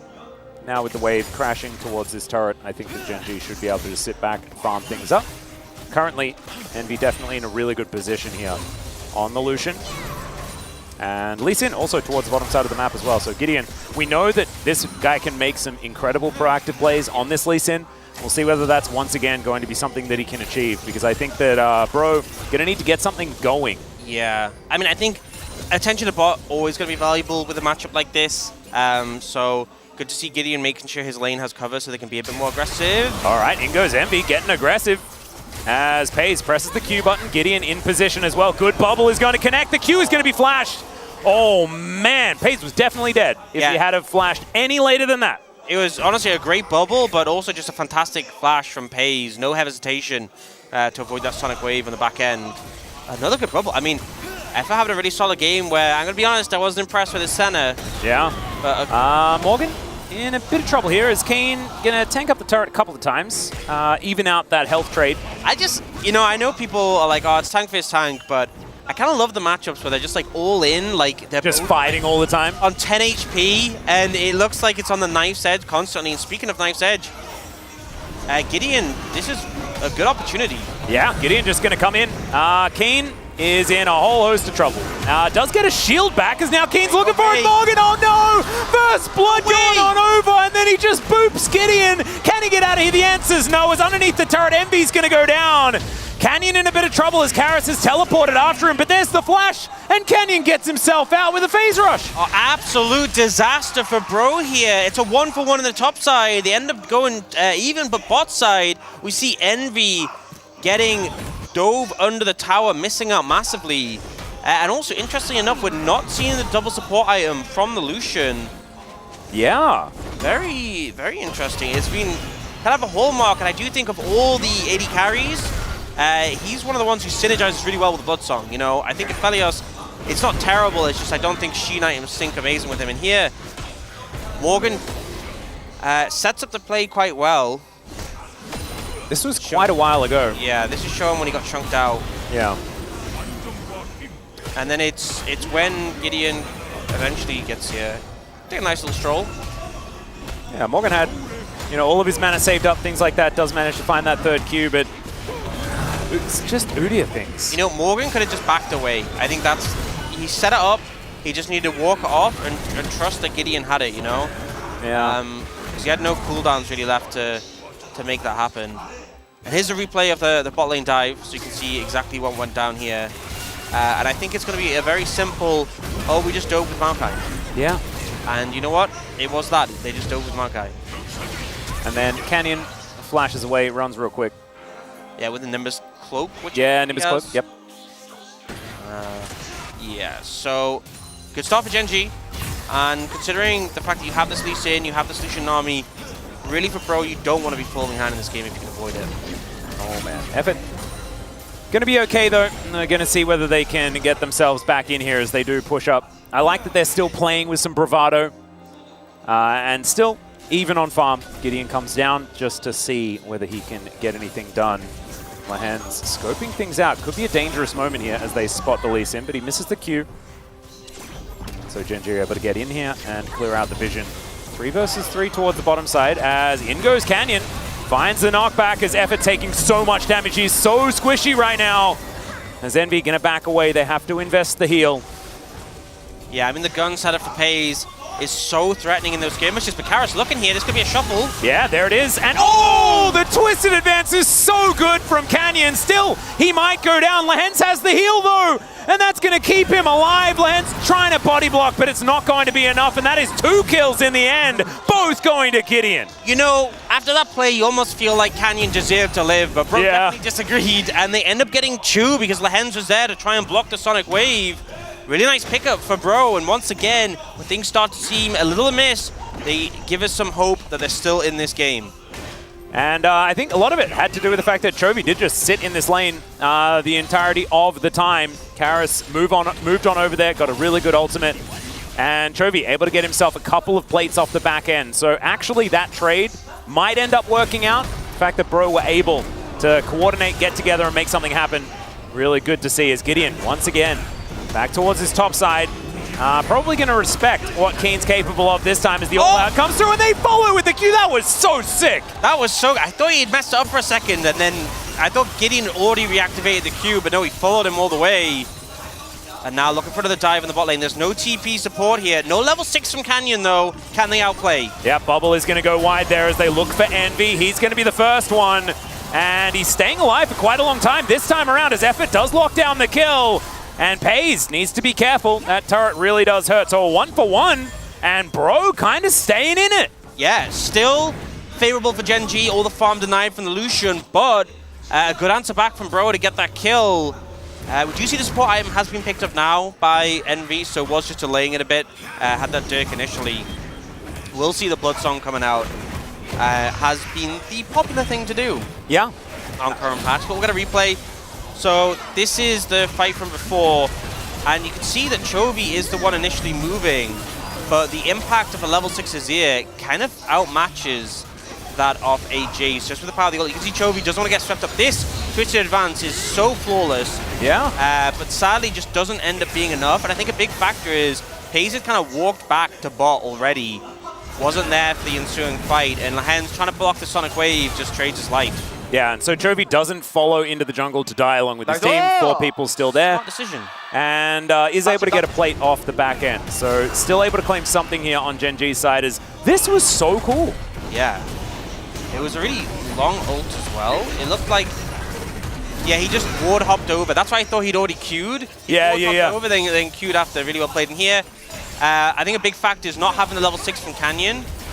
And also, you know, leading with the Twisted Advance definitely allows you to get damage down on the Lucian. But it's also such a powerful tool for resetting aggro, and it wasn't used in that way there. So, did allow for the trade back. And now, Bro, actually with a gold lead. And 3-0-1 on this Lee Sin. Gideon does have his cool Lance as well, as the Sunder Sky has been picked up. And now another Twisted Advance forward here from Canyon. Now has the Nature's Grasp as Chovy turns up as well, but the Tidal Wave is also really good. And Chovy sort of on his lonesome here in the river. They do have to back away. Bro standing their ground and kind of winning out. Yeah, I mean, I feel like that was one of those situations where they're like, oh, we got the Lee Sin, and then they were like, wait, it's a Fed Lee Sin. And he just uses the Sundered Sky, he just ordered someone, gets such a big heal. Very hard to skirmish against at this point, and a bit of a later dragon that we saw in the previous game, but it will be a dragon picked up by Bro. And next will be Hextech. Nice little dodge there from Karis. Chovy definitely getting a lot. We see Karis moving to support the team, and it's given Chovy an edge in terms of plates and CS, but... Ooh, nice bubble. Not really going to find too much more. And now a teleport to come in here as Chovy wanting to get some work done. And the Moonlight Vigil, it goes wide. Can they get enough damage down? Because, okay, they missed a few buttons, but still, oh, and there's the second. Pays locks it down, managed to land the Calibrum Q. The rest of the cavalry have turned up as there's the flash forward. Lehends surviving for so incredibly long. He's still there. Gideon is shut down, and now Chovy's there to body block. Oh, no! It goes from bad to worse, and it just feels like this has been Gen.G's MO for the whole match. Just dive bot. And then when that fails, well, it didn't fail, just keep diving bot. Yeah. Keep doing it. If it's not failing, keep doing it. And this is the 3rd time they brought someone in to set up this dive. And the 3rd time that they've managed to punish Bro's bot lane. I feel like Chovy really solid there, goes in for the burst on Lucian, and also the phase rush just allows him to charge away. But Gideon, I just feel like he played it too fast. You know, he was 1v3, didn't have the support. Oh no. Oh dear, dashes right on top of Chovy as they do manage to get the bubble down onto Canyon. He has the ulti though, and Effort's going to get caught up. In comes Gideon, misses the Q unfortunately, but still keeps Effort alive. A 1-for-1 trade as Envy goes down once again. Yeah, and as much as Bro had a lot of gold on this Lee Sin, I feel like the side of Gen.G having 3-0 on both their Jace and their Aphelios feels a lot better. Yeah. Yeah, feels a lot more significant. And right now, the 3rd plate does fall down here towards the bottom side of the map. We're going to check this fight out one more time, and there are a lot of buttons that didn't hit. So it sort of does speak out to the fact that already Gen.G's carries do have a lot of damage. Yeah, I mean, Chovy's just doing so much here. And also the phase rush, so he gets a lot of damage down before taking aggro. It's actually Pays who ends up getting the aggro, and he's just going in and out of turret. Beautiful snipe there. And then here, you know, we have Azir coming. I think they should have just gone for Pays and slow played it, but he rushes for Lehends, overestimates his damage, and then just gets melted down. Yeah, didn't expect the heal as well. Bit unfortunate. And you can see Gideon feeling a little bit disheartened. Yeah. As you could expect. As Envy gets a bit of a jump scare as there's a Chovy over this wall. Yeah, definitely didn't expect that. Unfortunate, Gideon just connect the Q there. But still a 1-for-1. You won't complain from Bro's perspective on that one. But they're looking for a little more right now. This is the time. Yeah, Emperor's Divide is going to be thrown back, but Gideon not going to look for the Q. And Lehends is turning up at the same time. Chovy just turning it. And yeah, Jay's sort of known, even in cannon form, to have relatively low range, but when you do have Emilio, it kind of helps you to be a little bit more of an AD carry. It's kind of cute. It just feels like he has so much presence. Like when he showed up bot, just blew them up, ran away, and then here mid, it's like you have the enemy jungler who's strong, and the Azir, you get Empress divided, and he just doesn't really care. Ships in the night, perhaps, but no. In fact, he's just going to come on over. Gideon does manage to secure the red buff, and has a blast go and gets himself out of there. Keen not going to overextend as they take the outer turret towards this bottom lane. That is first turret blood going over to Gen.G, extending their gold advantage. A little bit more than 2,000 now. As Effort just looking to try and protect Karis. Yeah, it's a big pays. And he's got some good items. That's a lot of buttons going a lot of directions. Bubble lands onto 2. As Lehends once again getting targeted, taking a fair bit of damage, narrowly avoiding death. If they had the Empress Divide there, that could have maybe been a 2-man, but sadly still on cooldown for Karis, so they'll be able to defend the tower, but not much more. Yeah, as Chovy doesn't find the shock blast there. Envy does take the accelerate. I think Chovy could just one-shot him, given the opportunity, so... Yeah. Yeah. That was a good pun. As Morgan just laning against Keen, trying to pretend that the rest of the map doesn't exist, and you can't really hold it against him at this point in time. He's got his Rookern. That is going to be helping him out in the lane, but there's not a whole lot of magic damage to worry about. I'm not sure on the Rookern buy here, honestly. It's a good item, you know? And but it's well statted, but there's just not a lot that he needs it for. 80 MR and a magic damage shield. And yeah, as you said, really not much magic damage from the side of Gen.G. Imperial Mandate. He's trying to mitigate the Imperial Mandate. Imperial Mandate's on his team. All right, yeah, so never mind. So there's nothing. Gideon going to get pushed back towards Pays. Does manage to get the flash over, and he might be out of dodge for now.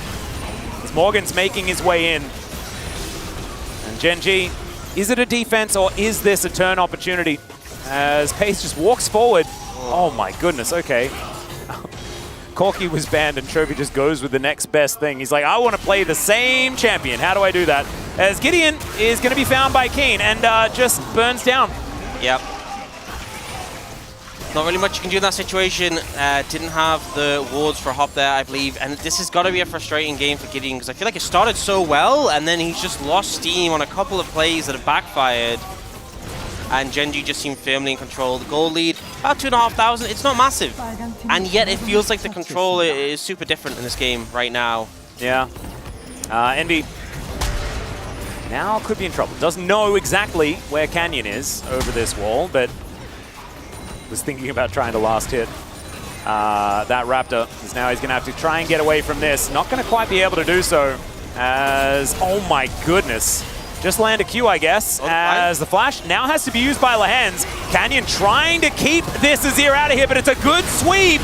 Still, the ultimate from the Melio is going to try and keep them alive, and in comes Chovy to the skies as he takes down one. And Gen.G, like you were saying, it just feels like they're way further ahead than they have any right to be. I just don't know how Lehends and Pays don't die there. The shuffle comes in, the follow-up, it just didn't feel like it was clean enough. And then Pays presses Q with a Severin and kind of just melts everyone near him. It was actually funny, we saw Morgan drag Pays to Envy there, which I'm not sure he appreciated. Yeah, let's have a look at it one more time as they get the flash, and he's down to 50% again. But once more, yeah, Lehends just lives. I think it's power of Emilio, so much shielding and healing value. And then Pays here gets dragged up to Envy. Oh no! It just kills him. Yeah, it's a rough one. And Morgan just doesn't feel that tanky right now with his itemization into this Jace or this Kalios. And, you know, before it felt like Gen.G were a lot further ahead than the gold indicated. Now it feels like the gold's indicating it pretty accurate. They are very far ahead. Yes, and yeah, like you say, at least now it's a 5,000 gold lead pre-20 minutes. And that is, yeah, a fair bit. And it's where the gold is that's the big problem, right? It's 501 on Chovy on this Jace. It's 306 on Pays. But I'm looking at this Melio, man. Like, I feel like Lehends is soaking so much aggro and just never dying. It's like he's playing a perfect tank and support at the same time. Yeah, I honestly feel like Melio is one of the champions who's benefited quite a lot from the patch. And I think particularly Moonstone and how it works with his ultimate got so much power. I mean, I've just him ulting could just really reset a team's health quite considerably. There's a lot of champions where you get the benefit of the ult against their CC, but also just the range increase as well. Certainly happening now as there's the flash out from Chovy, avoids the Emperor's Divide, doesn't find the Shock Blast, but does that matter? Absolutely not, as Gideon, he gets booped back, and that's a good bubble, but once again it's just denied. Lehends just says no. Not okay. Oh, it's very unfair. He might get back-to-back in this game as Kane running towards them. It's just crazy how you can do both. You know, he can do the big man with Yanka and do the small boy with the Chimney, and he's just... Hey, but he does have the super ultra mega fire kick. Okay? Well, that is true, but just getting so much value, and it just feels like this game has really fallen out of control for Bro. I feel like there was a lot... You know, we had that period in Game 1 where we were saying all the nice things about Bro. Yeah. I feel like we haven't... We had the moment where Gideon was fed. Yeah. But now, like, Envy's 1-5 on Lucian.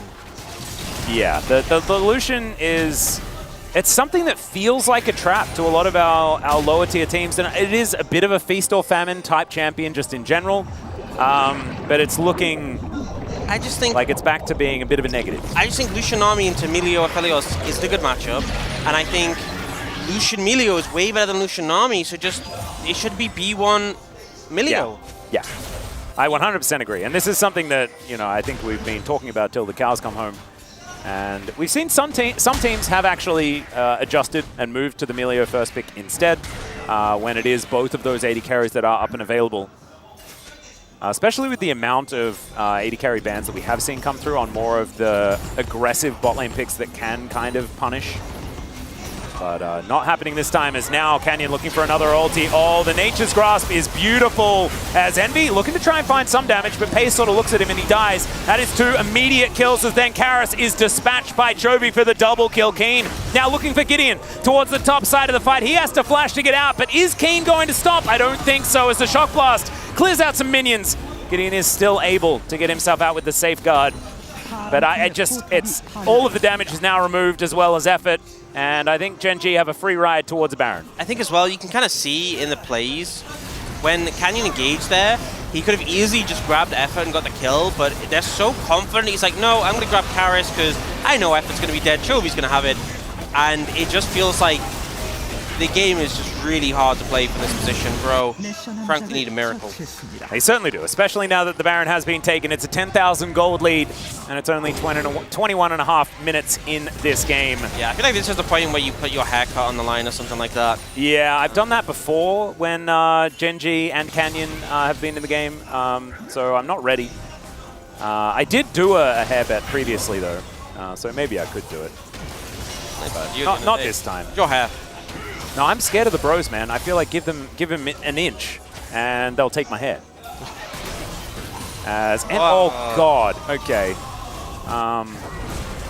Yeah, that's a lot of damage. I mean, it's a legendary Jace. Yeah. Okay. Well, Morgan can tank it. Yeah, he blocked it. That was good. There we go. Yeah, I think because the cooldown's longer, it doesn't feel as obnoxious as Corki. Yeah. And Jace isn't really played all that much at the moment for a reason. He's not necessarily in one of those incredibly strong places. Otherwise, every top laner would be playing it. Like, we have some very Jace keen players, as Chovy, speaking of which, is going to take his first death. It's effort that gets it. Oh, no. Yeah, really low. They get the shutdown. It's great. But that's not where you want that kill. Is now another Nature's Grasp to come in, tanked up here by both the Lee Sin and the Nami, and that is not really what you want. Nami going to go down first up here as Paige with red-white guns is just ripping them to shreds. Envy getting followed here by Keen, who can tidy this one up. Is that the Quadra? Yes, it is. As now Karis looking to try and get out. Will deny the Penta from Paige, but I have a feeling they have a Nexus in their sights. It kind of just feels like Paige just, I mean, with those guns, with how strong he is, just stands in melee range. Yeah, and now he's the one that's legendary, so... Yeah. Bit of a painful one, very difficult one to kind of bounce back from. I like the attempt. The attempt on the Chovy was good. It was the correct play. It's just so hard to translate with this much of a deficit. You kill the Jace and you realize there is a similarly fed Aphelios to deal with. Yeah, and so here it is one more time. Flash Emperor's Divide, they use a whole lot of buttons, and then it's effort with the 1,000 gold payout. And the rest of Gen.G still confident, because of course, it is pretty much a 4v4, right? Because there's a teleport from Morgan trying to get him in here, and it's a little bit late to the fight. Yeah, and even then, like, you can see Karis doesn't want any of this, and Hayes is just in melee range of the Cassante. Like, yeah, I can just cut through you. Yeah, you can see 네, 펜터. he wants the Penta, but unfortunately, Karis was missing. I think you can just look at the KDAs of the 280 carries, and I think that says it all. Yeah. It's not very close, guys. We can't really wrap it up in any other way. I believe the technical term is a roughy-toughy. A roughy-toughy, a shellacking, an uphill battle. We've done uphill battle quite a few times. I think that's not really enough to describe what's happening to Bro here in this one.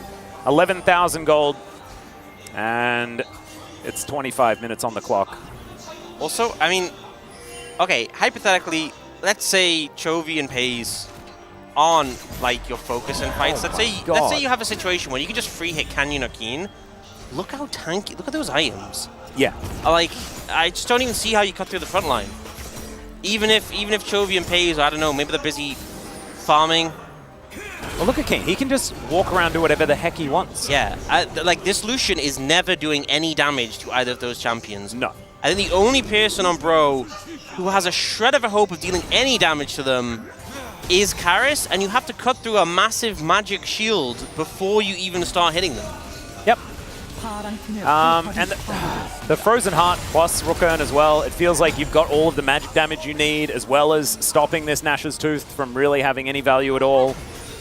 And they're sort of all over the place. Plus, they just have so much extra money. 12,000 gold in advantage here.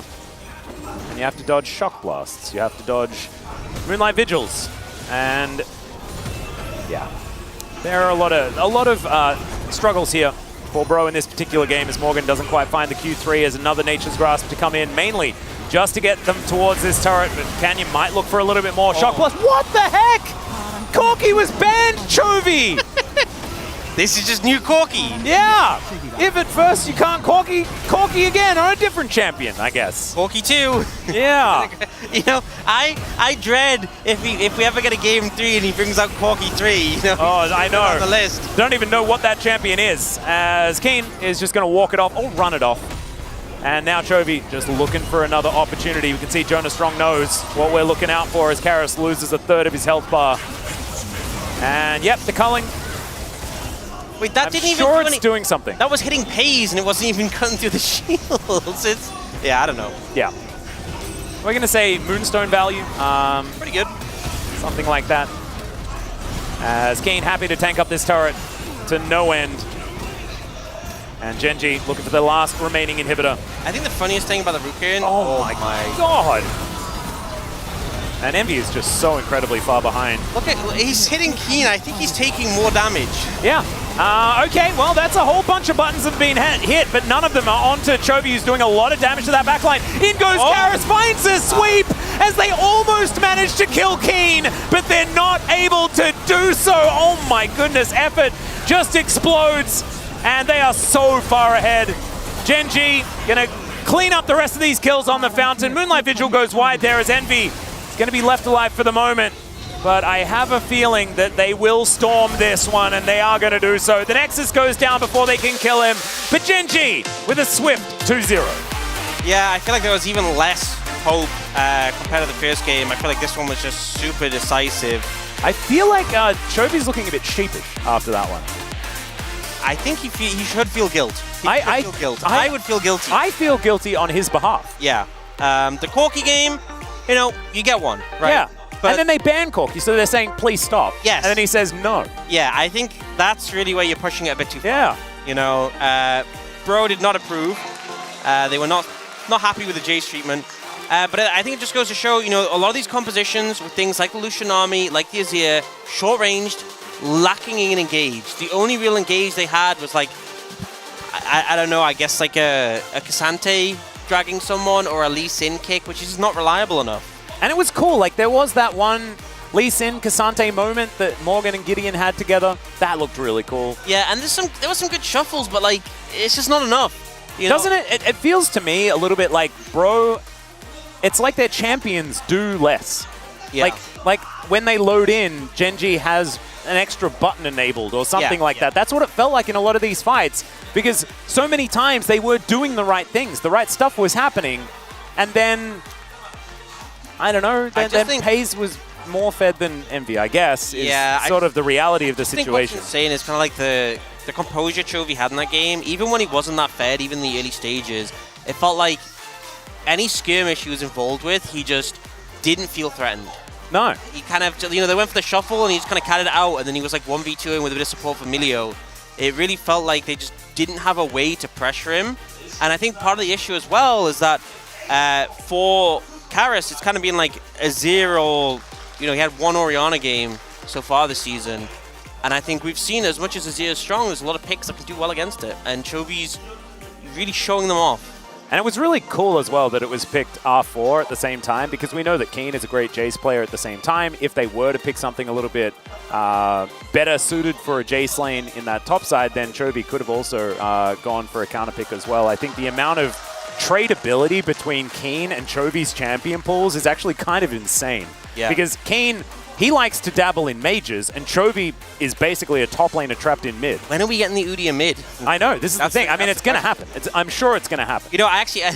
I've seen a lot of people talking about tanks in the mid lane with Rukin against mages, and it just makes them rage quit. Because what can you do? Yeah, I would. Yeah, I can completely understand. Galio is one of them that's popular, because you get like your W passive and you get the items. Oh, no. It's not okay. It's really not okay.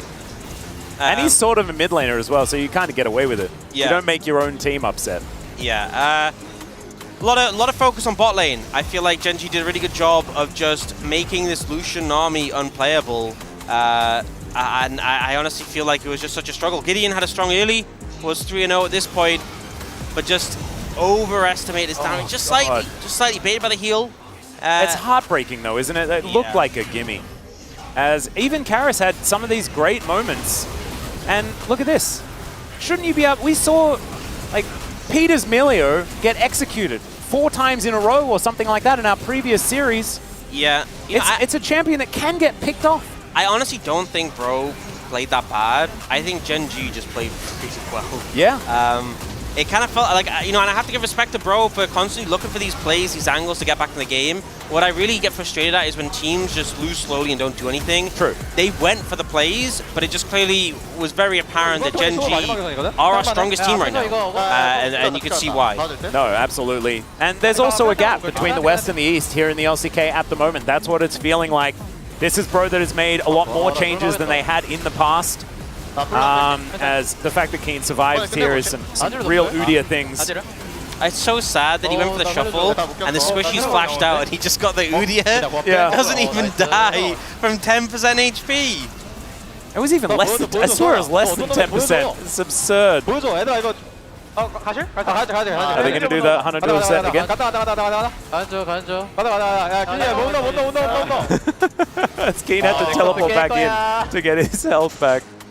And then they're upset because, unfortunately, the minions won the game before they could do anything. Pays and Chovy doing a heck of a lot of damage in that game. And this just feels like so textbook Gen.G right now, where, they can have a tank front line in the top and jungle, 2 carries for Chovy and Pays who just get monster fed, take over the game, and Lehends, he just plays whatever he wants and it works. He was so incredibly good today. There are some times where Lehends has a little bit of a struggle. It was definitely not today. He was well and truly on form. But now it's time to throw it over to the space, see what they had to say about the Gen.G 2-0. Well, not too much to say after that one. Basically just boomed them there in game number 2 again. Yeah, Gen.G are pretty good. They got a new champion that does the big boom boom damage this time for Chovy, and also Pays did a lot of damage as well. What did you guys think about this game? I mean, it wasn't really about the draft at all, although it was a really nice adaptation. There was a draft. There was a draft, and they took away the 80 champions. They're like, ooh, Maokai, that could be a problem if they play Yone or Tristana. Then Chovy said, I'll play Jace and do a lot of damage. I'm starting to get a little bit concerned about about Bro this season. I mean, we were a little bit concerned before, but some of the stuff we're seeing is just it feels bad because we know these players are better than what they're showing, but I think there's a lot of frustration. There's a lot of struggling to like come together as a squad here early on in the season. I'm worried that their mental goes down, and then this team might not pick up a win in round 1 if this continues. Yeah, and obviously when it's against Gen.G, you're not gonna draw too many grand conclusions. I think they looked marginally better today than was expected, but that's very marginal. And I would say we actually have escalated from a little worried to very worried because it's not looking good for the Bros. Gen.G were great though. They pulled out a bunch of cool things like the Corki and the Jace. Those are the two I saw. Let's take a look at highlight number 1 here. 4 minutes into the game, we did have some plays, including this bit of a skirmish in the top lane. And you're just hoping, that the Bros get a win. And they kind of do because they kill Keen. And this is their cross map, right? But Morgan, unfortunately, continuing, I think, the somewhat lack of form this player used to be. A really, really big win condition for Brion over the last couple of years. And here, he can just leave. You just walk away. Just leave. Just walk away. He's dead. He just doesn't walk have away. flash. Just leave.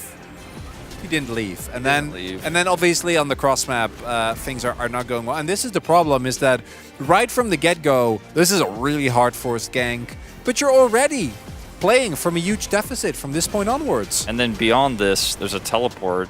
Oh, the flash from Envy as well. Yeah. Teleport comes through. They get Canyon's flash, but now TP is down. Chovy gets to push in. He picks up a lot of early plate gold, denies a lot of farm.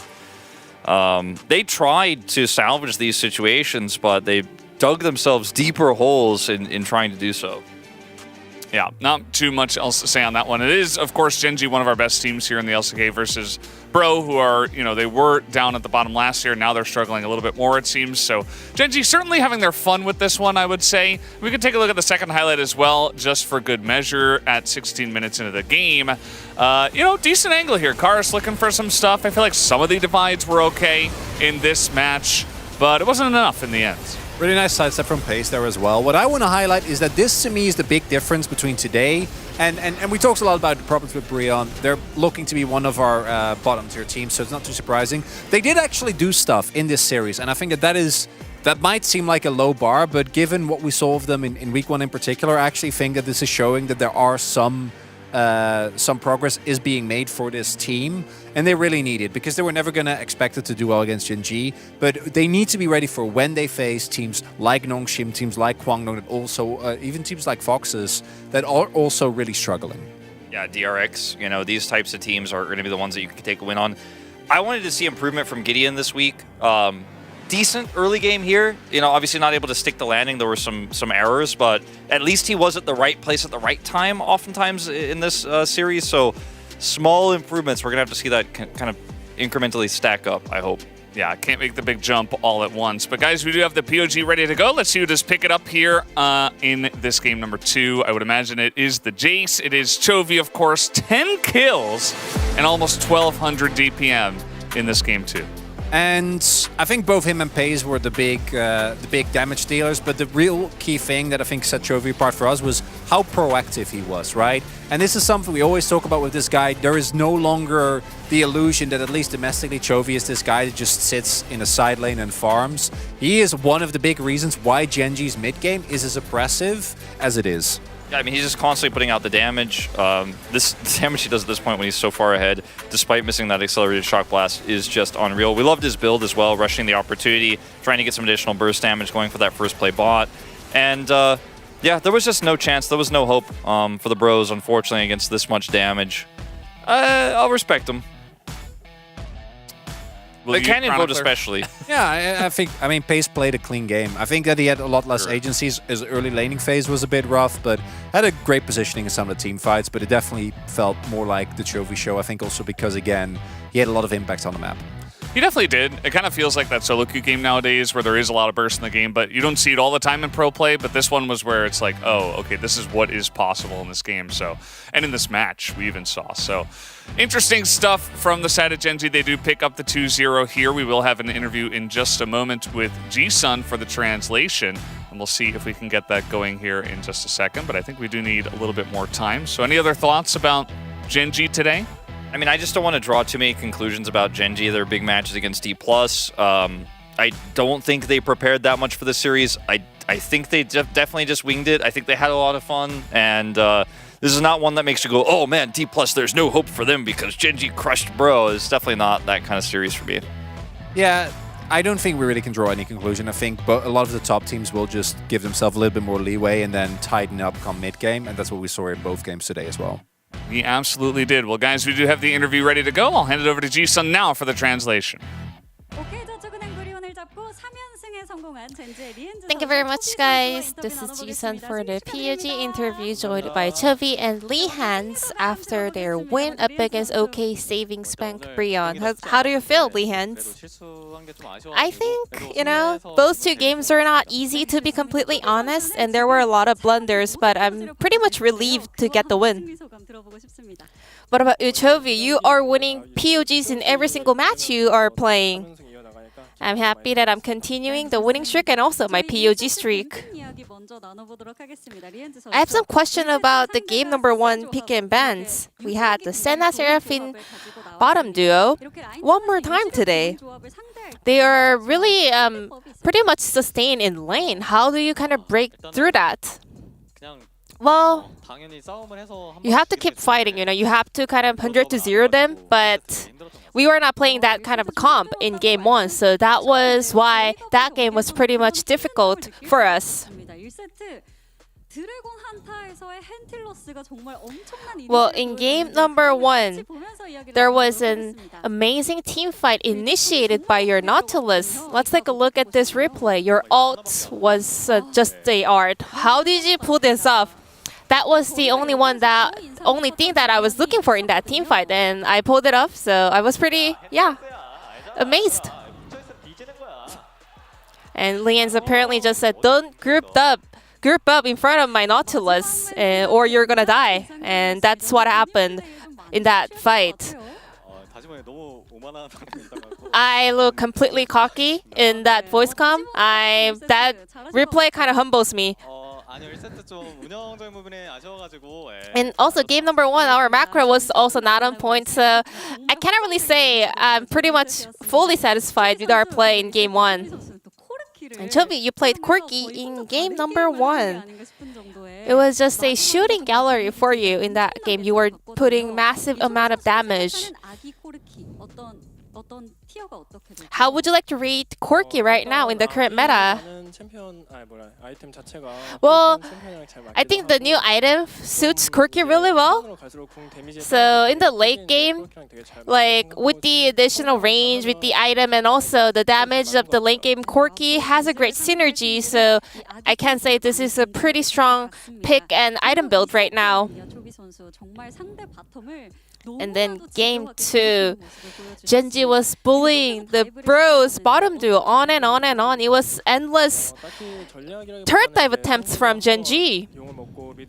It was not a set plan for us, but after the Drake, I thought we could just TP around the bottom lane and go for a play, and it kind of worked. So you were just playing Corki, Jace, some of the poke comps. Is there any special details that you always keep in mind playing those kind of champs? I mean, landing the skills is obvious and it's pretty lame tip. But it's really important to land your skills onto the carry champions on the enemy's comp, Ignore the Xante in front of you and stay focused onto the backline, like damage carries. Lens, what's with the smirk?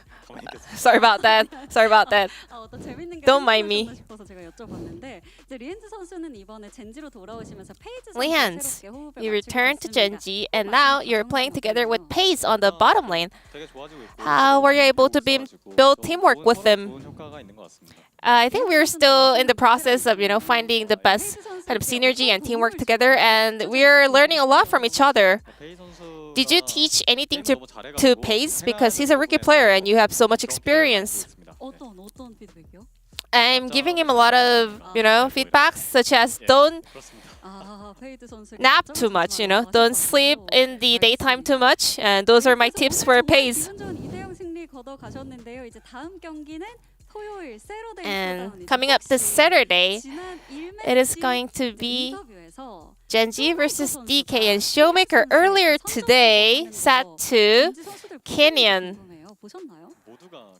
I'm coming to kill you. Did all the Gen.G player watch that interview? Everyone was watching. And how did Canyon react to that message from Showmaker? Canyon didn't react. No reaction. Maybe he laughed a little bit. I think Canyon will be able to respond to this question after he wins the POG in that match. And the sign says, see you this Saturday. We are very hyped up about the Showmaker Canyon matchup happening later this week on Saturday as a Saturday showdown. Any last message you want to say about the matchup? We are on a winning streak, I hope, and we will continue the winning streak, and we will keep performing at the best level possible. Yeah, just like I said, my goal is winning all the matches. And we are just getting one step closer to my goal. And in order to make it happen, I will make sure to win the Saturday match as well. And this will be the end of the interview from Chovy, Lehends, and back to the space. Thank you. Thank you, Ji-sun, as always, for that wonderful translation. That was really awesome to hear. We'll have to wait for Saturday Showdown and see exactly who gets the POG and who will get the last laugh between Chovy, or rather, Showmaker and Canyon. Let's take a look at the standings here after this win on the side of DK. Isn't it wild Gen.G that Gen.G are kind of tracking again towards moving into first place, maybe winning a 4th LCK title in a row? I know it's early days, but they've done it with so many different rosters as well. This is a team that you should absolutely be hyped about right now, and if they can keep the momentum against Dplus and move up to 4-0, we're going halfway through this first round thinking they're definitely our front runners. And I also think that their strength of schedule is much, much higher than Hanwha, which is their direct competitor right now, right? Because they have already dealt with T1, which is expected to be one of the big ones, who, by the way, are going to be playing a great series tomorrow. I think that the telecom war has just always delivered over like the last 2 years, even though 2 years ago KT wasn't even that good. So super excited to see what will happen in that one. Poor choice of words. I think it's fine. I think it's fine. Is it different this year? I think it's okay. Can we get excited about KT or no? Well, no, I'm not. I'm excited about their match. I think it's. I think we can allow ourselves a little bit more leeway when it comes to talking about things they participate in, as opposed to the team itself. Yeah. All right, we'll remember. Hey, you take the good with the bad with this team, okay? You don't get the 2022 DRX score without flipping some coins. We'll remember this for tomorrow, Chronicler. That's going to do it for us today, guys. We'll have to see how it does happen tomorrow with KT versus T1. But until then, have a good night, and we'll see you next time.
프로를 시작하고 나서 이제 첫 번째 미드라이너였는데 우승은 담원 기아입니다. 잘하는 선수여가지고 같이 해서 좋았다 이런 생각했습니다.